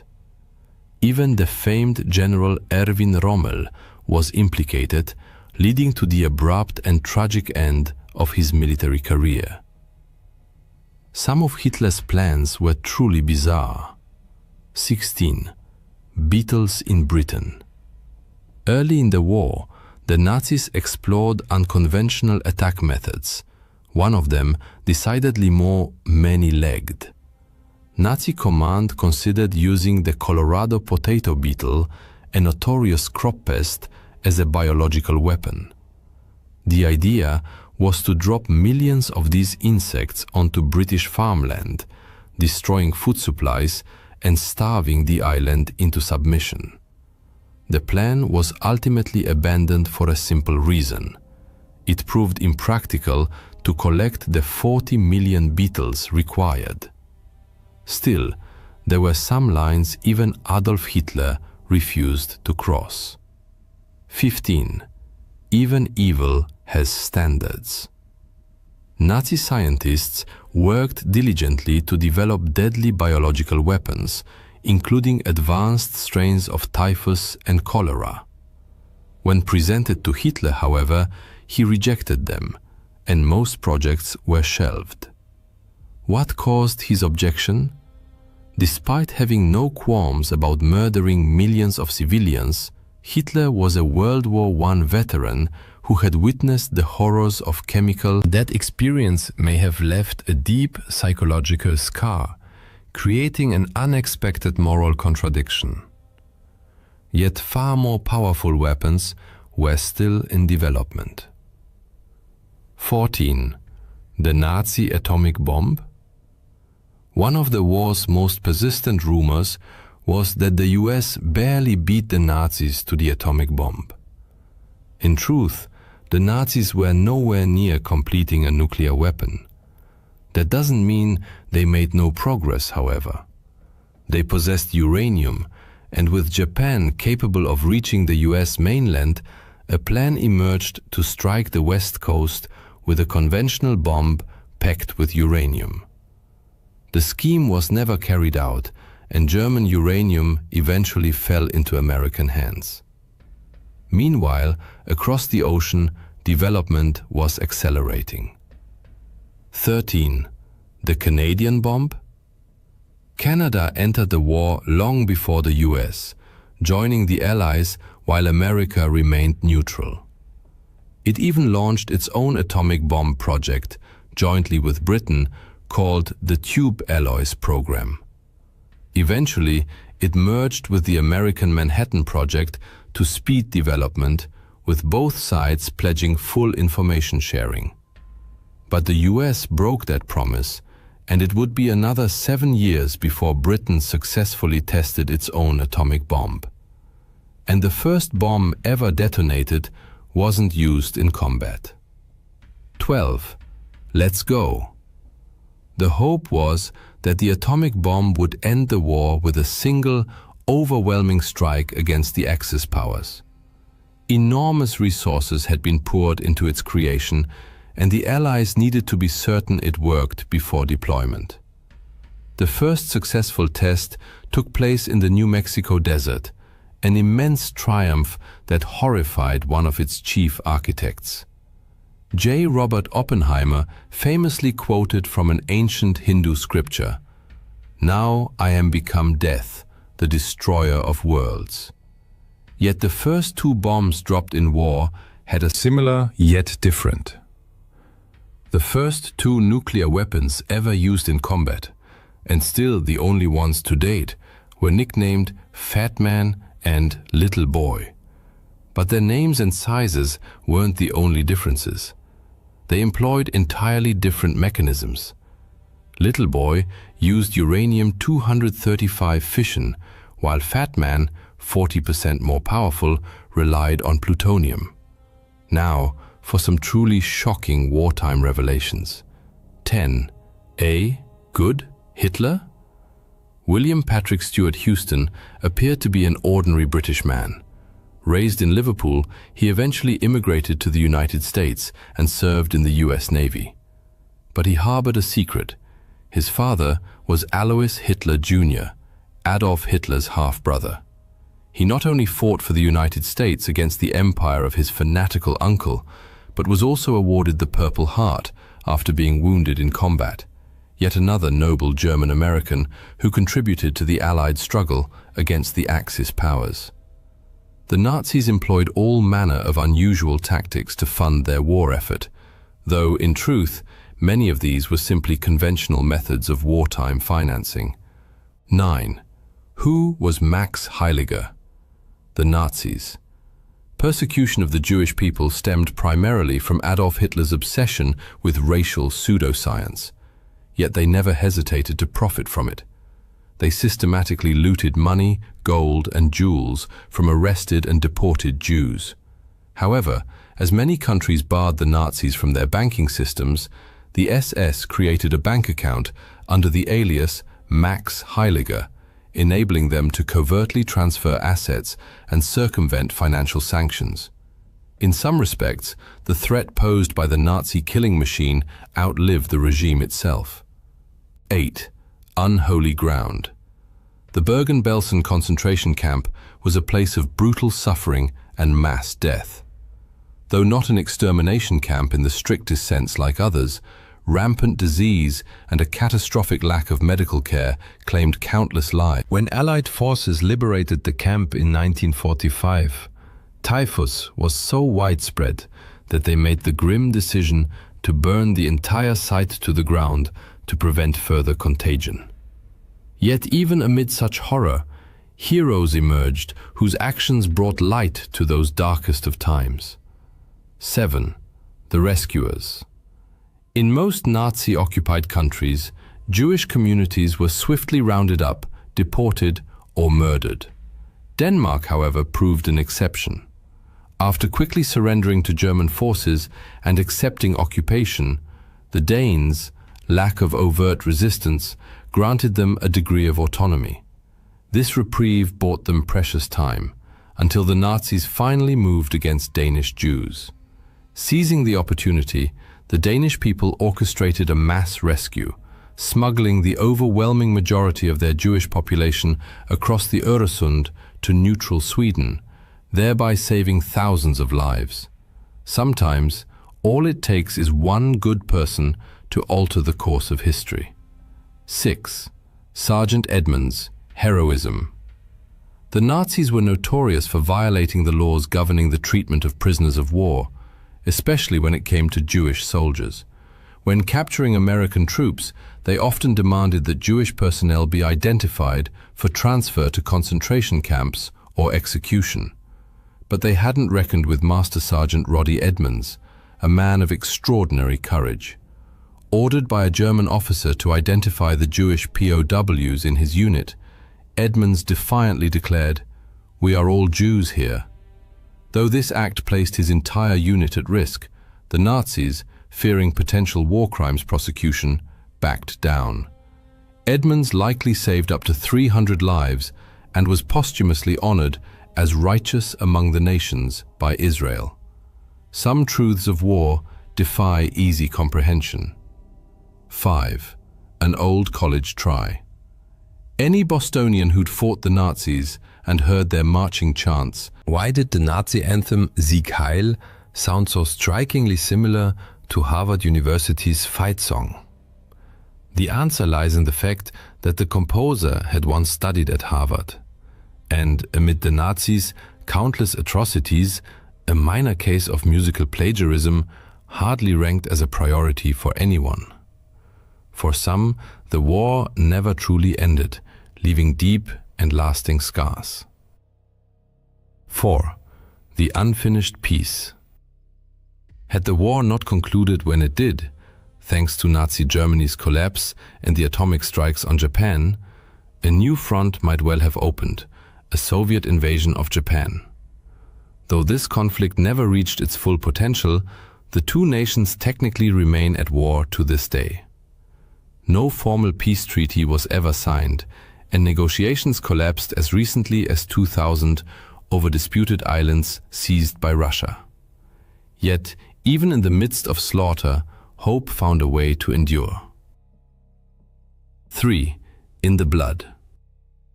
World War II was the deadliest conflict in human history, yet it also saw more soldiers survive severe battlefield injuries than ever before. What made the difference? Advances in medical technology and one innovation in particular, blood transfusion. Though the practice existed long before, it was during this war that it was first systematically deployed on the front lines, saving countless lives and becoming a cornerstone of battlefield medicine. In the fog of war, reality often grew strange and unpredictable. 2. The parachuting Nazi. It was 1941, and Germany still believed victory was assured. So confident were they that they dispatched one of their highest-ranking officials to Britain to negotiate its surrender. 2. Rudolf Hess, Hitler's deputy, parachuted into Scotland expecting to return a hero. Instead, he was immediately arrested. Held as a prisoner of war until the conflict's end, he was later tried at Nuremberg, convicted of crimes against. Yet among the heroes of World War II were also unexpected names, some instantly recognizable. 1. The Big Guns. Is this a military roster or a Hollywood cast list? World War II's mass conscription brought many future stars into uniform. Among those who served, and in some cases paused their burgeoning film careers, were Walter Matthau, Peter Fonda, David Niven, and Christopher Lee. One conspicuously absent name? The quintessential American cowboy, John Wayne, who received a deferment due to a football injury. For readers eager to uncover more secrets from the war's final days, we recommend the article "What Really Happened to Nazi Leaders After World War II?" or its accompanying video. December 17, 1944, deep Belgian night. At 5:30 a.m., the death rattle of a Tiger tank's engine echoed through the Hansfeld area before it gave its last gasp and fell silent. SS Obersturmbannführer Joachim Peiper, in frustration, slammed his fist against the armored hatch, creating a deafening metallic clang that resonated in the frosty air.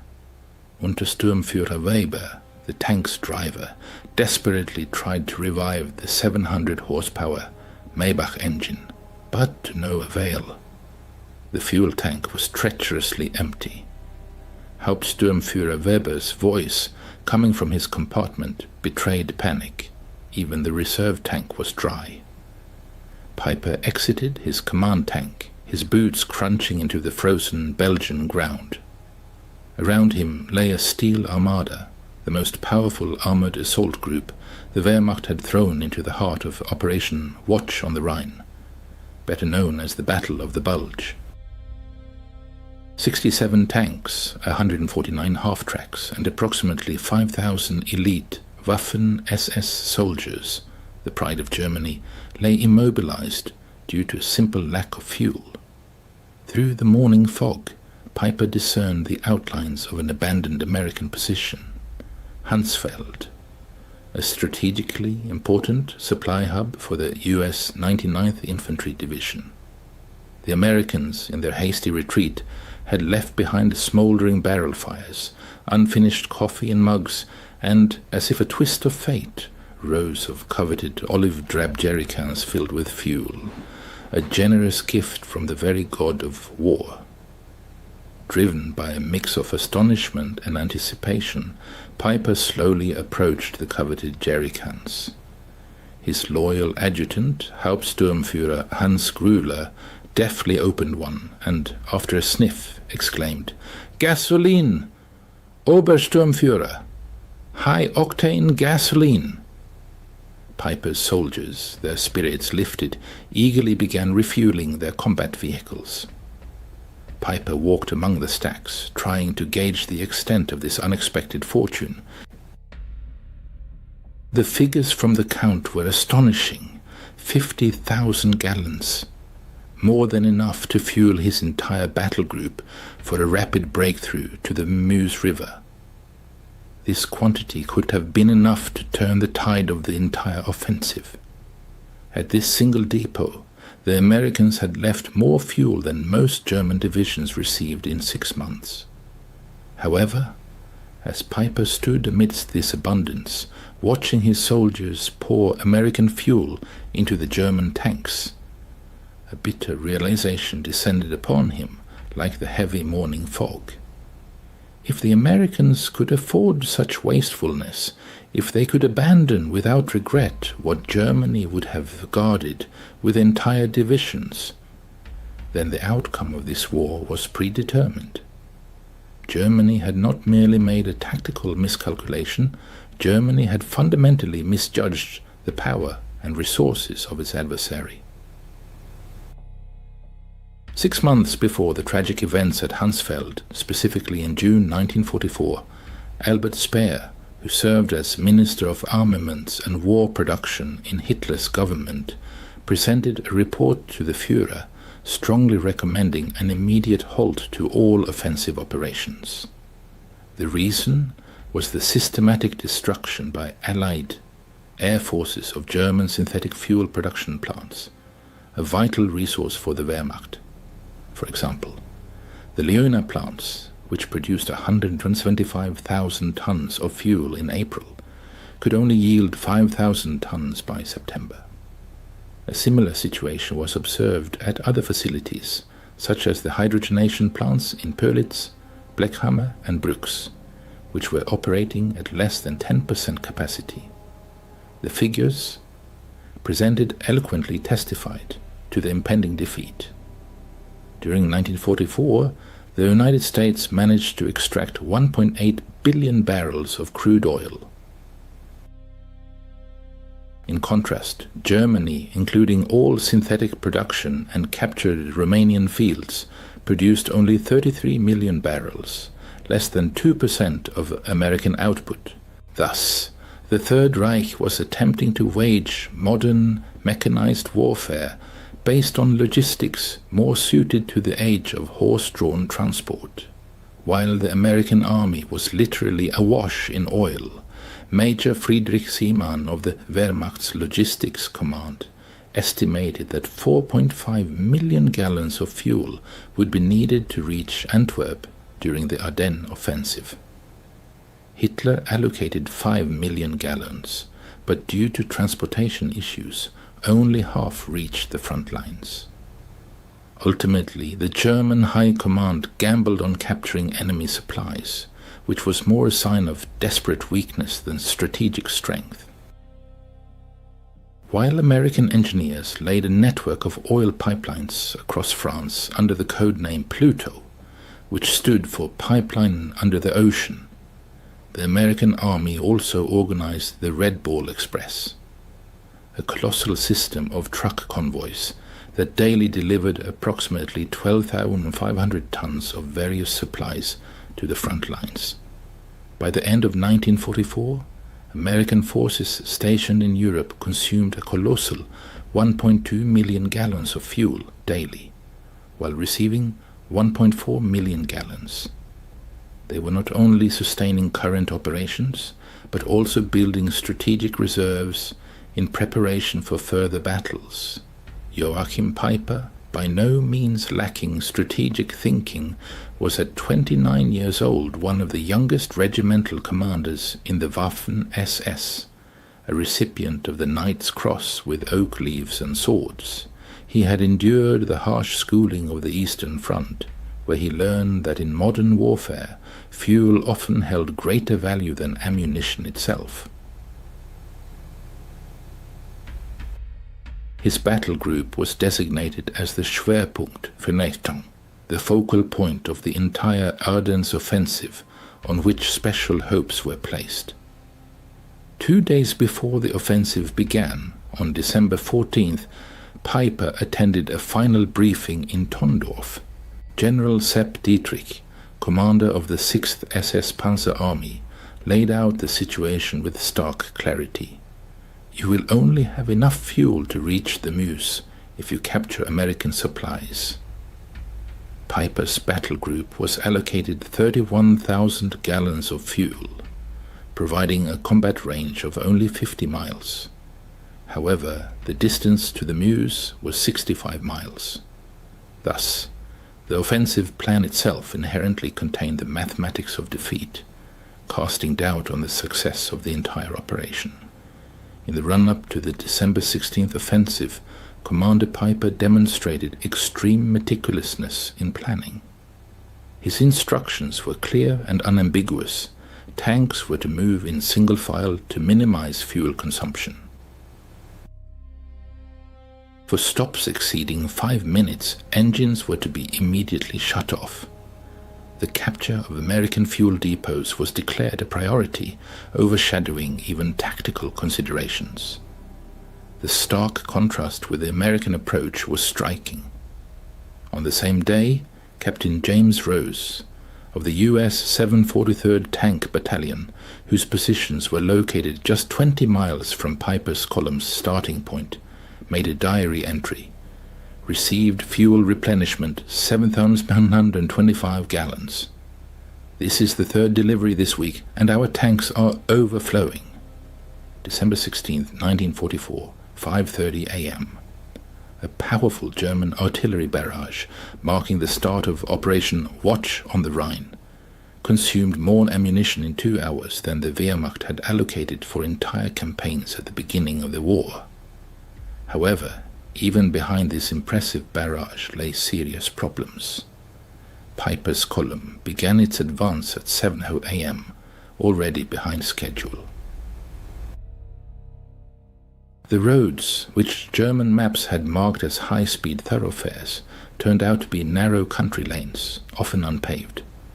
After the German breakthrough, armored columns surged deep into the Ardennes forests, but soon encountered difficulties. Equipment designed for the vast Russian steppes proved ill-suited for the narrow, winding roads of the Ardennes.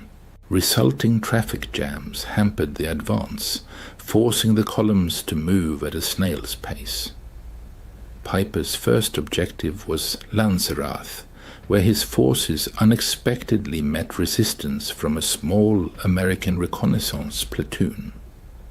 18 American soldiers held up a powerful German armored column for nearly 10 hours, an unpleasant surprise for the attackers. During this delay, Piper's tanks idled, consuming precious fuel. When Piper's column finally broke through and reached Hansfeld at dawn on December 17th, it had covered only 20 miles, consuming 40% of its fuel in the process. At this rate of advance, fuel would run out long before reaching the Meuse River. Interestingly, the American supply depot at Hansfeld was not a strategically important facility. It served as a forward supply point for the 99th Infantry Division and was classified as a Class 3B depot, a temporary refueling station. However, to the Germans' surprise, the amount of fuel found there exceeded a month's supply for an entire German panzer division. Hauptsturmführer Hans Grüler later recalled, "We stumbled upon entire pyramids of jerry cans, each containing 5 gallons of gasoline. They were stacked up to 10 feet high and stretched for perhaps 650 feet, and most surprisingly, the Americans hadn't even attempted to destroy them. The captured fuel turned out to be high-quality aviation gasoline, skillfully blended with automotive fuel with an octane rating of 80 or higher." Notably, German equipment, particularly the finicky Maybach engines installed in Tiger tanks, was designed for fuel with an octane rating of 74. Paradoxically, the American gasoline proved too good for German machines, causing engine malfunctions.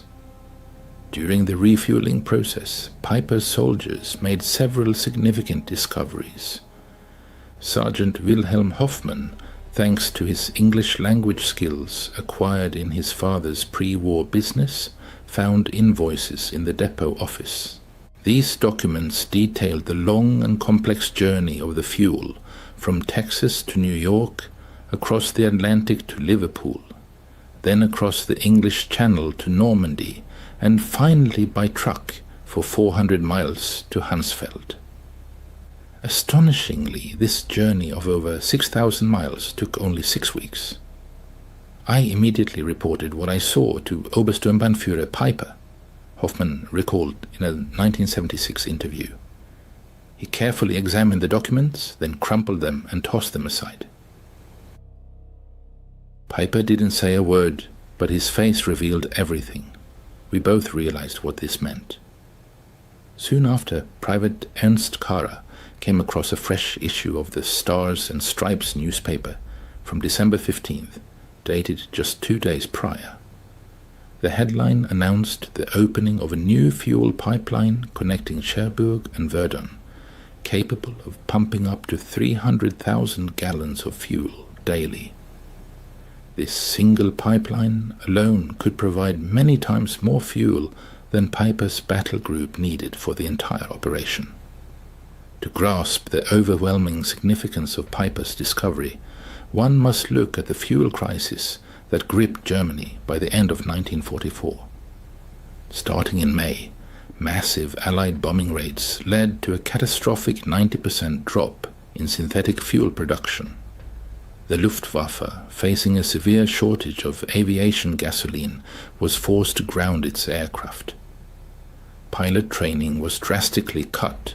Instead of the previous 250 flight hours, new recruits received only 60.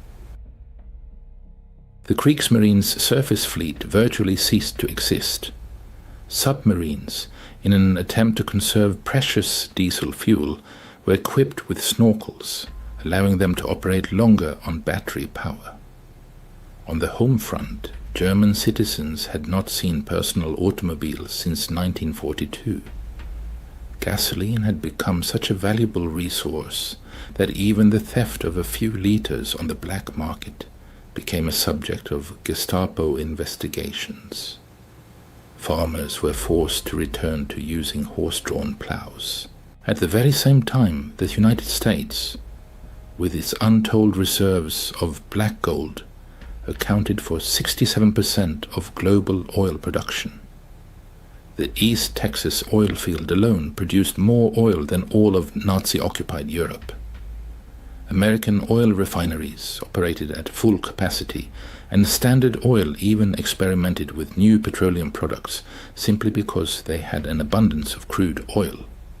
After capturing the impressive 50,000 gallons of fuel at Hansfeld, Piper's armored columns surged forward like predators sensing prey.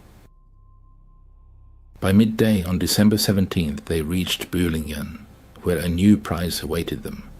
Additional supplies, food, ammunition, and, most valuable of all, topographical maps indicating the locations of other American fuel depots in the vicinity. However, a careful study of the maps revealed a disturbing picture to the German officers. The Americans had vast fuel reserves scattered everywhere. Almost every major crossroads held a depot brimming with gasoline.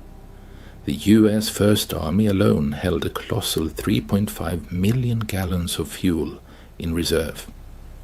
Piper, without losing a moment, continued his advance towards Ligneville, where his soldiers committed a monstrous war crime that went down in history as the Malmedy Massacre.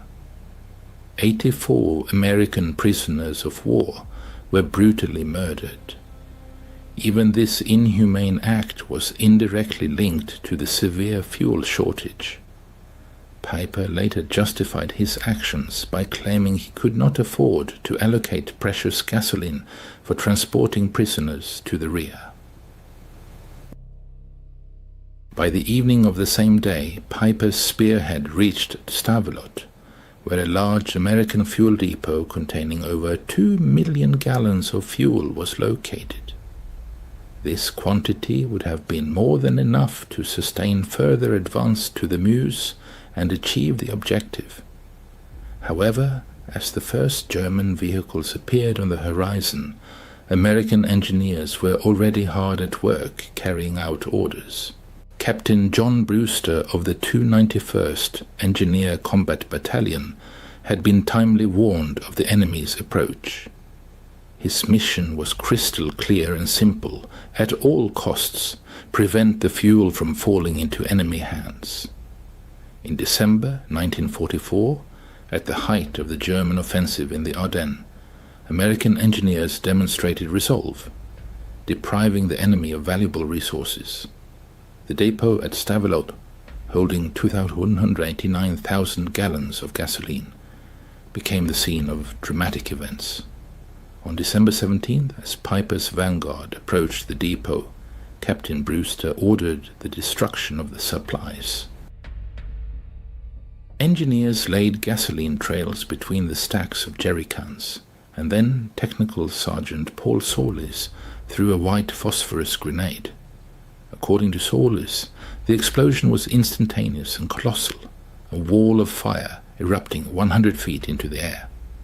Soon, the entire depot became a blazing inferno. Piper's arriving tanks saw a column of black smoke rising 1,000 feet. The fire raged for 3 days, destroying enough fuel to power Piper's entire division to Antwerp and back. Untersturmführer Weber recalled how a stunned Commander Piper, standing on his tank's turret, silently watched the flames, then uttered, "They can afford to burn 2 million gallons just to deny them to us. What are we doing here?" Throughout the Ardennes region, American engineers carried out similar operations to destroy fuel depots. At Trois Ponts, 1.1 million gallons were destroyed, and at Spa, 2.5 million gallons. In total, during the first week of the offensive, the Americans deliberately destroyed over 8 million gallons of fuel, an amount exceeding what Germany had allocated for the entire operation. These actions, though painful in terms of resource loss, played a crucial role in thwarting the German offensive plans. The Allied forces' incredible ability to consume millions of gallons of fuel daily was due to an unprecedented supply system that surpassed all German command's understanding. The legendary Red Ball Express became a symbol of this logistical might, delivering a colossal 412,000 tons of supplies, using a fleet of 6,000 trucks operating 24/7. Notably, each truck consumed about 40 gallons of fuel daily, and the total fuel expenditure for the Express exceeded the monthly supply for the German Army Group B. By December 1944, the motor transport service employed 230 companies operating on clearly defined routes, daily delivering approximately 20,000 tons of various goods, including 3,000 tons of fuel. Colonel James Snyder, the First Army's Chief of Logistics, highlighted the system's efficiency in his December 18th records. Yesterday's fuel receipts totaled 147,000 gallons, 1,923,000 gallons were issued, resulting in a net increase of 224,000 gallons in reserves. But an even more impressive element of the system was the pipeline network. Operation Pluto enabled pipelines to be laid directly across the English Channel, ensuring the transfer of up to 1 million gallons of fuel daily from Britain. This network continued to expand inland. The Cherbourg-Paris line supplied 800,000 gallons daily, and the Saint-Lô line 650,000 gallons. Ultimately, by December 1944, Allied forces in northwest Europe consumed 7.5 million gallons of fuel per day, while receiving 8.2 million gallons. This allowed them not only to sustain ongoing operations, but also to build up reserves in anticipation of new offensives. As Piper's battle group advanced deeper into Belgian territory on December 18th, the critical nature of the German army's fuel shortage became increasingly evident. At Schoppen, German forces captured another fuel depot, but these supplies proved insufficient. Approximately 5,000 gallons of gasoline were consumed in just 3 hours of intense fighting. Heavy Tiger tanks consumed a colossal 2.5 gallons of fuel per mile in combat, while Panther tanks used 1.5 gallons per mile. In the challenging terrain of the Ardennes, with its difficult roads and rugged landscape, fuel consumption increased by another 40%. Hauptscharführer Otto Dingler, responsible for maintenance in the 1st SS Panzer Regiment, noted with concern in his records, By midday on December 18th, we had consumed 67,000 gallons of fuel since the start of the offensive. We managed to capture about 55,000 gallons, which is clearly insufficient to cover our needs. We are facing a severe deficit. Thanks to enemy radio intercepts conducted as part of Operation Ultra, American command was aware of the critical fuel situation within German forces, particularly Piper's battle group. General Courtney Hodges issued a decisive order to all units. The enemy is in dire need of fuel. All gasoline supplies threatened by enemy capture must be destroyed to deny them the ability to continue their offensive. On the same day, American key C-47 transport planes made 316 sorties, delivering much-needed supplies to the besieged town of Bastogne. Among other things, 160,000 gallons of fuel were delivered, an amount significantly exceeding the total fuel available to Piper's entire battle group. Thus, the Americans were supplying the encircled garrison with more fuel than was available to the attacking German forces. By December 19th, as Piper's unit encountered fierce resistance in the Stoumont area, the fuel shortage reached a critical point. Combat vehicles remained immobile, not due to enemy fire, but due to empty fuel tanks.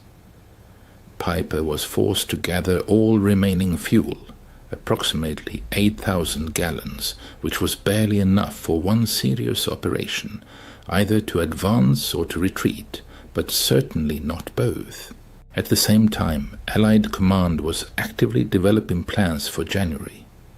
Brigadier General Maurice Gilland submitted a request for a colossal 245 million gallons of fuel for upcoming operations. This request was approved instantly, without the slightest question or discussion. This contrast in approaches to fuel supply was striking. American military equipment was highly standardized, which significantly boosted efficiency. For instance, Sherman tanks consumed only 0.8 gallons of fuel per mile, while German Tigers guzzled a full 2.5 gallons. American trucks, even fully loaded, could travel 8 miles on a single gallon. The unification of parts simplified maintenance and repairs. In contrast, the German army used a vast array of equipment, both captured and indigenous, with widely varying fuel and maintenance requirements. French tanks needed certain lubricants, German Panthers others. Soviet trucks required completely different spare parts than German Opels. Each such complication exponentially increased already complex logistical challenges. On December 20th, an alarming signal reached Piper. Radio reports indicated that a fuel convoy destined for his unit had fallen victim to Allied airstrikes, making resupply impossible. At this critical moment, Piper gathered his commanders to discuss the dire situation. Sturmbannführer Werner Pürtka bitterly declared, "We probably have enough fuel for only 20 kilometers, and the Mars is a full 30 kilometers away." According to Hauptsturmführer Grüller, the Obersturmbannführer regretfully stated, "Gentlemen, we are facing an enemy who burns more fuel in a day than we have received for the entire operation just to deny it to us. What we captured in Hansfeld seemed like a miracle to us, but for them it's a negligible trifle.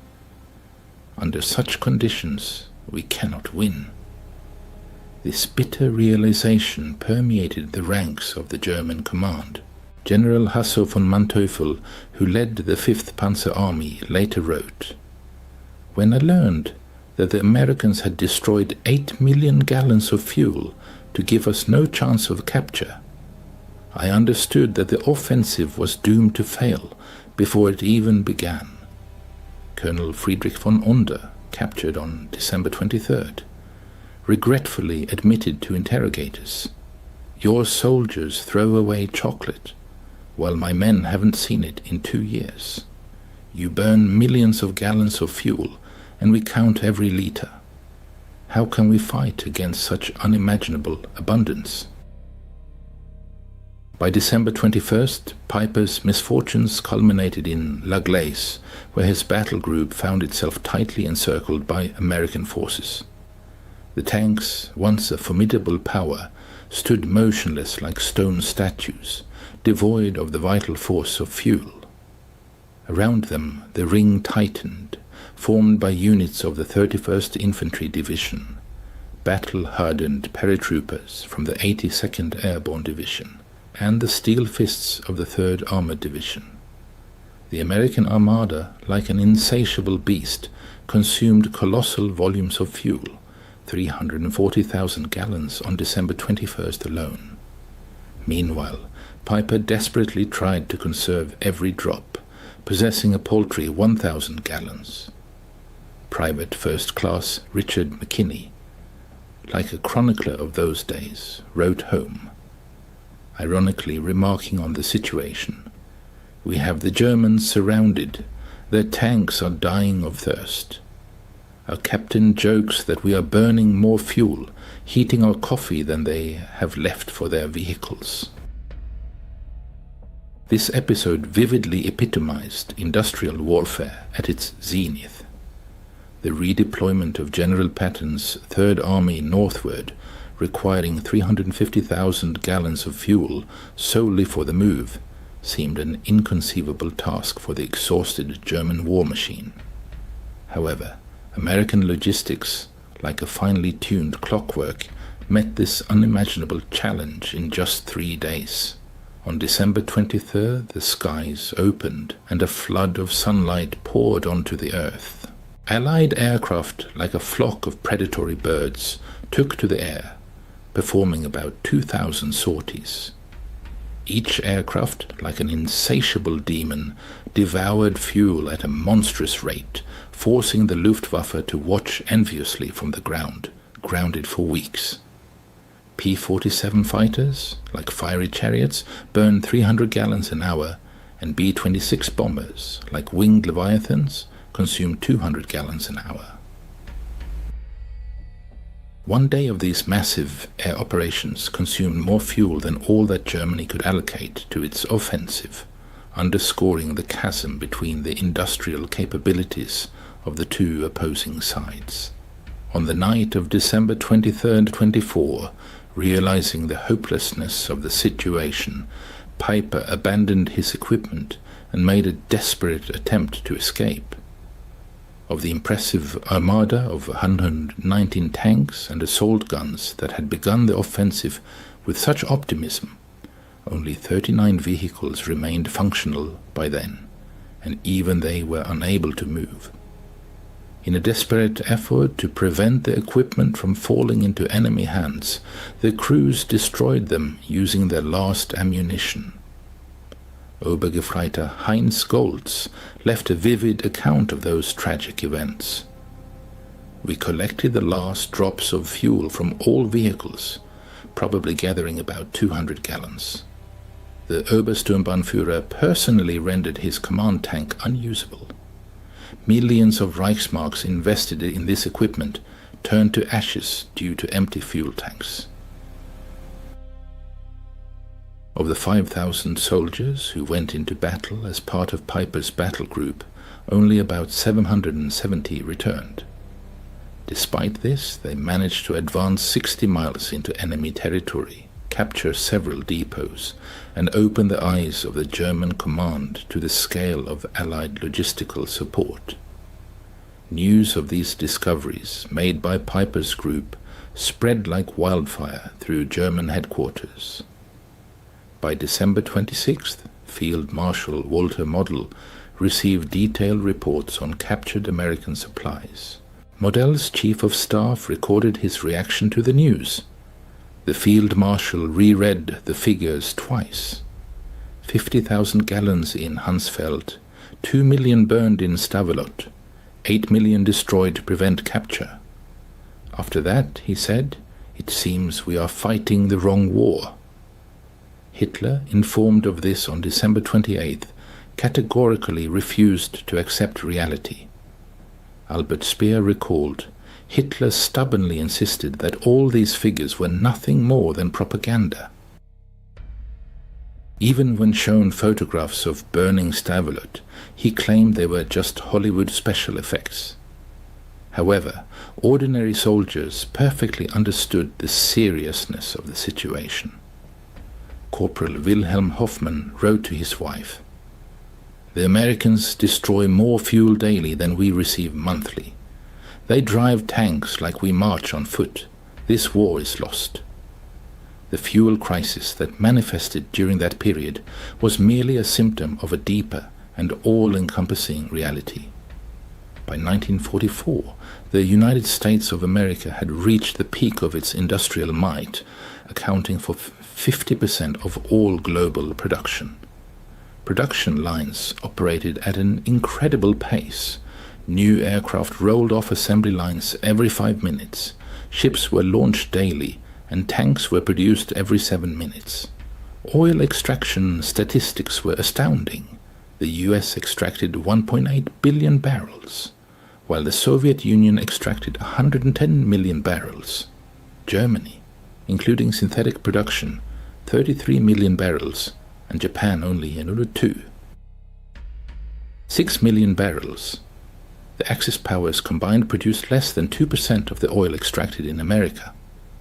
After 1942, every major German offensive was constrained by fuel shortages, while American operations were supported by an abundance that German strategists could not even imagine.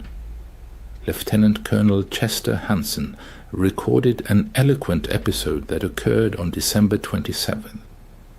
A logistics officer reported that due to unfavorable weather conditions, fuel deliveries had dropped to 500,000 gallons per day.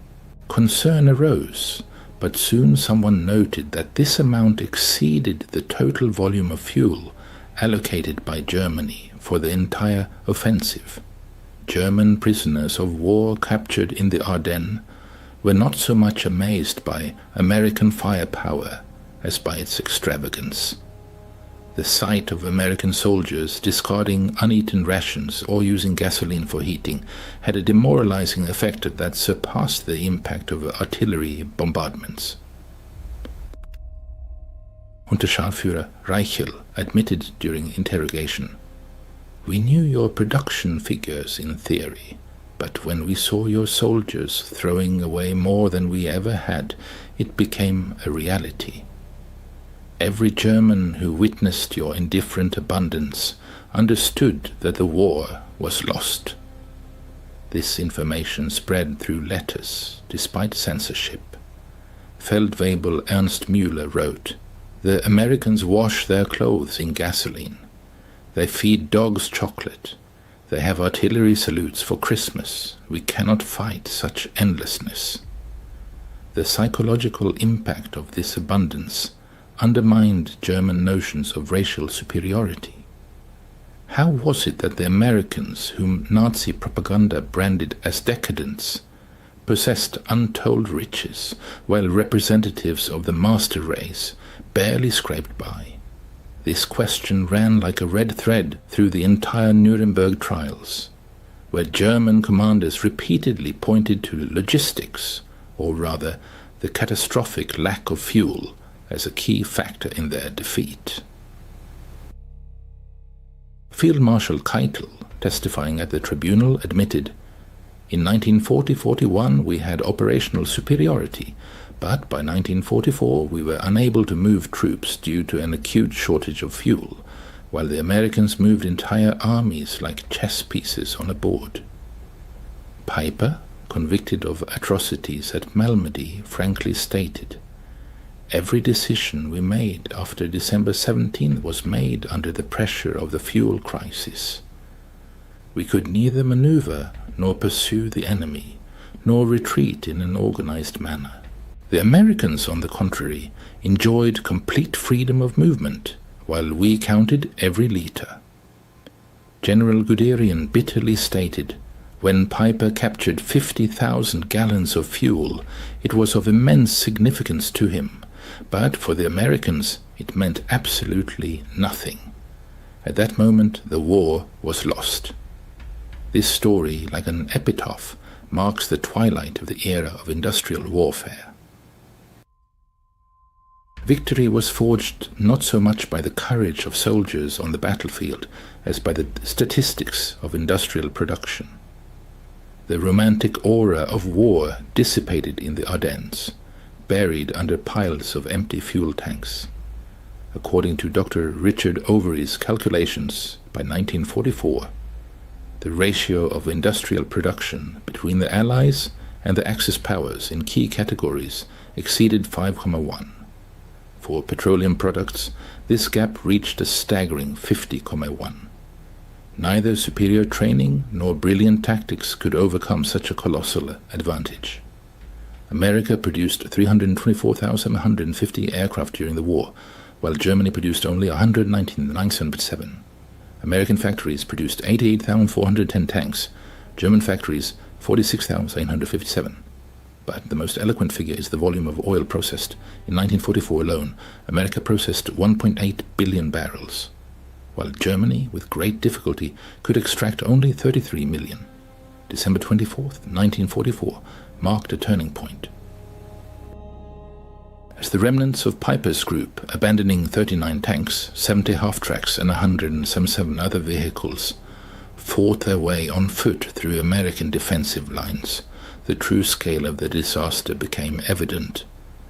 The capture of 50,000 gallons of fuel seemed like incredible luck, but it soon became clear that it was a drop in the ocean for an enemy who could afford to burn millions of gallons.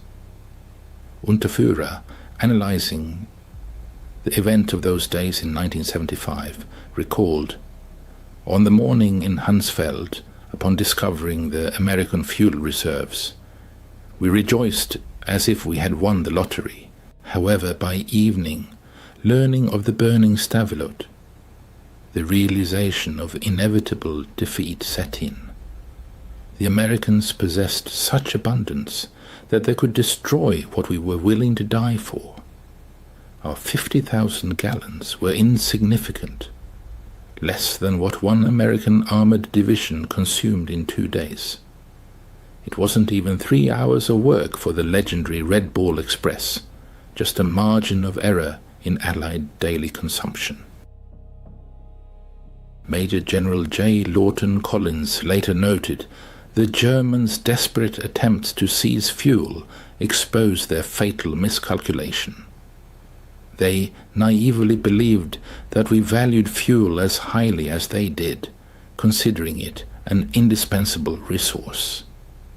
They were unaware that we had so much of it that we could afford to burn millions of gallons without jeopardizing our tactical advantage. Operation Wacht am Rhein collapsed, facing the relentless mathematics of industrial warfare. The offensive consumed about 2.8 million gallons of fuel, representing 40% of the total allocation, not counting captured reserves. At the same time, the American army expended 267 million gallons, almost 100 times more. The Wehrmacht lost about 100,000 soldiers, 800 tanks, and 1,000 aircraft. But the most devastating blow was the loss of illusions. Every German soldier who witnessed American abundance firsthand realized that Germany was not just fighting a war, but participating in an act of self-destruction. The tragic fate of Joachim Piper, a commander who had endured the crucible of war, ended in 1976 in France at the hands of unknown assailants. But long before that, in 1967, in a conversation with historian Henry Lyman, he acknowledged the fateful role of the discovered fuel depot. According to him, had it not been for this discovery, the German forces would have had a chance to retreat with honor. But the suddenly revealed disparity in resources, where American reserves seemed like a bottomless ocean and German ones like meager drops, ultimately buried any hopes for victory. This episode vividly illustrates an immutable law of industrial warfare, where logistics play a decisive role, overshadowing tactical stratagems. The might of production crushes even the bravest courage, and an abundance of resources becomes an insurmountable factor before which devotion to ideals pales.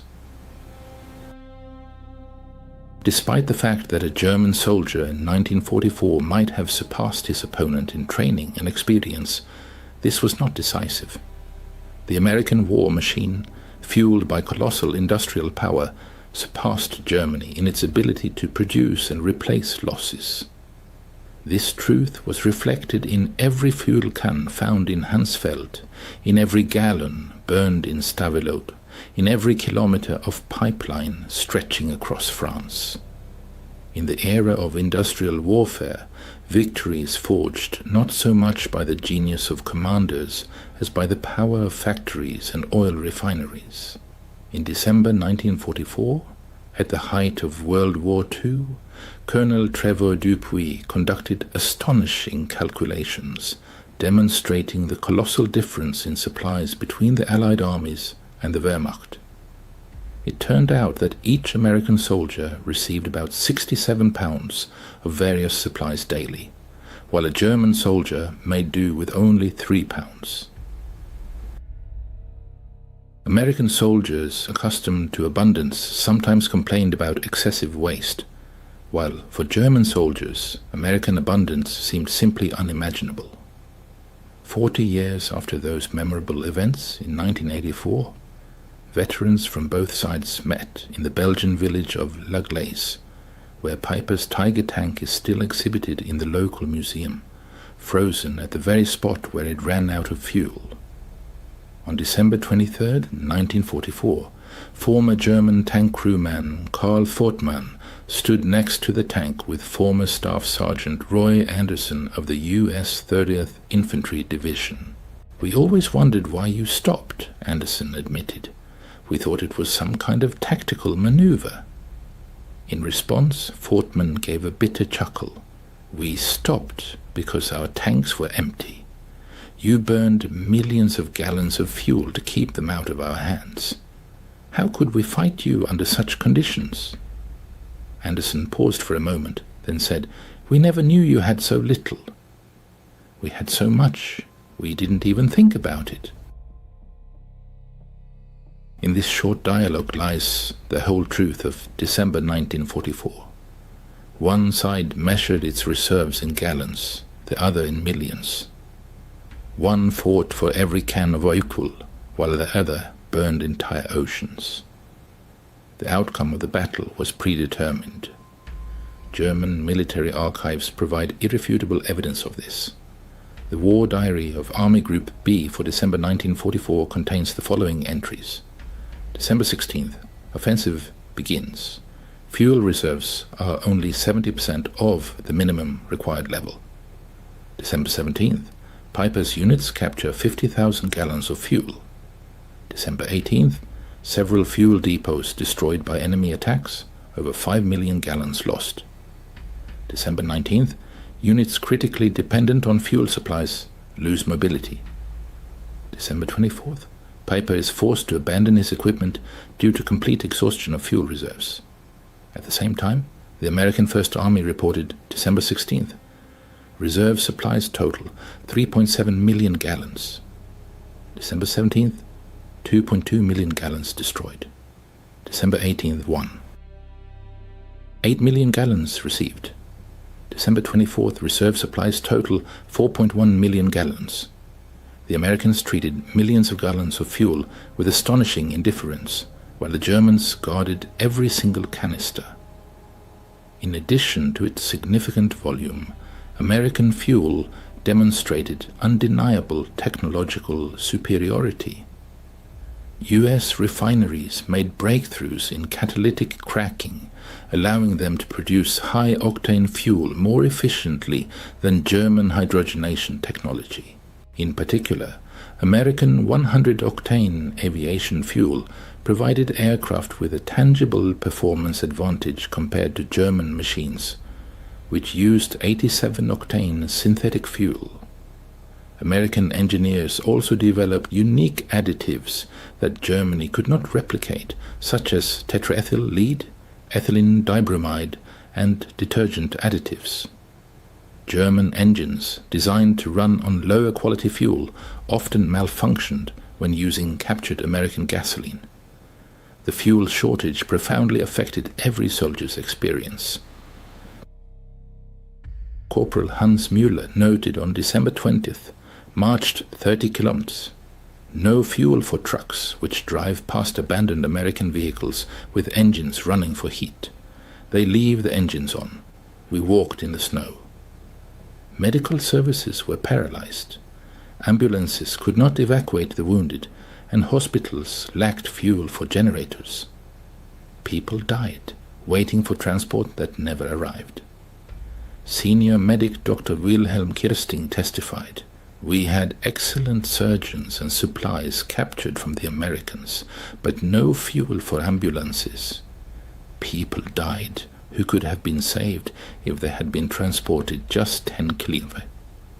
The triumphant march of the American military might shattered Nazi propaganda, which portrayed US soldiers as weak and fragile warriors. German soldiers were indoctrinated with the myth of American weakness. Yet the reality proved entirely different. The US Army demonstrated a capacity for destruction that surpassed Germany's own capabilities." As recorded in Goebbels' diary entry of December 28th, the morale of German troops began a steady decline. Soldiers, contrary to official propaganda, reported American superiority, undermining the carefully constructed Nazi narrative. Despite censorship, the truth permeated the ranks of the Wehrmacht, and the myth of German invincibility crumbled under the pressure of American logistics and military might. The failure of the German offensive in the Ardennes became a turning point, stripping Germany of any hope for victory and forcing it into a desperate defense. General Jodl, speaking at the Nuremberg trials, admitted, "After the Ardennes, we realized that everything was lost. We had played our last card and found that the enemy held all the aces." Recognizing Germany's dire situation, the Allies concentrated their efforts on destroying the German fuel industry.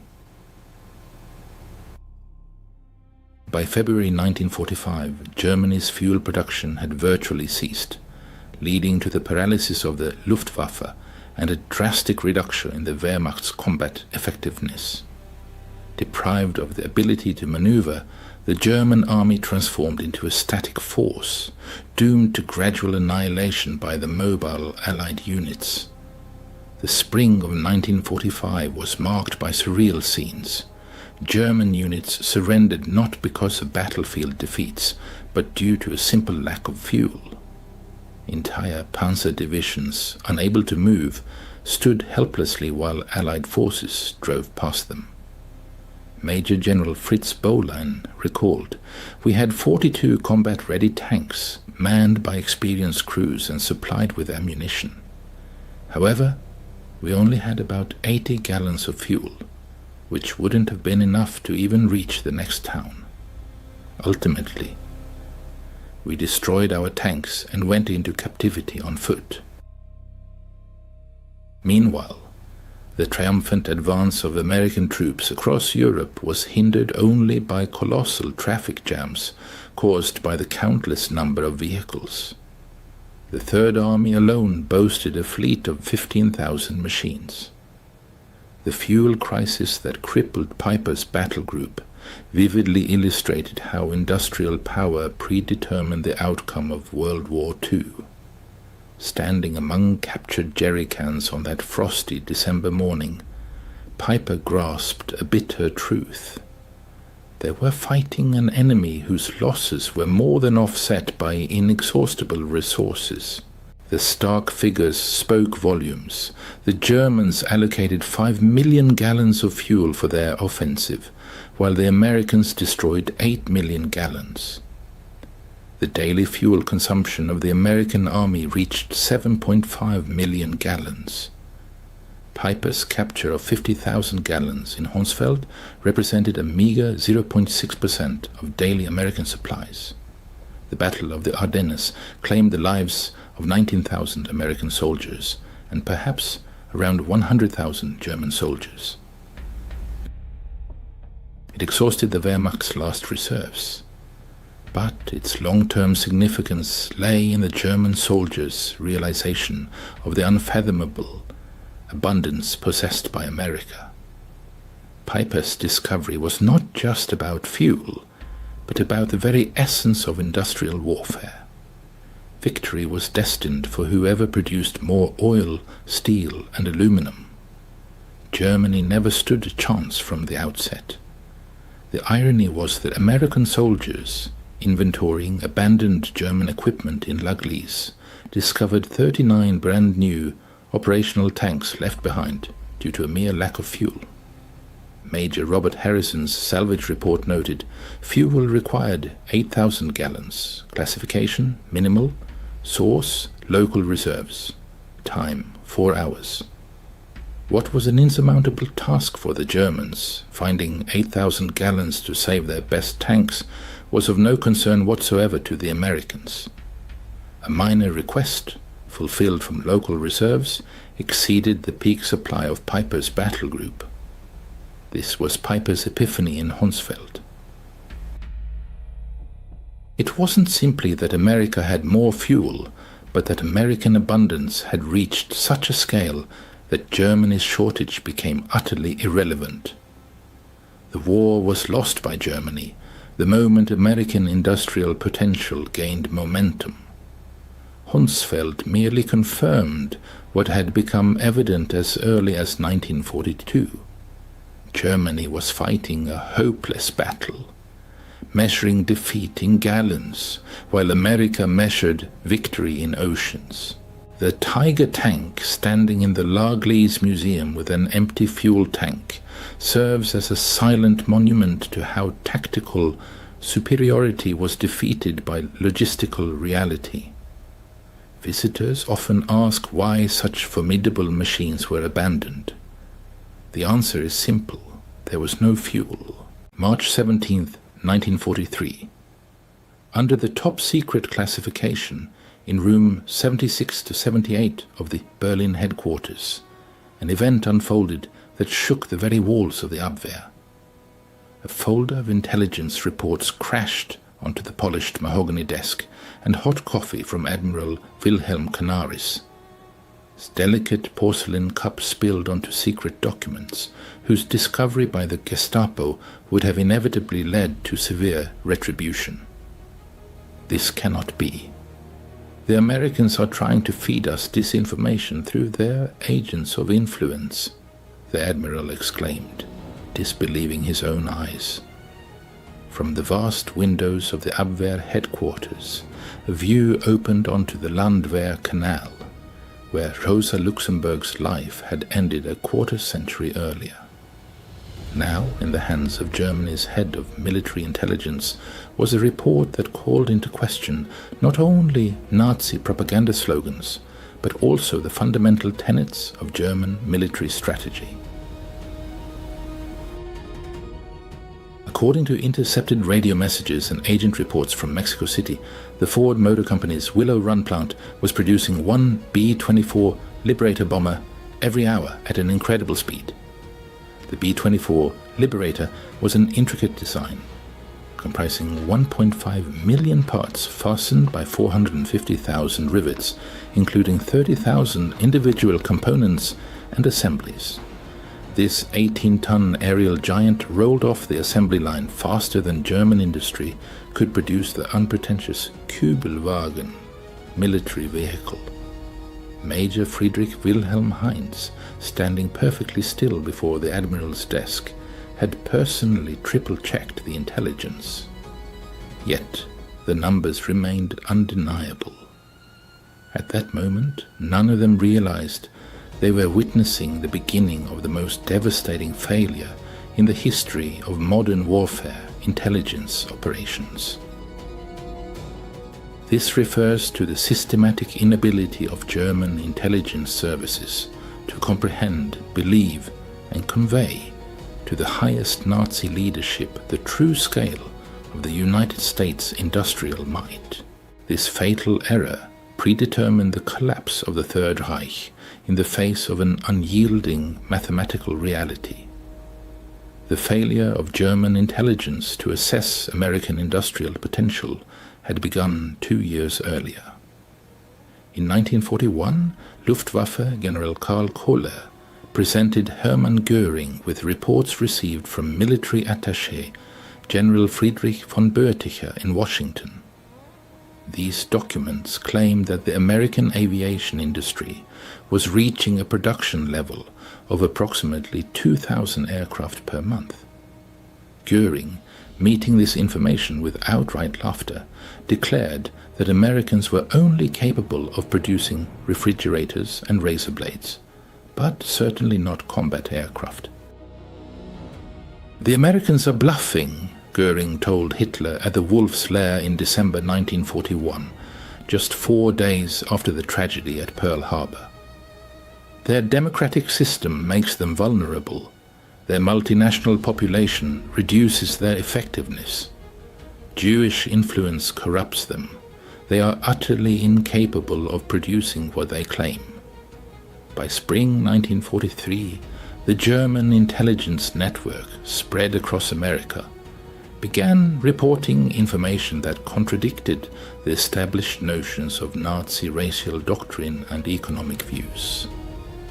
Information arrived from diverse sources: Mexican entrepreneurs sympathetic to Germany, Spanish diplomats, Swedish businessmen traveling through Detroit, and even intercepted letters from American workers addressed to relatives in neutral countries. All converged on one incredible assertion: Ford's Willow Run plant alone was producing more heavy bombers than all of Germany's aircraft factories combined. Oberstleutnant Nikolaus Ritter, who headed the Abwehr's Air Intelligence Department, Fremde Luftwaffen, spent 3 weeks meticulously analyzing the incoming data.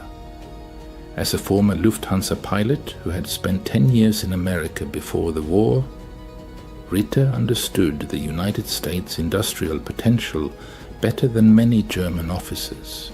In the 1920s, his Manhattan apartment windows overlooked the construction of the Chrysler Building.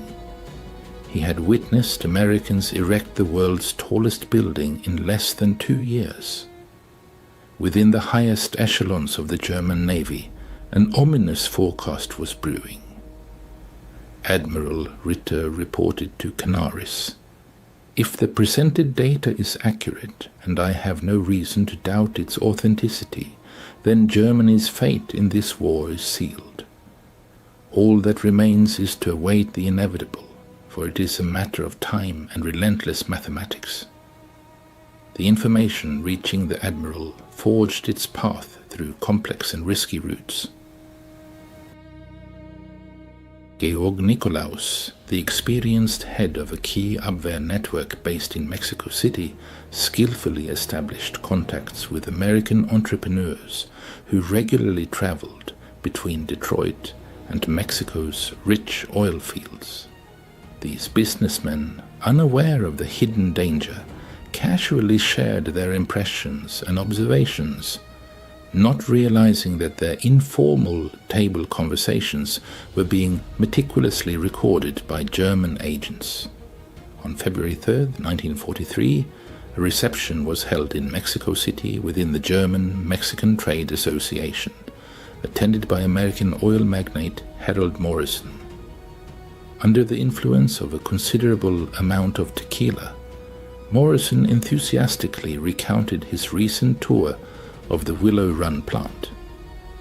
This tour had been organized by Ford to demonstrate the facility's impressive capabilities in fulfilling government contracts to potential investors. In one of the reception rooms, where the fates of the world were being decided, Morrison, unaware that his words were being absorbed by Wolfgang Blau, a German spy disguised as an Argentine businessman began his story. What he had seen, he claimed, surpassed all imagination. Before him was a conveyor line stretching for many miles and a building so colossal that clouds formed inside it, occasionally raining. 42,000 workers toiled in this giant factory, including thousands of women, among them African American women, engaged in creating the most complex machine ever seen by humankind.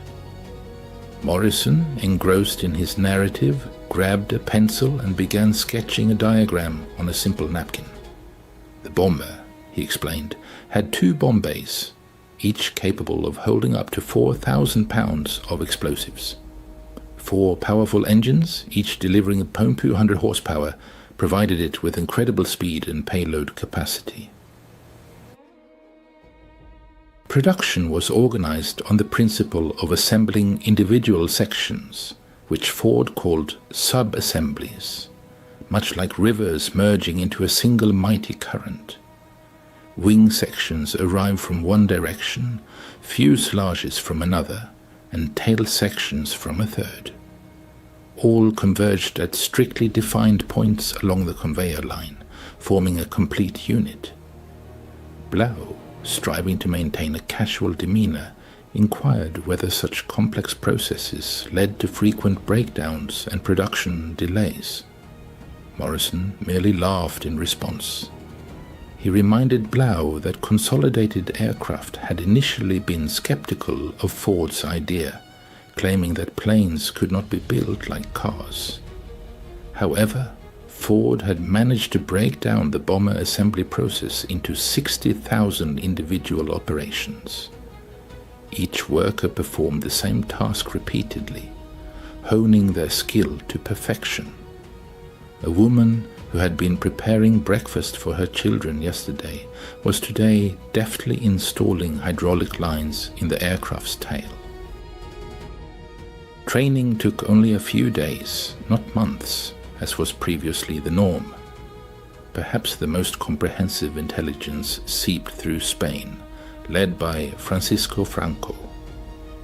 Colonel José Hungría, serving as the Spanish military attaché in Washington, maintained trusted connections with American aircraft manufacturers. Secretly, he transmitted intelligence to Germany in exchange for tungsten supplies, vital for Spanish industry. In March 1943, Hungría attended a reception at the Argentine embassy, where he had the opportunity to meet Charles Sorensen, head of Ford's production department and the visionary behind the Willow Run plant. Sorensen, confident he was conversing with a representative of a neutral power, a potential buyer of aircraft after the war, freely shared the information about the plant's capabilities. "Colonel," Sorensen stated, unaware that his every word would reach Berlin within 2 weeks. "When I first visited Consolidated's San Diego plant in 1940, they were assembling B-24s outdoors, under the blazing sun, and each one was different from the last, taking 180,000 man-hours to build. I knew we could do better." The Hungarian engineer Hungría persisted, demanding details and explaining it as his professional interest as a military specialist. Sorensen, brimming with pride over his achievement, readily agreed. One night in a hotel room in San Diego, I sketched out the entire production process. We would build bombers on the automobile production principle. Instead of workers gathering around a stationary aircraft, we would move the aircraft along a line of stationary workers. Each worker would perform a specific set of tasks repeatedly, perfecting their skill through repetition. The Spaniard inquired if there would be labor force issues with such production complexity. "We've established a training center where 8,000 workers are trained weekly," Sorensen replied. "Women make up 40% of our workforce." They excel over men in intricate work thanks to their smaller hands, which allow them to reach difficult places and greater patience for monotonous tasks. We have African American workers operating complex equipment. We also have 16-year-old youths responsible for logistics. Democracy, Colonel, means utilizing all available human resources. Through Swedish, Argentine, Japanese and Turkish channels, German intelligence relentlessly received confirmation of Willow Run's impressive production rates. In March 1943, Swedish engineer Erik Lundberg, who visited the plant, reported, "The plant operates with an efficiency that surpasses European understanding. It has 1,600 specialized machines, many designed for a single operation. Capital investment is colossal, possibly reaching $200 million just for tooling." Independent confirmation also came from Japanese commander Toshikazu Omi in an encrypted message to Tokyo, intercepted by German intelligence. "This single plant produces more aircraft per month than the entire Japanese aviation industry." By April 1943, German intelligence had accumulated exhaustive data from 17 independent sources confirming the scale of production. The figures were astounding. Willow Run alone at its peak produced 650 B-24 bombers per month, and overall American production of these aircraft exceeded 1,400 units monthly. June saw Admiral Canaris's desperate attempts to obtain direct confirmation from the United States, leading to the launch of Operation Pastorius. This operation involved the clandestine deployment of a group of saboteurs to American soil using a submarine.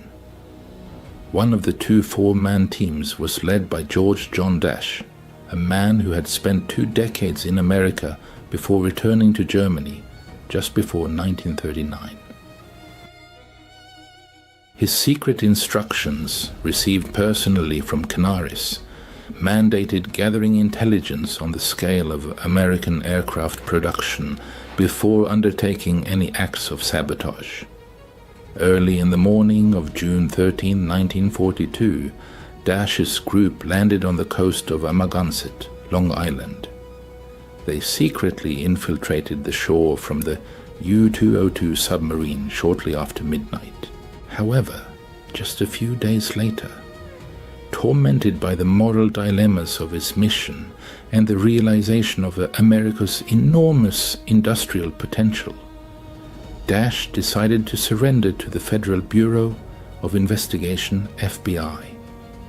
During interrogations, Dash revealed information that astonished his American captors. He stated, "Canaris himself admitted to me that the High Command in Berlin distrusted your production capacity figures. They believed the information about the Willow Run plant was merely propaganda." He needed photographs, precise personnel data, supply reports, irrefutable evidence that would force Goering to acknowledge the reality. A tense silence hung in the room as FBI Special Agent Charles Landman, with doubt in his voice, uttered, "Do they really refuse to believe we can produce a bomber every hour?" In response, Dash merely gave a bitter chuckle. "Agent Landman, believe me, I know American industry firsthand. I've seen your car factories churn out vehicles. I tried to convey a simple idea to them. If Ford could produce a car every minute before the war, then producing a bomber every hour during wartime is well within their capabilities." But my words were dismissed as defeatist sentiment. On April 20th, 1943, Adolf Hitler's 54th birthday, Admiral Canaris personally presented the compiled intelligence to Hermann Göring at his luxurious hunting estate, Karinhall, north of Berlin.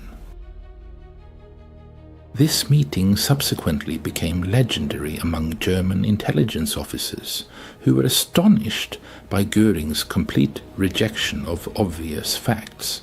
Canaris presented Göring with irrefutable evidence, photographs, intercepted documents, and reports from numerous independent sources. He laid them out on the Reichsmarschall's massive oak table, like a croupier dealing cards foretelling an inevitable loss. Herr Reichsmarschall, Canaris began cautiously, we have confirmation from 17 independent sources indicating that the Ford Willow Run plant at peak production is producing one B-24 Liberator bomber every hour. This rate has been consistent since January. The corpulent Göring, whose body mass by then exceeded 280 pounds, appeared in the room.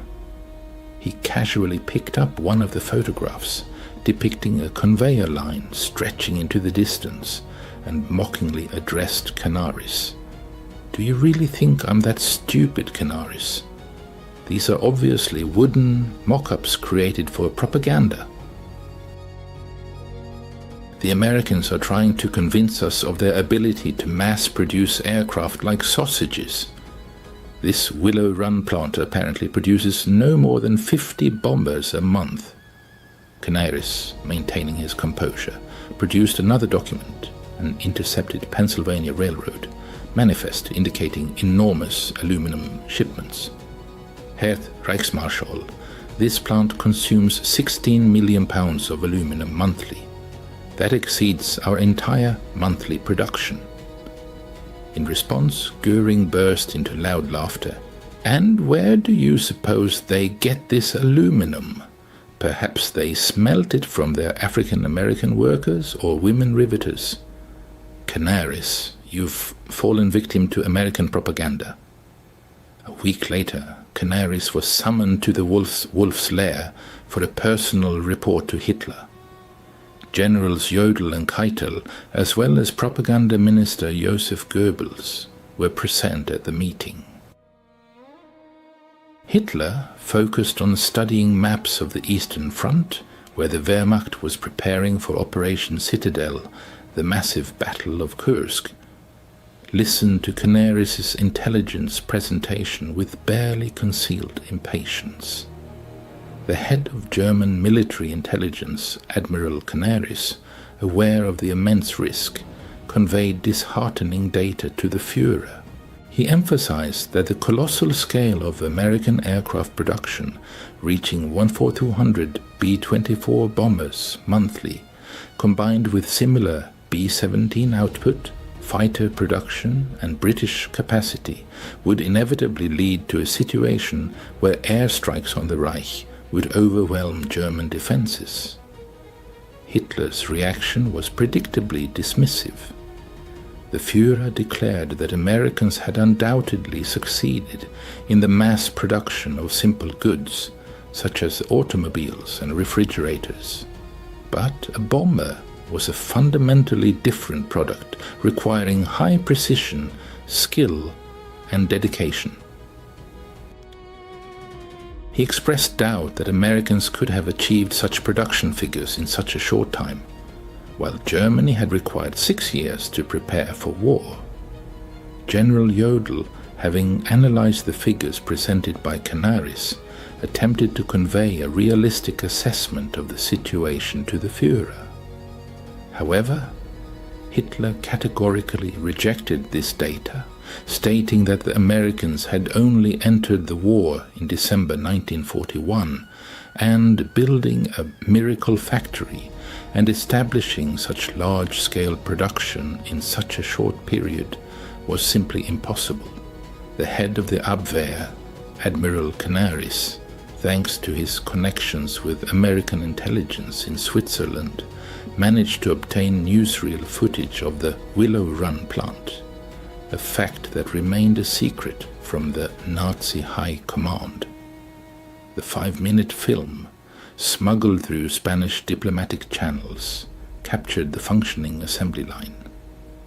Canaris and his deputy, Hans Oster, watched these frames in the strictest secrecy at Abwehr headquarters. The camera dispassionately glided along the mile-long assembly line, demonstrating B-24s at various stages of production. Workers of different races and genders, like mechanisms, performed their tasks with impeccable precision. The time, captured on clocks in several frames, confirmed the authenticity of what was happening. "Unbelievable," Oster whispered, stunned. Canaris, without losing his composure, destroyed the film, watching it turn to ash. "We cannot show this to them," he declared. "They will accuse us of forgery or treason." In November 1943, aerial photographs of Willow Run, taken by a Spanish diplomat, fell into the hands of German intelligence. Analysts painstakingly studied the images for several weeks. The results of the analysis spoke for themselves. Parking lots filled with approximately 12,000 cars indicated round-the-clock three-shift operation. At the adjacent airfield, 47 B-24s were visible, ready for shipment. The assembly line, visible through skylights, showed aircraft positioned in strict accordance with previously obtained data. Railway tracks were jammed with dozens of freight cars delivering necessary materials. Expert Hedman Vernard concluded, "Photographic evidence fully confirms the data received from the agent network. Production rates appear credible. Immediate strategic reconsideration is strongly recommended."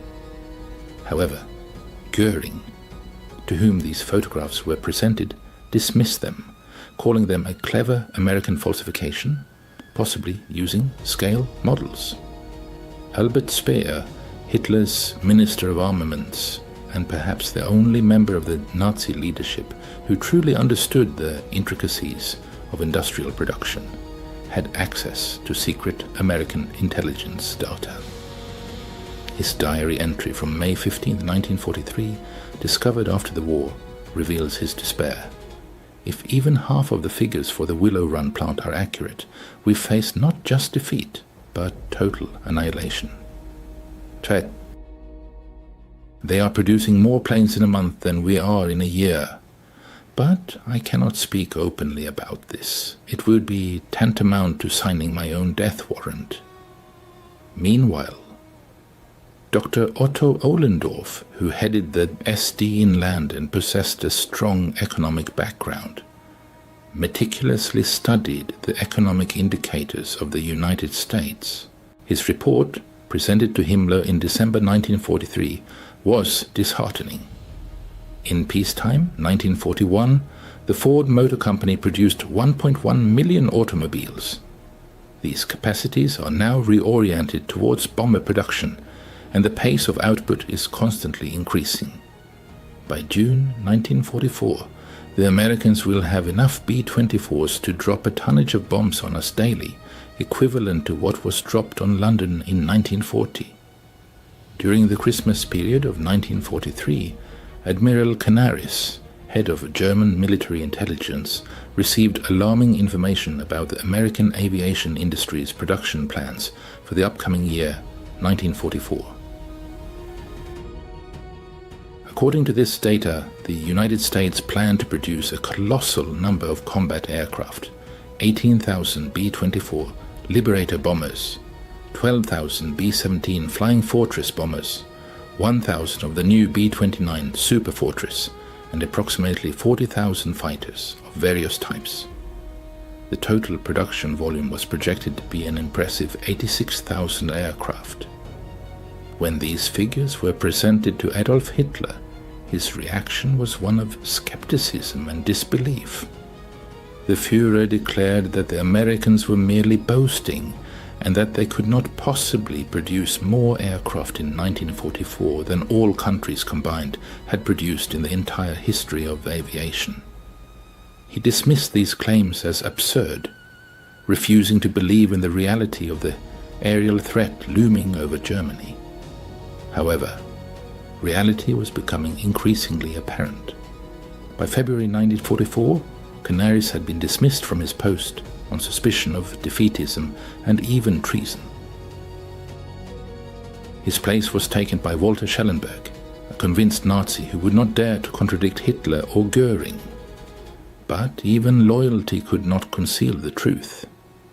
On February 20th, 1944, Operation Argument, also known as Big Week, began, during which the US 8th Air Force unleashed its full might on German aircraft factories. More than 1,000 heavy bombers launched massive attacks, dropping more tons of bombs in 6 days than the Luftwaffe had dropped on Great Britain during the entire Blitz. It became clear that Germany was facing an air war of unprecedented scale, and denying it was no longer possible. In the history of World War II, there are episodes that vividly demonstrate a turning point in the course of events. Luftwaffe fighter pilot Adolf Galland reported in despair to Goering about the unprecedented power of the Allied air forces. Herr Reichsmarschall, I personally counted over 800 bombers in battle formation, and these are not training targets, they are dropping real bombs. On June 6, 1944, D-Day, over 11,000 Allied aircraft filled the skies over France. The Luftwaffe could only muster a mere 300 fighters against this armada. Field Marshal Hugo Sperle, realizing the catastrophic situation, sent a message to Berlin full of bitterness and disappointment. The enemy's air superiority is absolutely overwhelming. Our intelligence was correct, but it wasn't the Americans who deceived us, it was ourselves, our own illusions. By April 1944, the Willow Run plant had reached its peak production capacity. Working 2 9-hour shifts, 6 days a week, the workforce churned out 453 aircraft per month, meaning one completed B-24 Liberator every 63 minutes. The plant employed 42,231 people, including 11,000 women, 26% of the total workforce, 3,800 African Americans, about 9%, and 1,200 people with disabilities, 0.3%. This diverse and multicultural workforce, through its labor, delivered a devastating blow to Nazi racial ideology. Inferior races and weak segments of the population outproduced the German master race many times over, proving the fallacy of racist theories in practice. After the end of World War II, surviving German intelligence officers shed light on the catastrophic scale of the errors made. Walter Schellenberg, testifying at the Nuremberg trials, stated that as early as the beginning of 1943, German intelligence possessed accurate data on American industrial potential. He emphasized that any professional intelligence officer recognized the reliability of these figures, but reporting the truth up the chain of command was tantamount to a death sentence for defeatist sentiments. Hans Bernd Geservius, in his memoirs, bitterly noted that the problem was not a lack of information about American industry, but rather an abundance of it. The tragedy was that Germany's top leadership refused to believe this data because it contradicted their racial beliefs and ideological dogmas. German intelligence officers who dared to report truthful information paid a terrible price. Admiral Wilhelm Canaris, head of the Abwehr, was executed on April 9, 1945, at Flossenbürg concentration camp. Hans Oster suffered the same fate, also executed on April 9, 1945, at Flossenbürg. Alexis von Roener was executed in October 1944 for his involvement in the July 20th plot against Hitler. Only Hans Bernd Geservius managed to escape this tragic fate, fleeing to Switzerland and surviving the war. The US Strategic Bombing Survey confirmed what German intelligence had previously reported, revealing the impressive scale of production at the Willow Run plant. Between 1942 and 1945, 8,685 B-24 bombers were produced there, with peak production reaching 650 aircraft per month. Notably, this rate of output was sustained for several months. Thanks to process optimization, the total cost of a single aircraft significantly decreased from $238,000 to $137,000. During his post-war interrogation, Albert Speer was asked why Germany did not trust intelligence data regarding American production. His answer revealed the deeply ingrained prejudices of the Nazi regime. To admit that Ford could produce a bomber every hour would have meant acknowledging the fallacy of our entire worldview. It would have meant admitting that democracy is not weak but strong, that racial mixing creates not weakness but strength, that women are capable of performing men's work. Ultimately, it would have meant admitting that we started a war we were destined to lose. But who would have dared to tell that to Hitler? Rose Will Monroe, who became the real-life prototype for Rosie the Riveter, worked with a rivet gun on the B-24 production line. She and thousands of other women who previously had no industrial experience came to the factories after the tragic events at Pearl Harbor. We knew we were building something extremely important, Monroe recalled in a fan 1984 interview. Every rivet we installed was meant to bring the war closer to an end. Often we worked 2 shifts, finding rest in the parking lot between them. Our brothers, husbands and loved ones flew in these planes, and we knew we were contributing to their safety and victory. Collapse on the horizon, Nazi Germany's tragic miscalculations based on underestimating American industrial might. The refusal to acknowledge the veracity of intelligence information about the Willow Run aircraft plant, a giant symbol of American industrial might, led to a series of catastrophic consequences for Nazi Germany. This short-sightedness, like a veil, blinded the German leadership, pushing the country towards inevitable collapse. First, Germany continued to increase bomber production until late 1944, ignoring the fact that their efforts paled in comparison to the American aircraft torrent. Second, resources that could have been directed towards strengthening defenses were recklessly squandered on developing wonder weapons that ultimately failed to live up to expectations. Third, strategic planning was based on the illusory notion of confronting hundreds of bombers, while thousands of American aircraft already dominated the skies. Finally, diplomatic initiatives aimed at seeking peace were constantly postponed due to a misunderstanding of the impending catastrophe, which only worsened Germany's position on the international stage. German economists, upon gaining access to captured documents, were stunned by the true scale of the American industrial giant. The Willow Run plant, valued at $200 million, overshadowed the entire German aviation industry, which had received only $400 million in investment from 1933 to 1945. Willow Run's area was 3.5 million square feet, while the total area of all German aircraft factories combined did not exceed 8 million square feet.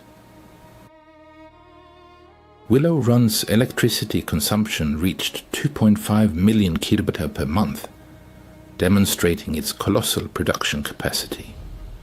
These figures became a bitter revelation, vividly illustrating the chasm between the industrial capabilities of Germany and the United States, and foreshadowed the inevitable collapse of the Third Reich. During World War II, American industry reached unprecedented scales, astounding with its production volumes. A single factory built by the Americans consumed more resources than entire German cities. By the end of the war, when the final tally was made, the true extent of production became evident. A total of 1,888 B-24 bombers were produced, with 8,685 of them rolling off the assembly line at the Willow Run plant. B-17 bomber production reached 12,131 units. Between 1940 and 1945, American industry produced a total of 33,717 aircraft. In comparison, Germany produced 94,700 aircraft during the same period.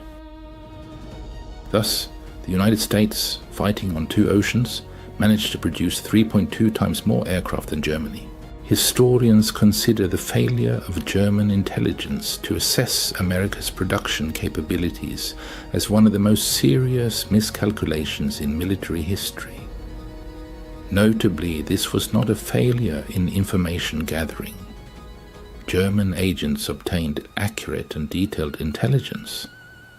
The problem lay in the leadership's inability to accept this data because it contradicted their established worldview. Dr. Gerhard Weinberg concluded that German intelligence had accurately assessed the US production potential by early 1943. Had this intelligence been taken into account and appropriate actions taken based on it, Germany could have initiated peace negotiations 2 years earlier, thereby saving millions of human lives. This tragic story offers us several important lessons still relevant today. First, it demonstrates how cognitive biases can blind reason, leading to the rejection of even the most accurate intelligence data if it conflicts with established beliefs. Second, ideological blindness can obscure rational thought when political dogmas are prioritized over harsh mathematical reality. Third, systemic failures in intelligence structures, where inconvenient truths are not encouraged, but rather falsehoods are rewarded, lead to catastrophic consequences.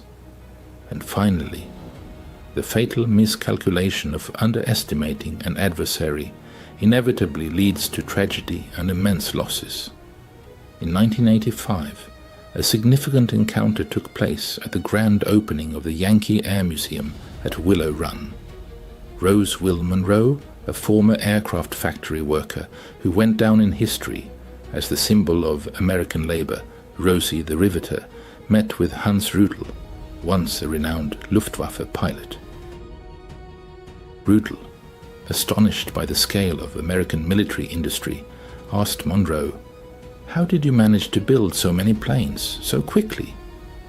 Monroe, with a modest smile, replied, "Honey, we just came to work every day and did our job. Nothing special. We just built bombers and went home. Democracy isn't rocket science. It's just free people doing everything they can." Rudel, deep in thought, uttered, "We were taught that democracy made you weak, that your diversity made you inefficient. We were lied to, and that lie cost millions of lives." In May 1945, as Berlin lay in ruins, American intelligence officers stumbled upon an ominous find, Germany's final intelligence report on the Willow Run plant, dated April 20, 1945, Adolf Hitler's birthday. In this report, like a cry of despair, it is stated, "Production at Willow Run is confirmed. We tried to convey this truth 2 years ago, but our voices went unheard." Germany is perishing not from a lack of information, but from an unwillingness to believe what contradicts our prejudices. May future generations learn this lesson. Reality does not yield to ideology. Mathematics does not submit to mythology, and ignoring the truth leads to tragedy. This report never reached its intended recipient. Hitler, confined to his bunker, refused to see the impending catastrophe. The 1,000-year Reich was living its final days, and thousands of American bombers, many having rolled off the Willow Run assembly line, delivered the final irrefutable argument that German intelligence had unsuccessfully tried to convey to the country's leadership for 2 years. history delivered its harsh verdict. German intelligence acted impeccably, but the acceptance of its data proved catastrophic. In this tragic unwillingness to believe inconvenient truths lies a serious warning for all nations. Reality cares nothing for our beliefs. Those who deny it for the sake of their ideological dogmas are doomed to perish. Willow Run produced more than just bombers. It created living proof that democracy is effective, diversity is a source of strength, and freedom fosters prosperity. German spies meticulously tallied all the facts, but German leaders chose not to believe them. And that disbelief destroyed the Third Reich just as surely as any bomb dropped from an American aircraft. February 20th, 1943.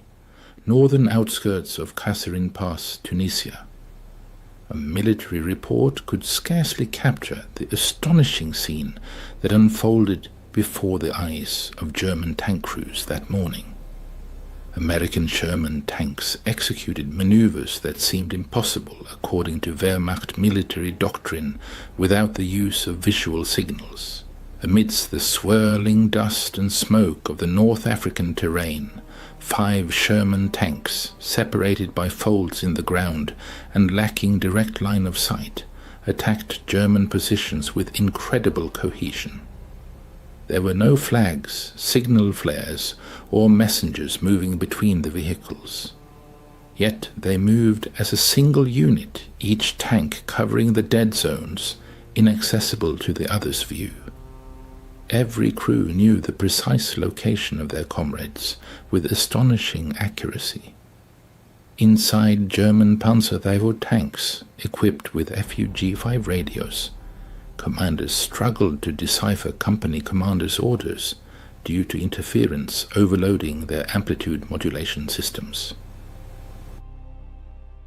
German 10-watt transmitters, though advanced by 1930 standards, provided reliable communication only for a few hundred meters while on the move. Most German tanks were equipped only with receivers, denying crews the ability to report detected targets or request support. During pivotal moments of World War II, American forces possessed a technological superiority that the German army could only dream of. This advantage lay in the frequency modulation, .FM, radio communications installed on every tank, quartz frequency stabilization, 25-watt transmission power, and crystal clear sound allowed American tank crews to communicate with each other despite engine noise and the chaos of battle. This technological marvel created 8,000 kilometers from the assembly lines of Detroit, became a decisive factor in victory. The advantage was not in the thickness of the armor or the caliber of the gun, but in the invisible electromagnetic waves that united American tank crews into a cohesive network, inaccessible to the Wehrmacht. The transformation began on July 27, 1941, when the U.S. Army adopted the Signal Corps radio sets SCR-508, SCR-528, and SCR-538 as standard for all medium tanks, while German forces advanced deep into the Soviet Union, relying on radio communication between command vehicles. American engineers at the Galvin Manufacturing Corporation, later known as Motorola, perfected frequency modulation technology that was destined to render German systems obsolete. The engineering team included Daniel E. Noble, who developed the application of FM technology in military equipment, and Henrik Magnuski, the chief radio frequency engineer, who solved the technical challenges of installing complex electronics in the harsh environment of a tank. Their creation weighed 82 kilograms, 180 pounds, and transformed every Sherman tank into a node of the world's first field network. In the era of World War II, when technological progress determined the outcome of battles, radio communication became a crucial element of military superiority. American engineers made a breakthrough by creating the SCR-508 radio, which changed the rules of engagement on the battlefield.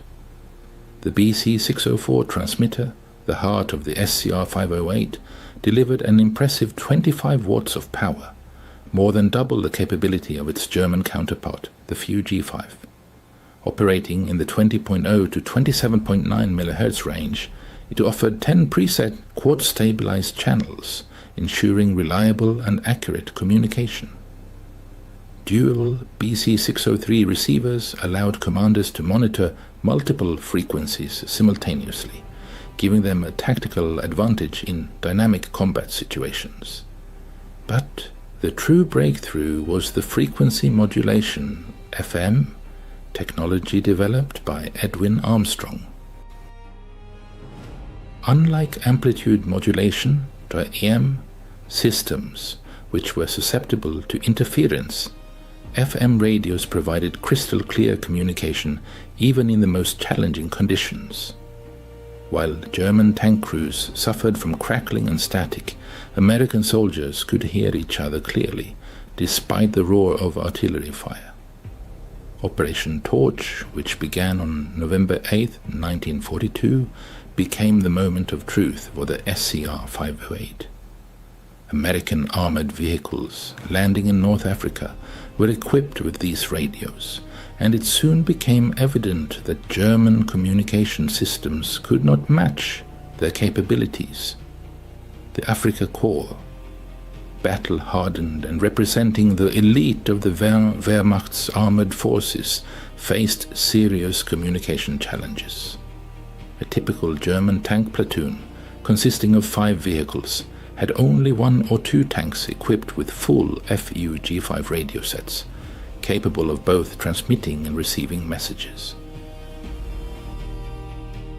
The remaining tanks were fitted only with Fu-G2 receivers, allowing them to hear orders but not to reply or report enemy actions. A strict hierarchy prevailed within the German tank platoon. The platoon leader issued orders, which subordinate tanks confirmed through their actions rather than voice messages. The destruction of commander tanks, identifiable by their numerous antennas, led to the disorganization of the entire platoon. This vulnerability could prove fatal in engagements with American forces, where every tank had the capability to function as a command vehicle. The Battle of Kasserine Pass, fought from February 14 to 24, 1943, provided the first convincing evidence of American superiority in radio communications. Despite a German tactical victory, the battle showcased capabilities that astonished Wehrmacht observers. During intense fighting, isolated units of the U.S. 1st Armored Division maintained coordination across a 50-mile front. Tankers who had never met before coordinated attacks, warned each other of dangers, and called in artillery fire using clear and reliable FM communication. During World War II, German signals intelligence units encountered a surprising fact. American radio transmissions were remarkably clear and well coordinated. Analysts from the Wehrmacht's 10th Panzer Division Intelligence Department noted that American units confidently maintained radio contact over distances where German radio sets could only produce unintelligible noise. Of particular concern was the fact that every American tank, and not just command vehicles, possessed a full transmitter. German Fu-G5 radio sets operating on amplitude modulation, .am, in the 27.0 to 33.3 MHz frequency range, had several significant drawbacks. Their 10-watt transmitter provided a communication range of only 2 to 3 kilometers, 1.2 to 1.9 miles, under ideal conditions, which reduced to a few hundred meters while on the move. Any spark from an ignition plug, any electric motor, or the grinding of tracks created interference that AM systems could not effectively filter. In September 1943, American armor arrived in Italy, where the complex mountainous terrain was expected to negate the advantages of radio communication. However, to the German surprise, frequency modulation (FM) technology proved even more effective in conditions that rendered German AM radios practically useless. The SCR 508 FM system was significantly more resistant to multipath interference in mountain valleys than AM radios. American tankers coordinated their actions in terrain where visual communication was impossible, while German radios completely failed as they advanced towards Cassino. American armored units demonstrated capabilities that seemed incredible to the Germans. Tank platoons, separated by mountain ridges, coordinated attacks with a precision that, according to German military doctrine, required mandatory visual contact between units. Reports from the U.S. 1st Armored Division after battles noted that coordinating actions over distances where German radios could only produce static was commonplace. A triumph of technology and regrettable oversights. On June 6, 1944, D-Day, American Sherman tanks triumphantly left their landing craft, maintaining communication with naval gunfire support ships. The SCR 508 radios provided coordination unattainable by German technology of the time. However, the fierce fighting in the dense hedgerow country under Bocage exposed a serious problem. Tank radios were unable to communicate with infantry radios, which operated on different frequencies. The infantry's SCR 300 radios functioned in the 40.0 to 48.0 MHz range, incompatible with the tank's 20.0 to 27.9 MHz range. This communication gap became deadly in the Bocage, where German infantry armed with Panzerfausts could stealthily approach American tanks, while nearby American infantry had no means to warn them of the danger.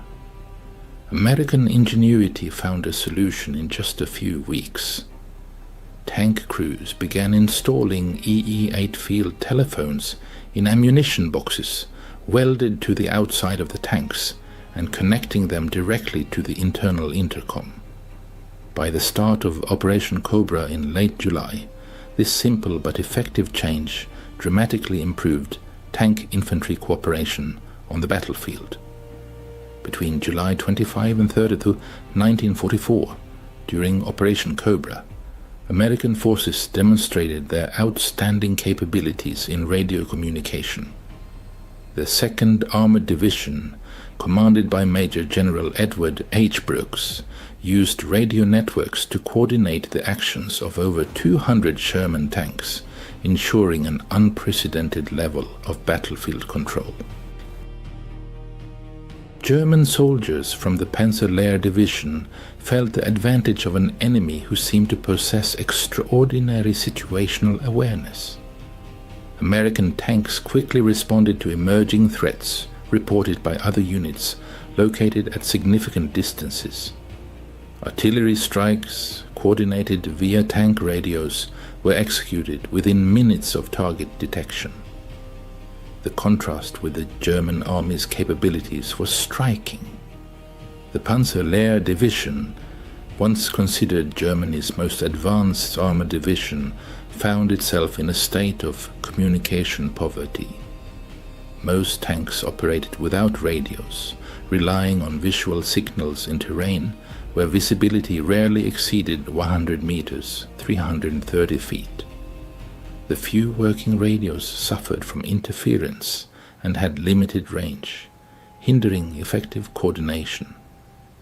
The irony of the situation was that Germany was one of the first countries to employ radio communication in tank warfare. Heinz Guderian, the architect of the Blitzkrieg, had insisted on equipping tanks with radio equipment as early as the 1920s. In his book Achtung, Panzer, published in 1937, he emphasized the importance of communication as the foundation for conducting armored operations. Guderian developed radio communication systems that allowed tank officers to coordinate attacks. He understood that the rapid advance of armored vehicles required reliable communication. However, by 1943, German tank production could not provide radios for all tanks, as Guderian's doctrine demanded. An analysis of German production statistics revealed serious problems in the war industry. In 1943, despite producing approximately 5,700 medium tanks, Germany managed to manufacture fewer than 2,000 FUG transceivers. A significant portion of these radios was installed on command vehicles and assault guns, leading to a severe shortage of communication equipment in regular tank units.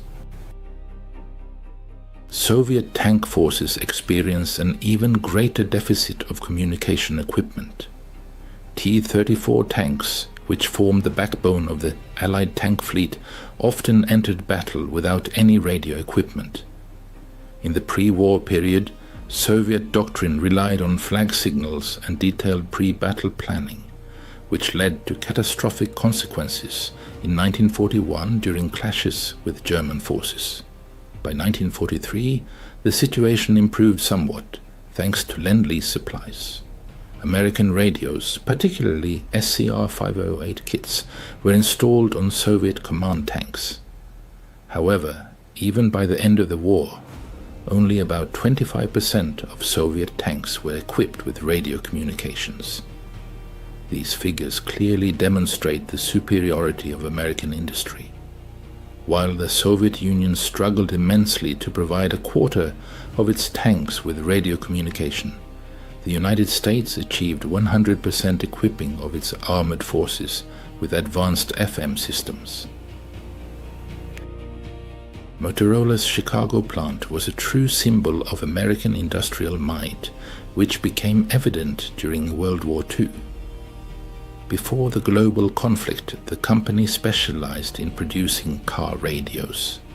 But with the outbreak of the war, the factory was entirely repurposed for the needs of the front, facing the necessity of solving complex technical challenges. Each SCR-508 tank radio was a high-tech device, consisting of 2,548 individual components manufactured to the strictest military standards. The BC-604 transmitter, part of the radio set, included 474 capacitors and 385 resistors.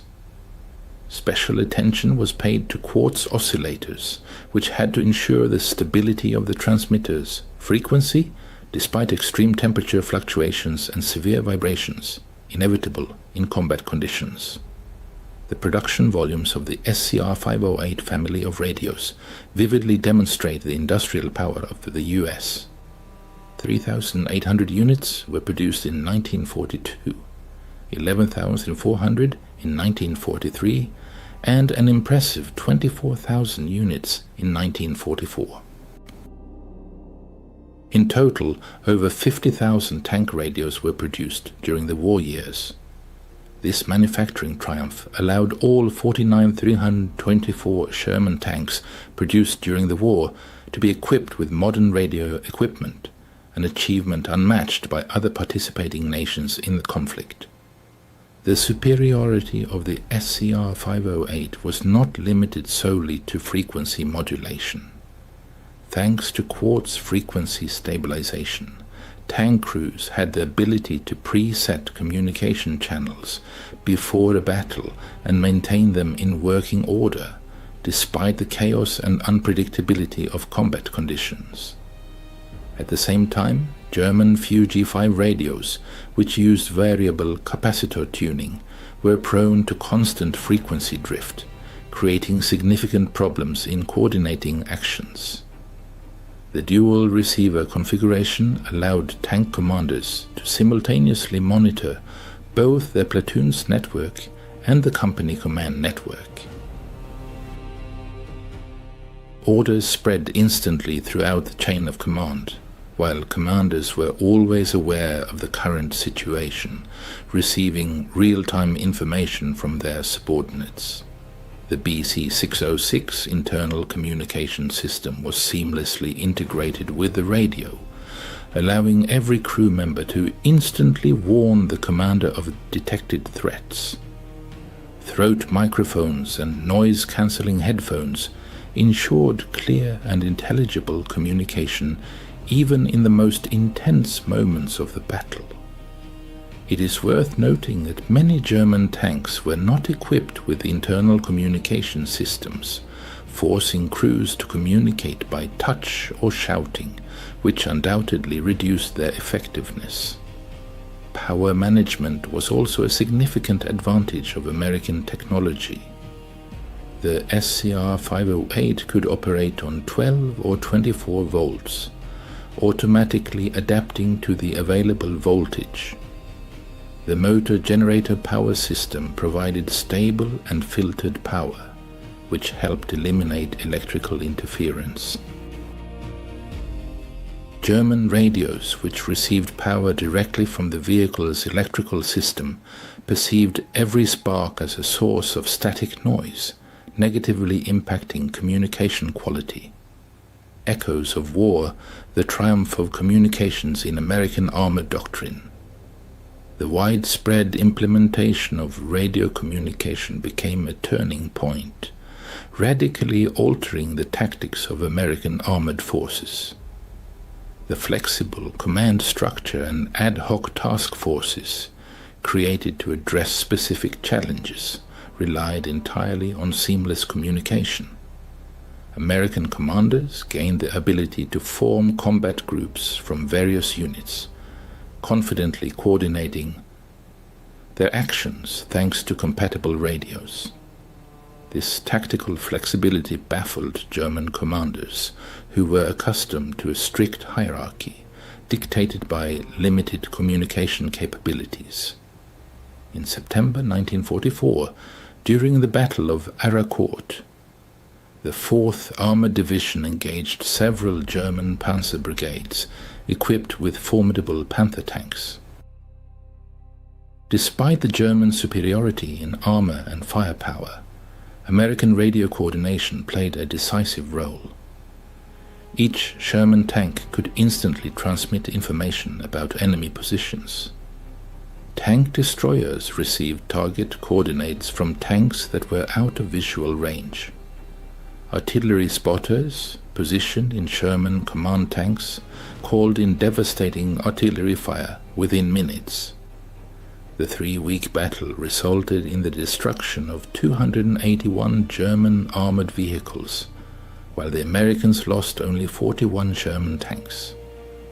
The 7:1 loss ratio defied expectations based on the technical specifications of the equipment and served as clear evidence of the effectiveness of American tactics, which were built upon superior communications. Throughout World War II, German intelligence never fully grasped the decisive significance of American technological superiority in communications. Although battle reports repeatedly noted the high degree of coordination in American units' actions, this phenomenon was mistakenly attributed solely to the quality of personnel training rather than advanced technology. One intelligence report, dated September 1944, indicated that American tank units demonstrated exemplary radio discipline and cohesion, which, according to analysts, was a direct result of intensive training and strict adherence to established communication procedures. This report completely ignored the technological advantage that provided the Americans with an unprecedented level of coordination on the battlefield. As a result of this misconception, German tactics were never adapted to the true capabilities of the American army.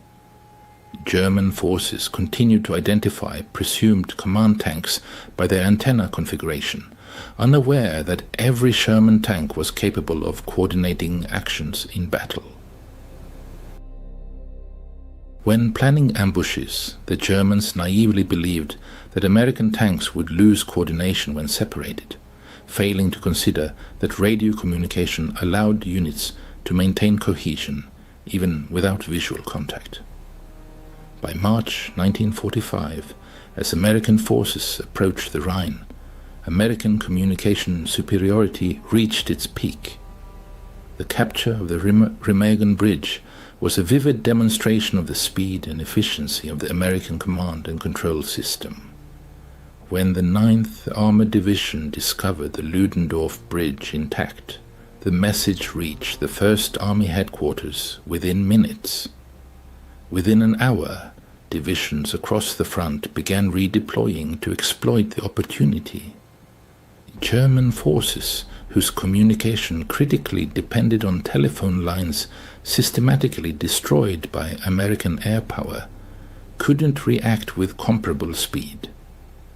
American radio coordination enabled the creation of an impenetrable defense around the bridgehead. Tank platoons from different battalions seamlessly integrated, coordinating fire through radio networks. German counterattacks, poorly coordinated due to communication disruptions, arrived disjointedly and were destroyed piecemeal. A triumph of communications, the defeat of German forces in the Ruhr. Pocket in April 1945 stands as a stark testament to American dominance in communications. The armored formations of the US 1st and 9th Armies skillfully executed a complex encirclement operation against German troops relying exclusively on radio communication. This maneuver trapped 325,000 Wehrmacht soldiers in a massive pocket, their communication system completely paralyzed. American fighter bombers, guided by forward air controllers equipped with radios, methodically destroyed German communication nodes, depriving Wehrmacht units of the ability to coordinate their actions and receive orders from higher command. Field Marshal Walter Model's last words, transmitted before communication ceased entirely, vividly describe the desperate situation of the German forces. No contact with neighboring units, no contact with higher command. Fighting continues, but coordination is impossible. Superiority in radio communication had a profound psychological impact on the course of tank battles. American tankers fought with the confidence that they would never be alone, maintaining constant contact with each other and with command. German crews, in contrast, experienced a pervasive sense of isolation. Deprived of the ability to communicate, they fought separate, disjointed engagements, with no understanding of the overall battle situation. Otto Carius, one of Germany's most successful tank commanders, noted the problems associated with limited communication in his memoirs, Tigers in the Mud, though he focused more on tactical aspects than on the breakdown of communications itself. During World War II, radio communication proved to be a decisive factor, shaping not only the tactics of individual engagements, but also the strategic blueprint of the entire campaign. The successful offensive operations of American forces between 1944 and 1945 largely depended on radio coordination, which put the German army at a distinct disadvantage. The rapid advance of the US Third Army through France was made possible by extensive radio networks that ensured command and control over vast distances. German command systematically underestimated the potential of the American army, failing to grasp the extent of American superiority in communications. Even a prominent military leader like Heinz Guderian, Inspector General of Armored Troops, acknowledged the problem but could not offer an effective solution. In an analytical memo from December 1944, he stated that American coordination nullified Germany's advantage in tank quality. After Germany's unconditional surrender, American specialists from technical intelligence groups conducted a comprehensive evaluation of captured equipment. Their findings confirm the patterns observed during combat operations. Although German tanks often surpassed their American counterparts in armor protection and firepower, they were significantly inferior in communication equipment. U.S. Army Technical Intelligence Report number 76 concluded that German tank communication equipment lagged behind American developments by approximately 5 years. The use of outdated amplitude modulation, a limited number of radios, and poor protection against electromagnetic interference created critical vulnerabilities. Soviet experts who gained access to captured German equipment reached similar conclusions. As a result, when developing post-war military equipment, the Red Army chose to copy American radios' electronic systems rather than German equivalents. An analysis of the production and deployment of radio equipment in armored forces reveals significant differences between American and German capabilities. Let's examine statistical data demonstrating the scale of the American Army's technological superiority. Specifically, the production of American SCR 508, 528 and 538 series radios exceeded 50,000 units, indicating a large-scale approach to ensuring communication. Concurrently, 49 324 Sherman tanks were produced in the US, each 100% equipped with a radio. These radios boasted a transmission power of 25 watts and frequency stability of plus 0.01% thanks to quartz stabilization, providing a communication range of up to 7 miles while moving and up to 15 miles when stationary. In contrast, German industry produced approximately 6,000 FUG-5 transceivers. The number of medium and heavy tanks produced was roughly 12,000 units. However, the equipping rate of these tanks with full transceivers barely reached 20%. German radios had a transmission power of 10 watts and exhibited lower frequency stability, plus 1%, which limited their communication range to 0.5 to 1 mile, while moving and 2 to 3 miles when stationary. Comparing communication effectiveness reveals substantial differences in fire mission completion times. American tankers accomplished this task in an average of 3 to 20 minutes, whereas German tankers required 15-30 minutes. Furthermore, 100% of American tanks achieved coordination, while only 20% of German tanks with full communication capabilities could do so. The contribution of radio communication to the victory of Sherman tanks in World War II is difficult to overstate. By various estimates, Sherman tanks surpassed German tanks in radio equipment by as much as 20%. This radio superiority of the Shermans laid the foundation for modern armored warfare. Contemporary main battle tanks equipped with advanced communication systems are direct descendants of the SCR 508, inheriting the principles of ubiquitous deployment and reliable coordination, albeit transitioning to digital technologies. In the 1950s, when the German Bundeswehr was re-established, priority was given specifically to communications, based on the bitter experience of World War II. Every Leopard tank rolling off the assembly line was equipped with sophisticated radio systems. Bundeswehr training manuals emphasize that the defeat of technically superior German tanks by American vehicles with more advanced radio communication demonstrated that information superiority carries more weight than platform superiority. Modern military conflicts only confirm this lesson. In the 1991 Persian Gulf War, coalition forces possessing a significant advantage in communications defeated Iraqi troops equipped with Soviet-designed tanks that were superior in characteristics but had outdated radios. In 2003, American forces again proved that network-centric warfare triumphs over platform-centric warfare.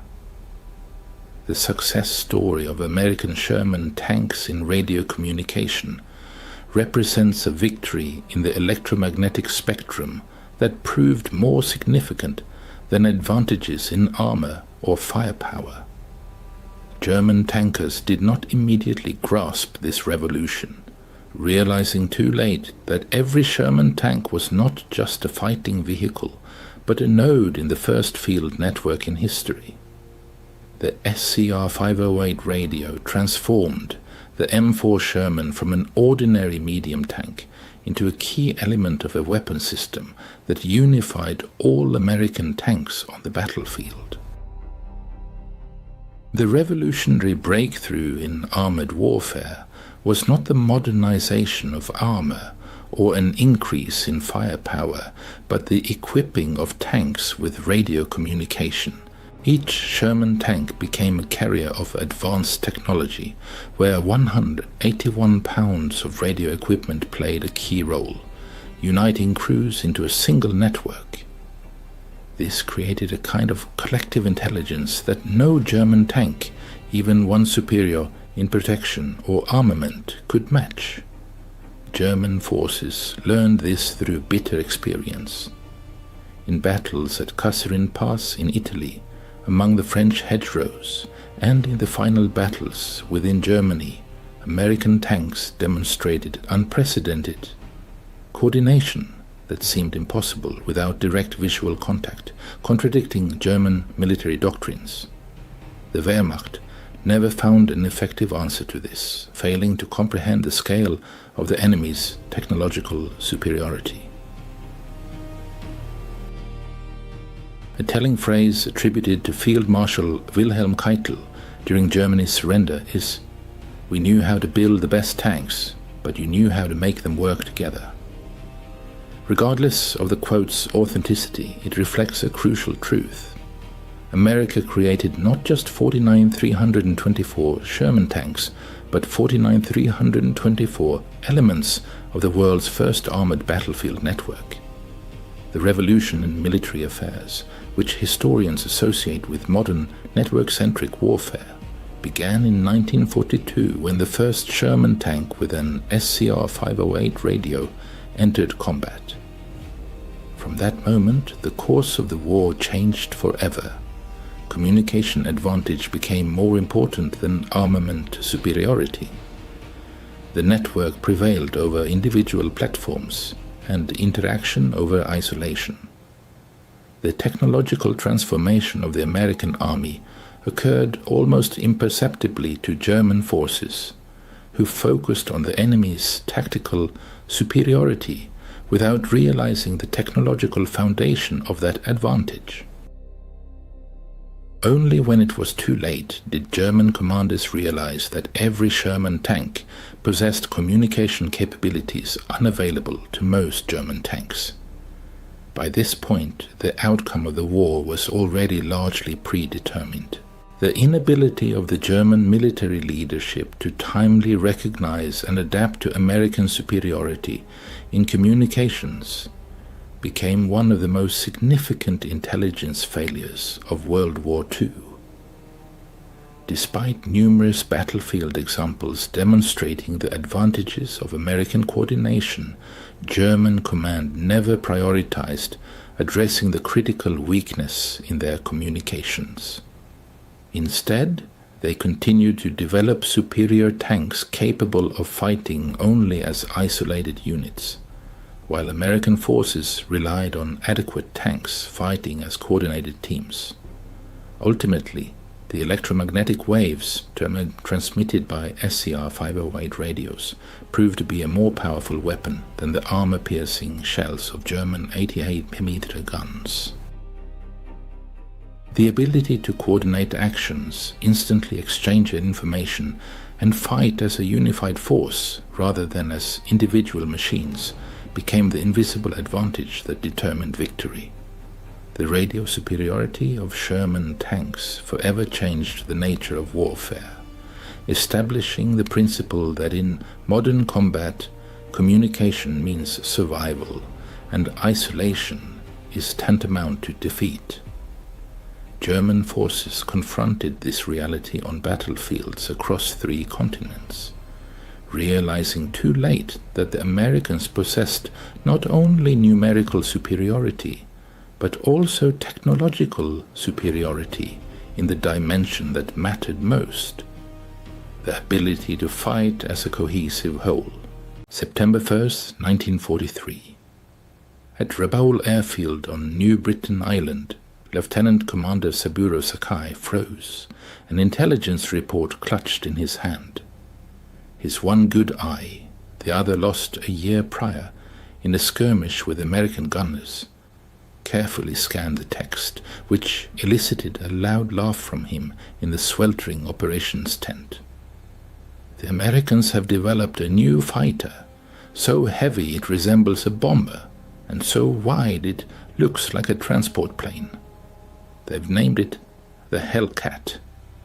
Our intelligence suggests it weighs twice as much as our Zero.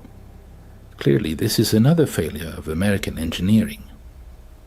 Through the tent's openings, he could see squadrons of his A6MUs lined up on perforated steel plates. These sleek, agile, and deadly machines had reigned supreme in the Pacific skies for 2 years. British Hurricanes, American P-40s, Dutch Brewster Buffaloes, all had fallen victim to the Zero's guns. And the Americans' latest attempt, this clumsy Hellcat, would be no exception. On that memorable morning, as Japanese naval aviators gathered for their routine briefing, none of them, including Saburo Sakai, had any inkling that in precisely 1 month the systematic destruction of their air force would begin.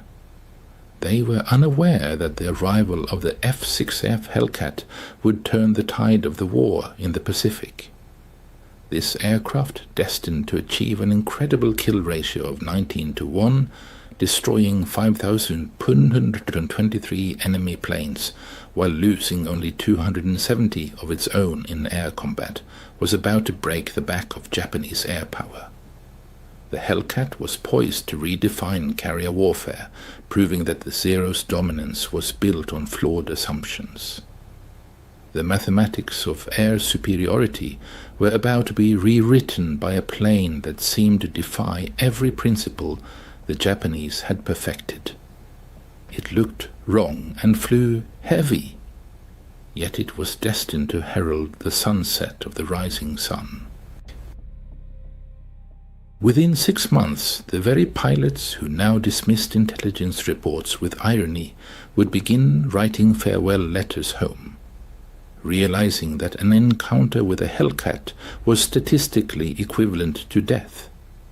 The Japanese fleet's confidence in September 1943 was not based on empty arrogance, but on cold mathematics that they believed were on their side. From December 7, 1941 onward, the Imperial Japanese Naval Air Force demonstrated astonishing results that astounded military experts. During the attack on Pearl Harbor, the Japanese lost only 29 aircraft while destroying 347 enemy planes. In the Philippines, the loss ratio was 7 to 103 in Japan's favor. Over Darwin, they lost just 2 aircraft, destroying 30. The British Far East Fleet lost all its aircraft, and the air forces of the Dutch East Indies were decimated in a matter of days. At the heart of this superiority was the Mitsubishi A6M Nero, known as the Zero, an aircraft that revolutionized fighter design. When American engineers acquired captured models and conducted tests in 1942, they refused to believe the data. A fighter with the range of a bomber, the maneuverability of a biplane, and the firepower capable of destroying virtually any target seemed to embody the impossible. Warrant Officer Hiroyoshi Nishizawa, who would later become one of Japan's most successful aces with 87 confirmed victories, left a vivid description of the Zero in his diary. Flying the Zero is like gaining wings. The aircraft responds to the slightest thought, not just mechanical input from the controls. American planes fly like trucks, powerful but clumsy. They build fighters on the same principle as cars, heavy, overly strong and inefficient. The Japanese Zero fighter achieved outstanding performance through an innovative design approach. Its construction extensively used super-strong duralumin, a special aluminum alloy, which reduced its weight by 30% compared to American counterparts. In pursuit of maximum performance, designers sacrificed pilot protection, foregoing armor plates. To further lighten the aircraft, self-sealing fuel tanks were not installed, and sometimes even radio equipment was removed. Every gram of weight was sacrificed for flight characteristics. In early 1943, Japanese intelligence received the first information about the new American F-6F Hellcat fighter from neutral Swedish sources. However, the reported specifications seemed incredible and were dismissed as propaganda or disinformation. According to these figures, the Hellcat's loaded weight was 5,527 kg, while the Zero weighed only 2,631 kg. The American fighter's wing area was 31 sqm.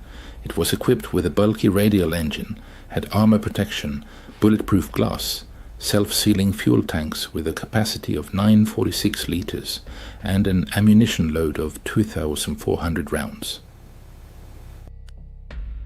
Captain Minoru Genda, the brilliant strategist who devised the Pearl Harbor attack plan, studied the Hellcat's specifications at the Combined Fleet headquarters. In his analysis, preserved in Japanese military archives, he dismissively noted that the Americans had learned nothing from the past, and the Hellcat was a continuation of their failed strategy, an attempt to compensate for a lack of pilot skill through technical characteristics. Genda was confident that the Zero would easily outmaneuver it in aerial combat. Mathematical calculations seemed to confirm his belief. The Zero's wing loading was 107 kg/m, providing a turn radius of 186 meters.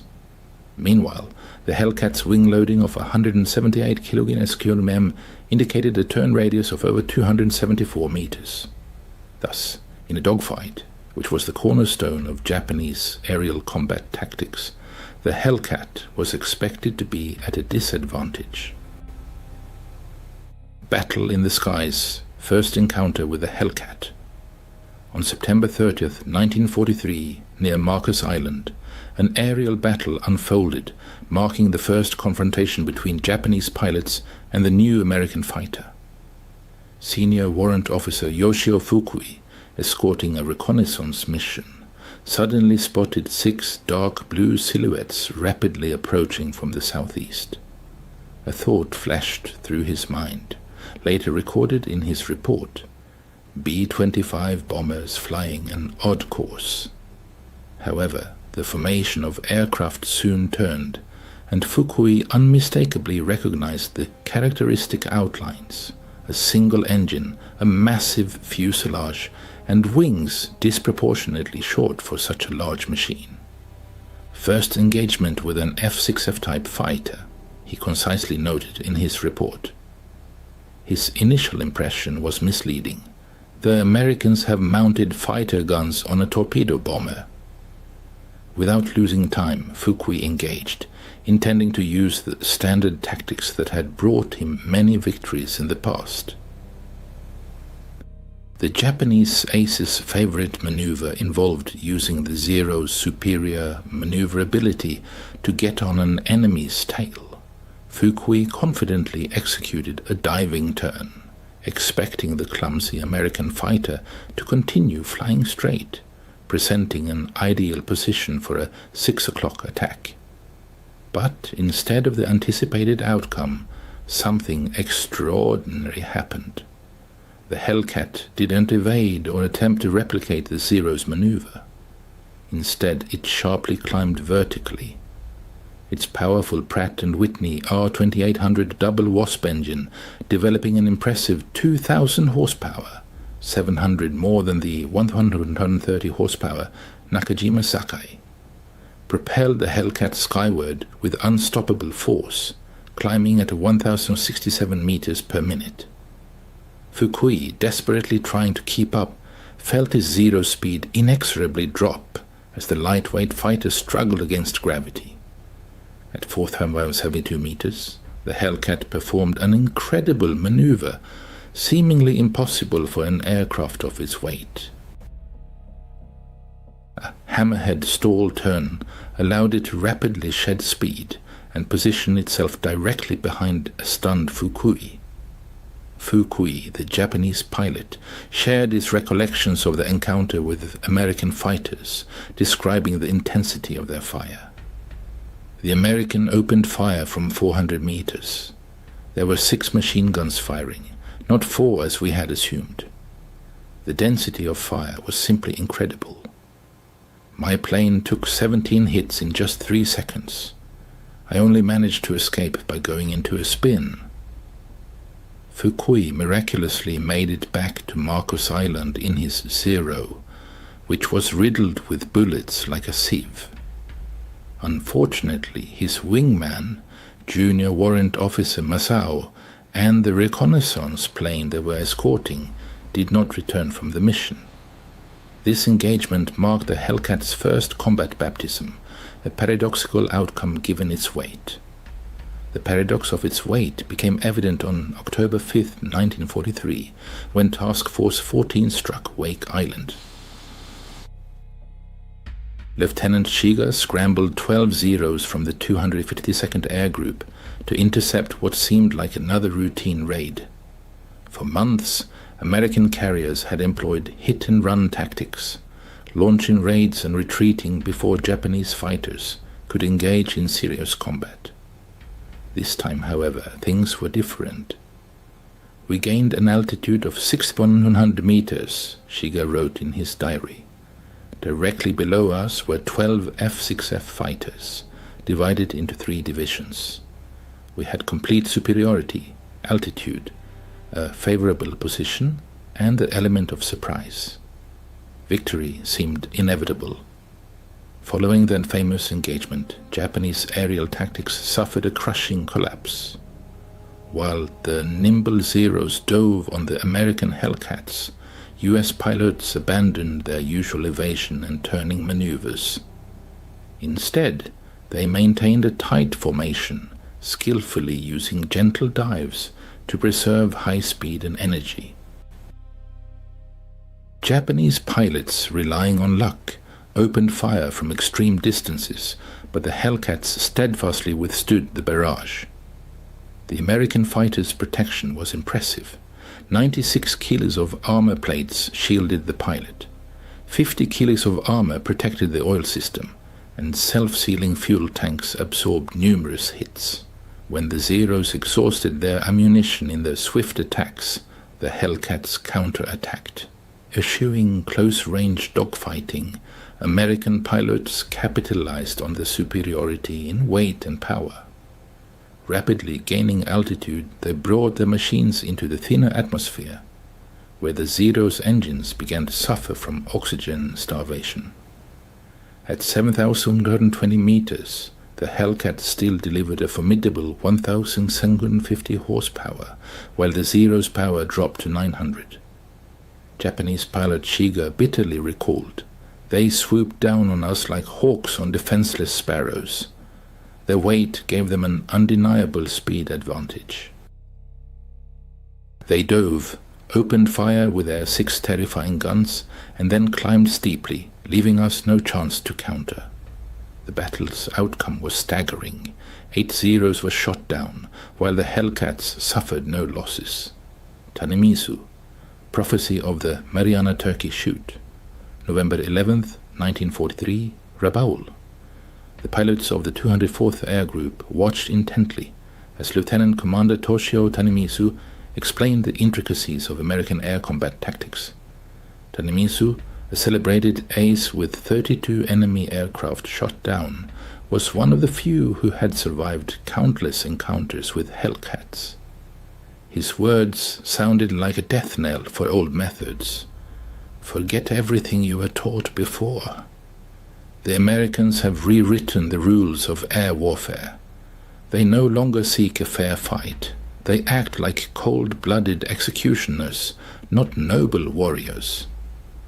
Tanemisu revealed the bitter truth that Japanese pilots were gradually realizing at the cost of their lives.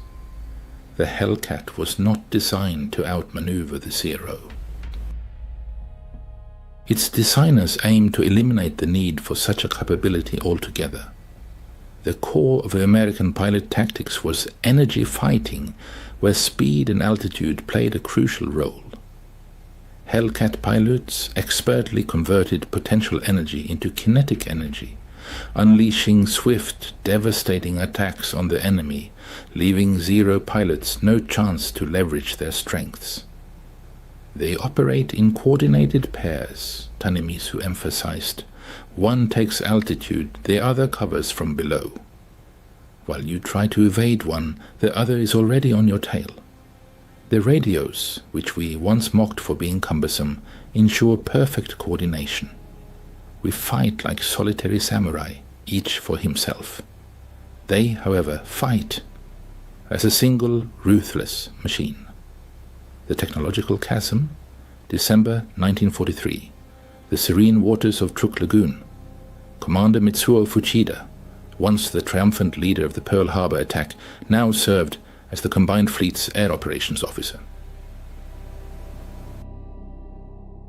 Inspecting the damaged Zeros returning from aerial battles, twisted in encounters with American Hellcats, he noted with alarm the growing technological chasm between Japanese and American aviation.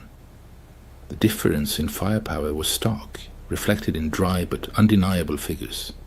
6 heavy Browning M2 machine guns, mounted on the Hellcats, unleashed a torrent of fire on the enemy, each firing 750 rounds per minute, totaling an impressive 4,500 shots per minute. Each 12.7mm round, weighing 46 grams, flew towards its target at 884 millimeters, carrying a destructive energy of 4,145 joules. Meanwhile, the Zero's 7.7mm machine guns fired projectiles weighing only 11 grams, reaching a speed of 701 millimeters and possessing an energy of just 1,017 joules. Even more alarming were reports of Americans using radar guidance for their fighters. While Japanese pilots, relying on outdated methods, depended on sight to detect the enemy, Hellcat pilots received precise target coordinates from shipboard radar operators, capable of detecting Japanese aircraft up to 80 kilometers away.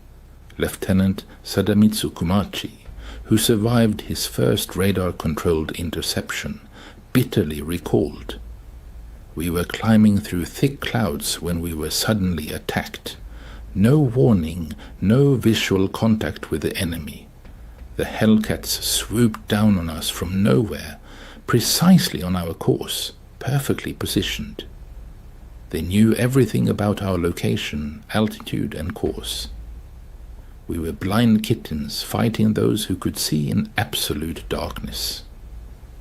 Formula for failure, the tragedy of Japanese aviation.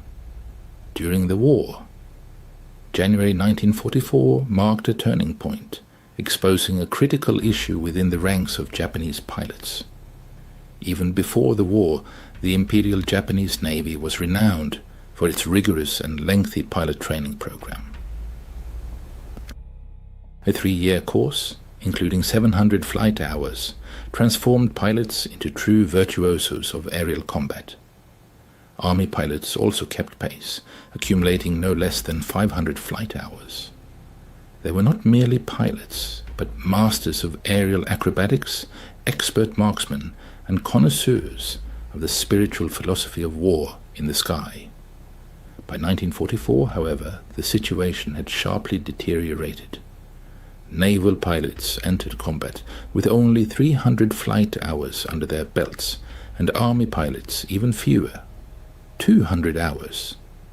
A severe fuel shortage meant that most training had to be conducted in gliders. The number of practice rounds was limited to 50 per pilot. Crucial training elements such as formation flying, instrument flying, and radio communication were eliminated from the curriculum to rush pilots to the front as quickly as possible. Meanwhile, American pilots arrived at the front with substantial experience, boasting at least 300 flight hours, including 50 hours on a specific aircraft type. They fired thousands of practice rounds, mastered carrier landings through repetition, and studied combat tactics safely over Texas airfields. The contrast was stark, and it predetermined the outcome of many aerial battles. The tragedy of pilot training in the Japanese Navy. Lieutenant Commander Yoshihiro Hashimoto, responsible for pilot training at Kasumigaura Naval Air Base, expressed profound concern in his final report. "We are sending untrained youngsters to certain death, pitting them against seasoned professionals." He cited the example of Ensign Yamamoto, who, upon arriving at the front, had no experience firing airborne weapons because there was no ammunition for training. Furthermore, he had never flown at night due to severe fuel shortages. As a result, in his first and last battle, he lasted only 7 minutes. The Battle of Formosa, a bitter disappointment. From October 12 to 16, 1944, a fierce battle unfolded over Formosa. Vice Admiral Shigeru Fukudomi, commander of the Second Air Fleet, desperately tried to halt the massive American air raids on the island. All available forces were committed to the fight, including the last newly trained pilots from training squadrons based in Japan itself. Japanese command reported a grand victory, claiming the sinking of 26 enemy aircraft carriers and battleships and the destruction of 300 enemy aircraft. However, as soon became clear after the return of surviving pilots and analysis of gun camera footage, the reality was entirely different. The Americans lost only 89 aircraft, while Japanese losses amounted to 329 machines and almost all experienced pilots, an irreplaceable blow to Japanese aviation. In the skies of war, a pilot's perspective. Lieutenant Sadaki Akamatsu, a celebrated veteran of Japanese aviation who endured the crucible of battle, left a chilling testament in his memoirs about a tragedy that once unfolded. He wrote of how American Hellcats dominated the air, ambushing Japanese planes at any altitude. According to Akamatsu, American fighters divided the airspace into sectors, with an entire division patrolling each. It was not a battle, but a methodical extermination, the pilot recalled. The Great Mariana Turkey Shoot, which unfolded on June 19, 1944 in the Philippine Sea, became the culmination of the confrontation between the Japanese and US carrier fleets. The Japanese fleet, having healed its wounds from previous defeats, committed its rebuilt carrier forces to battle as part of Operation Ago. The objective was to crush American carrier power in the Pacific. This desperate attempt involved 9 aircraft carriers, carrying 450 aircraft piloted by the best of Japan's remaining aviators. Opposing them was Task Force 58, comprising 15 aircraft carriers and 956 aircraft, among which 415 formidable F-6F Hellcats stood out. Admiral Jisaburo Ozawa, commander of the Japanese fleet, launched an offensive by sending 4 waves of aircraft into attack. He hoped that the superior skill of his pilots and the greater range of the Zero would allow them to gain the upper hand over the Americans. The first wave, consisting of 69 aircraft, took to the air at 08:30. American radar detected the approaching enemy at a distance of 240 kilometers. Hellcats were vectored for interception, taking an ideal position for attack. They had the advantage of altitude, the sun at their backs, and approached from the blind spots of the Japanese aircraft. Lieutenant Zenji Abe, leading the fighter escort, noticed the Hellcats minutes before the engagement. They were arrayed in echelons from 6,100 to 9,350 meters, no less than 60 machines, like a steel wall waiting for us. We were at 5,586 meters. All advantages were on their side. The battle lasted only 12 minutes. In that short time, 42 Japanese aircraft were shot down, a harbinger of the coming rout. A true slaughter unfolded in the sky, where American pilots demonstrated their overwhelming superiority. Commander David McCampbell, an experienced commander of Air Group 15, managed to send 7 enemy aircraft to their demise in a single day. His loyal wingman, Lieutenant Roy Rushing, kept pace, destroying 6 enemy machines. The Japanese Zeros desperately tried to maneuver to escape us, McCampbell recalled, but we were relentless. We came in from above, shot them down one by one, and then rapidly gained altitude. They tried to replicate our maneuvers, lost control, and became easy prey for other Hellcats. By the end of this tragic day for the Japanese, they had lost 346 carrier-based aircraft, as well as 50 land-based machines. American losses were incomparably small, only 30 aircraft from all courses. That evening, in the ready rooms, American pilots, amazed by the ease of their victory, dubbed the event the Great Marianas Turkey Shoot. Enemy planes seemed helpless, like defenseless game before hunters. The Leyte Gulf Record. On October 24, 1944, during the Battle of Leyte Gulf, Commander David McCampbell set his personal record for the number of aircraft shot down in a single mission. Leading a group of 7 Hellcats from the aircraft carrier, USS Essex, he encountered an armada of 60 Japanese aircraft heading towards the American fleet. In a fierce 90-minute engagement, McCampbell personally destroyed 9 enemy machines, 5 Zeros and 4 bombers. His wingman, Roy Rushing, also displayed heroism, shooting down another 6 aircraft. After destroying the 9th enemy, I ran out of ammunition, McCampbell remembered. The Hellcat performed flawlessly throughout the fight. Not a single bullet hit my plane, despite us being outnumbered 8-1. This battle vividly demonstrated the complete shift in the balance of the air power. 7 Hellcats routed 60 Japanese aircraft, destroying 15 of them without any losses to their side. McCampbell's 2 outstanding missions, in which he shot down 7 aircraft on June 19th and 9 on October 24th, earned him well-deserved accolades, the Medal of Honor and the Navy Cross. The cross that burns the soul. Psychological breakdown. After the crushing defeats in the Philippine Sea and Leyte Gulf, Japanese military psychologists documented a widespread Hellcat psychosis among surviving aces.